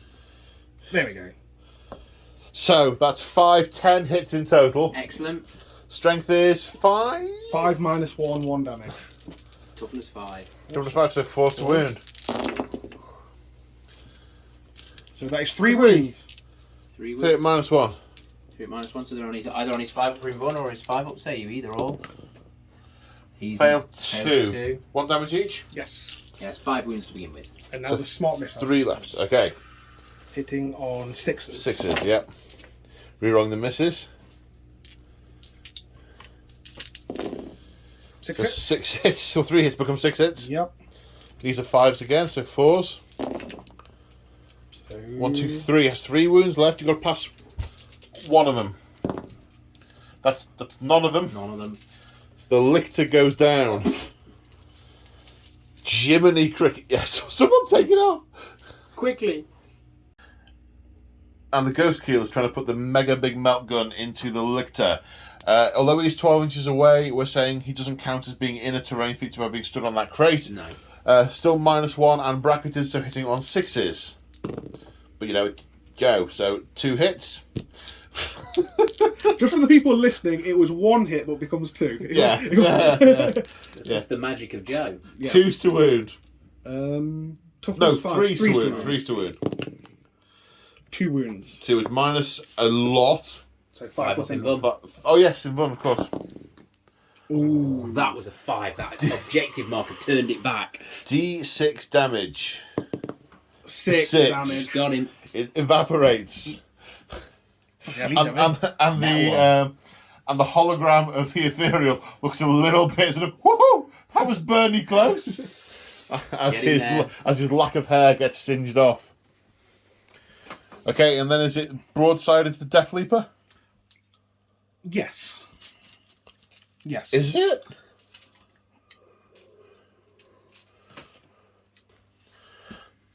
So slight change of tack there. All the Fire Warriors are shooting in first. The Breachers have fired in and done nothing. The Strike team have fired in and forced 5 saves at -1. So saves of 4 plus. 5 up. 5 up. 4 up naturally. Oh, sorry, He's 5 either up. 5 up in Vun, 5 up. Yeah. So he's taken 5 damage. He has 2 wounds remaining. Okay, and now the Crisis Battle Suit is going to fire everything at him. Okay. So the Flamer. It's going to be 4 4 shots. hits. 4 shots. 4 hits. 4 hits, yeah. And then 5s to wound. Because your toughness 5. Toughness 5. Yep. So 1 1. wound. No, so 4 up. 4 up. No, he's got 1 left. 16 shots. It is 18. Sorry, 12 shots with the burst cannon. Okay. Hitting on 5. 5s. And each 5 plus is 2 hits. So 3 hits, converting to 6 hits. So carry on. 2, 4. I remember his name this time. 3. 5s and 5s, so 4s. 4s. Ooh. 5 saves at No AP on AP this one. dash. 4 5 up. 4 plus saves. That sounds totally legitimately, like, Yeah. perfectly doable. Well, it's like totally what he was doing earlier with his invulnerable saves. So the Death Leaper is Out of there. destroyed. So you got your broadsides. What are they doing? Brain bugs. Okay. So if everyone's happy, I'll fire them both at the same time. Ecstatic. Was that sarcasm, sir? So Is this the rail or the plasma? I should do them separate for the damage spillover sort of thing. Really. I don't mind. Okay. Just pick some dice and roll them. Man. Plasma. Okay. 2 hits. And... Threes to wound? Yep. Toughness 5. Yeah. Yeah. 2 wounds. Okay, so 2 are And you're invulnerable. invulnerable. Yep. They're all good. They both pass. And then the Rail. So that is... 2 hits becoming... 3 hits becoming 5 hits. Because you're not at -1 for shooting them. Nope. 4s to hit, yep. And then 3s to wound. Oh! So- How does 3 become 5? I thought it was. Well, good. 2 of them- One of them was a 4. One of them was a 4. Sorry. Yeah. Yeah. Sorry. Yeah. Yeah. So I've that got is you. 3 wounds. Vulnerable saves of 4+. 2 go through. So that is D3 plus 3. So that kills the first one that was wounded. Yeah. And D3 plus 3 kills the next one, because the Yeah, 4 wounds yeah. each. Yeah. Okay, and then D3 this one takes 3 mortal wounds because I got 3 successful wounds. The unit took That's 3 how more you wounds. do it. Yeah, That's yeah. how you do it. So they're gone? No, it's got There's 1 wound one wound left. left. Got 1 left. Yeah. I was just about to say I think the 4 is a bad luck. Oh, blimey. Well, that was efficient. Efficient shooting. Who'd have thought the Tau efficient shooting? An hour ago, I thought the Tau were Done for. done for. Now, I actually think I can't win. well, so we are at the end of battle round 4 here. We've got one more turn to go. Budge up a bit, mate. So, this objective Yeah, is worth. is 3. worth 3. Now, so if the Tau stay on both of these, that's going to be 6 points of Tau victory. There are 5 points out here, Yeah. and that is worth 1. These are worth 2. If the Tau control that one and that one at the end of the battle round, and the Nids are on the 1-pointer, that 2-pointer, and that 3-pointer, that is 6 points to the Nids to 5 to Tau, as they manage to push through. This flank collapses and they push through. It is still anyone's tight. game as we go into Tyranid turn 5.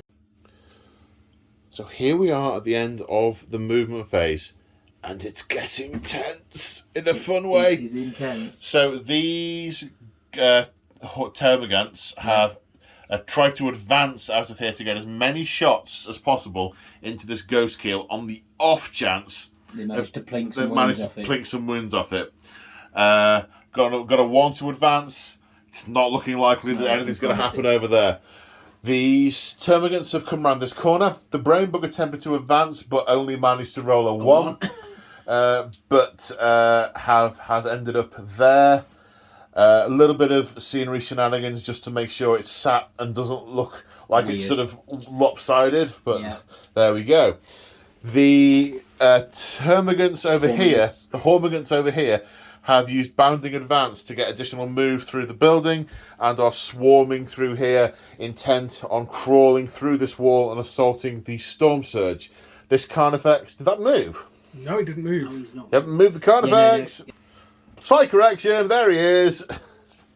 And those warriors are staying put there, making sure there are no other flanking Tau organisms coming through. They're trying to secure a corridor to push through, and the chain of the corridor. This is being held still by Tyranid warriors back there. And if they can break through here, destroy this, keep this route clear, then they will have broken through the Tau line, because we will be looking at 3, 4, 5, 6 points against a possible 5 from the Tau. So that's all the movement. Psychic phase. There is 1 cycle left on the table, and that's the zoanthrope. He does still get a +1 to the cast for himself. So 6 7. plus 1 is a 7. D3 plus Plus 1 mortal wounds. Yeah. For 3. 3. Who's closest? Who's closest? Oh no. Tape measure. It was the storm surge, and he's down to 8 wounds. Right, shooting. Where are we I'll starting? do 5 shots from those gaunts into him. 6 gaunts, bud. Is there 6? Yep. Oh, cool. There's a hidden one. 3 gaunt. Hit on 4s. They advanced. They advanced. No, they didn't advance. just moved. No, they just moved. He advanced. Yep, that's cool. 2. The 1 wound might make the difference. It might. 5s. So we're on. Yeah, 5s. Yeah. No. No dice there. The brain bugs didn't manage to make their way up here and into the little cockpit Screamer thing. Killer on the back of him is doing his bioplasmic spit. Ting! For 5 shots. 5 hitting on 4s. Now we roll all the 6s. There we go. Sweet. These are strength 8s. Toughness 8. So 4s. 3 at -3, so you're on your -3 invulnerable save with 4 plus. Which you Joe There you all go. of them. Yes, he The does. 2 pilots called Jammy and Git.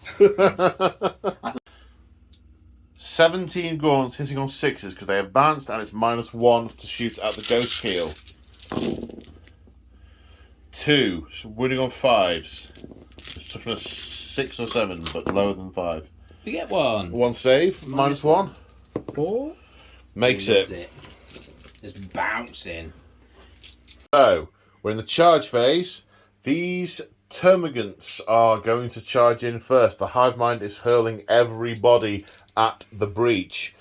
Now, so Joe has a dilemma. He has 1 command point for Overwatch. That Carnifex is going to get in. Those Hormigants are pretty close. It's does he spend it on that? And because they're not really a threat. They're not a but threat, if they get in, they block other things. What are you going to do? Are you going to save it, or are you going to? The pilots are ignoring them entirely. Yeah. So if I don't get it's a 6 + 2 for the barricade, so an 8. No. They fail. So next the Carnifex or the Carnifex. Carnifex. Overwatch Overwatch. He's in on a 5. makes it in on a 5. Pulse Blast Cannon. Hits once, re-roll the other one because Yep. the anchors are down. So that's 2 hits. It's 2 hits. I think it's 3 hits.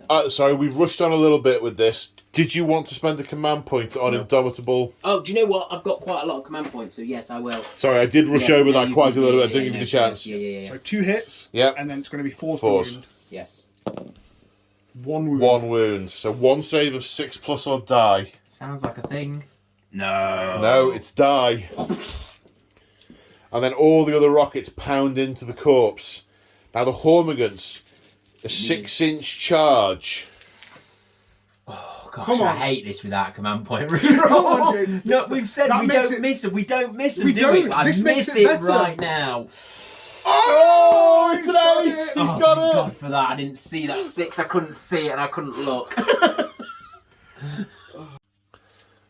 So after the charge, we've now got into the fight phase and the pile-in. This is the only unit, so we have done the pile-in. With the additional 6-inch pile-in move, they have all made it into the 3-inch range that they need, because they're special, of the ghost kit of the Storm Surge.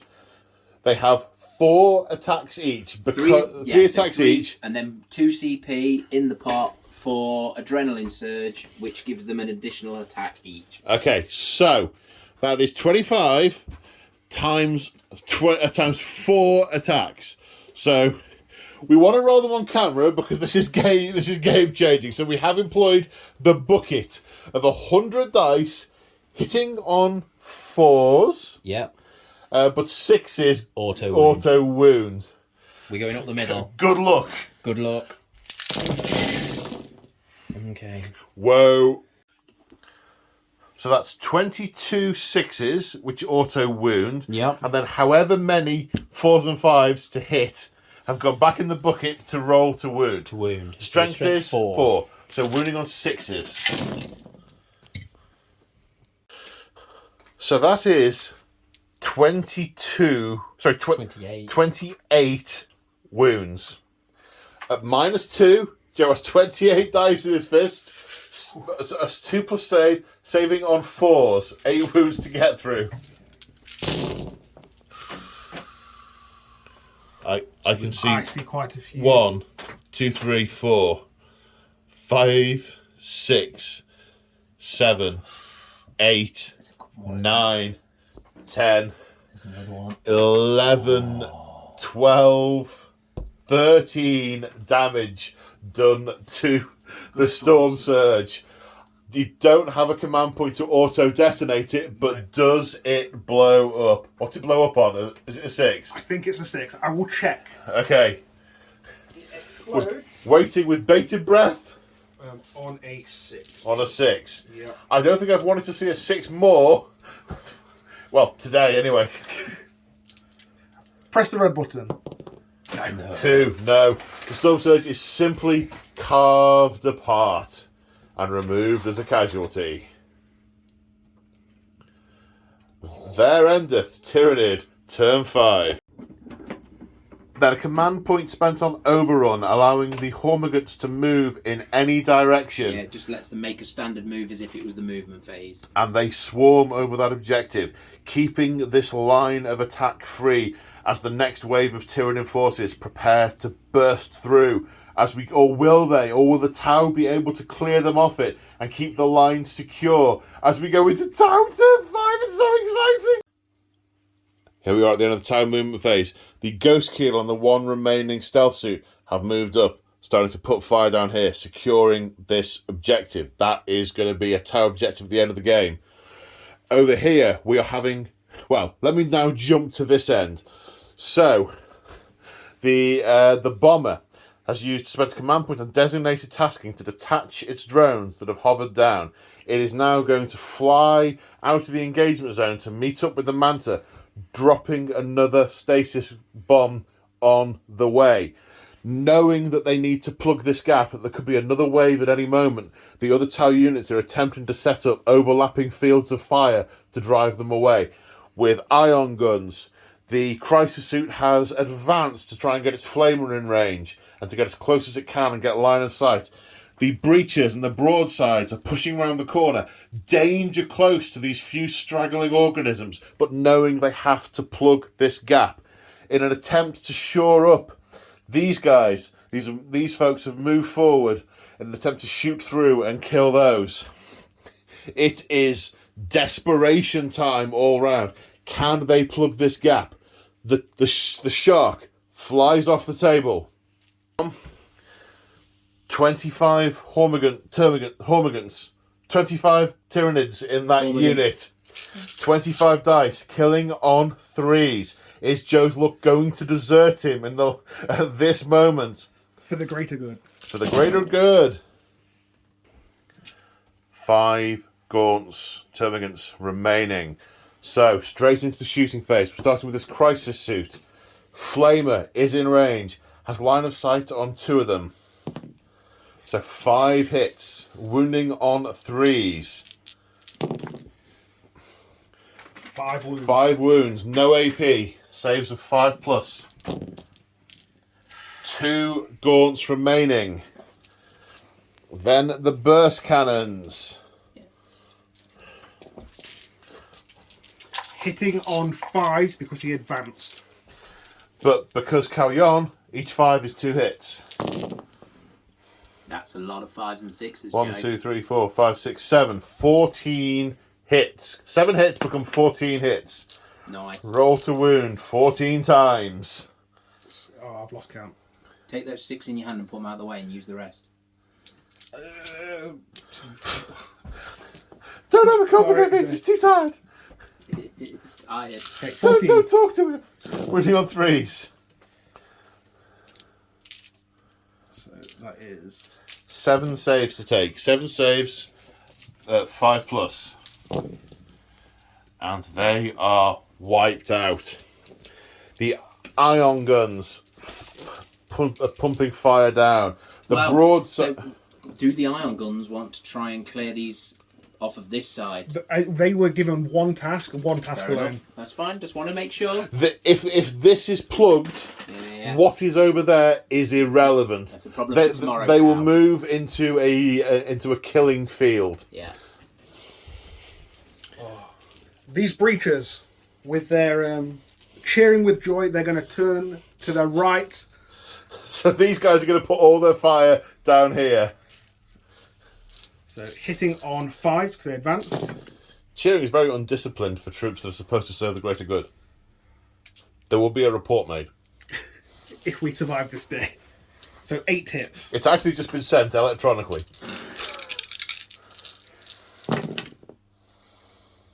So 2s because of strength 6. So 1 and then minus 2, aren't they? Yeah. 1, 2, 3, 4, 5, 6, 7, 8. Dead. So they're dead. Yeah, another unit down. They are clearing their lines now, aren't they? Yeah. I've took everybody there. And the broadside of the brain bug. It sees It was on its last wound as well. It's on its last wound. It sees the glowing, throbbing brain, and it shoots its railgun and the plasma in his face. Railgun. That's 1 hit becomes 2 because it's turn 5. winning on 3s. That's at least 1 mortal wound, which kills it. Does it? Do they mortal wounds? I thought it was the On big ones. successful wounds. And it's only got 1 wound left, so it's He's dead. He is out of there. And then the ghost keel vaporizes a couple of gaunts over here. And that is the last action of the game. Wow. And at the end of the game, the Tau control one of these rear objectives, one of the midfield objectives, for 5 points in total. 3, 4, 5. The Tyranids control a midfield objective, 1, 2. And the backfield objective, 3 points. No one controls this one. Yeah. The air is full of plasma rounds. And lots of Tyranid. Nothing will live that walks through there. And these Tau, these brave Tau, have sold their brothers in arms, sold their lives for the greater good. But these ones will be able to retreat to the manta that lands behind them as the waves of Tyranids have been stopped, allowing the rest of the Tau to abandon this world for the greater pragmatism and quit this star system, leaving the Gwalar to fight the Tyranids alone. And a mild smirk from the ethereal as everyone walks off and he just switches off the protection unit and disappears. Oh, guys, what an amazing game. We thought we'd do this in a few hours and be home for tea. Yeah. It is 9:45 in the evening. On Sunday on night. Sunday night. It's been a fantastic game. The trains have stopped. Fun. We don't know how Joe's getting home. He's walking. I guess I live here now. You guys gonna have a game tonight? Oh, I think I've been gamed out for. I've been gamed to death. Oh, guys, what are your thoughts? I mean, that was a custom scenario, and we were a little bit, how's it going to work? How's it going to play? We don't want it to be... I'm glad we talked it out at the beginning, because we all said it didn't look like the Tyranids had enough stuff. Yeah. And then they ended up with 500 points more than the Tau to begin with. At the start, recycled about 1,000 points. A bit over. I added it up, it was about 1,750. So you have literally... I was 2,200 points over what you've had on a 3,000 point game. You have killed just over 5k. And that speaks to the nature of the scenario. It was those objectives that had to be held. Not having to move off, getting to stand their ground, being the patient hunter. It also shows the strength of the patient hunter. Yeah. It's very easy to say as a player, carry on, oh, it's brilliant, I'll do that every time. Yeah. But if you really play to the narrative of the army and you use the rules which make sense in the scenario, you can make it work. And it has worked a treat here. But it did really show, like that turn 1, we all went, we may have misjudged this one a little bit, there's still quite a lot of Tyranids on the table. And then turn 2, it was like, oh, that was all right. And then that was it. Then your patient hunter kicked in, and it was like, oh wow, everything's dead. What do we do? They were patient. We should have been the patient. Yeah. You were there with a dustpan and brush, just shoveling stuff off the table. So much. Yeah, 5,250 points, give or take. You killed all but. And you've still got models on the table left. Yeah. You're just shy of 3k list. You've probably got about 600 points left. It's 200 points alone for the broadsides. Whoa. About 78 points for the crisis. Yeah, you've probably got about 600-700 points left. Yeah. Which again leads to, because of how we constructed the mission, we were given parameters for what we could bring in terms of sizes. It made it that then has balanced the game. We didn't have some of the bigger, punchier, nastier bugs. A lot of Carnifex, which were horrible. And if you hadn't managed to kill the Carnifex in Overwatch over there, you might not 2 Carnifexes and Overwatch, you might not have cleared all that out in the last turn, and you would have lost that objective and lost the game. And again, that was only possible with Carry On. Carry on, because of the extra hits you were getting, because of the later turns. It's like, we're not killing enough, we're not killing enough, we're not killing enough. But then the casualty rate really rises. And it's, can we hold out? It was fantastic. It was such a fun game. It really was. I really enjoyed it. I know we've done it already. I'm going to shake your hand again because it was a really, really brilliant game. Okay, guys, well, thank you for coming down and playing this. This has been an absolute spectacle. Amazing game. My feet hurt so much. We were all in agony. I want to sit down. The table's being pushed over as we lean on it to keep ourselves upright. So, that's episode 4. The Tau have left this campaign and the Imperium to their fate against the Hive fleets. Yeah. Find out their fate in episode 5, the finale, which will be out in about 2 weeks after this. It will be the next episode on the channel. Join us there. And until then, don't forget, check out March of War. Thank you very much, dude. And other stuff. Don't forget, he did all this terrain. It's awesome. Go check him out. Do it now. And until next time, take care, everyone. And say bye, James, and bye, Joe. Bye, James, and bye, Joe. Bye.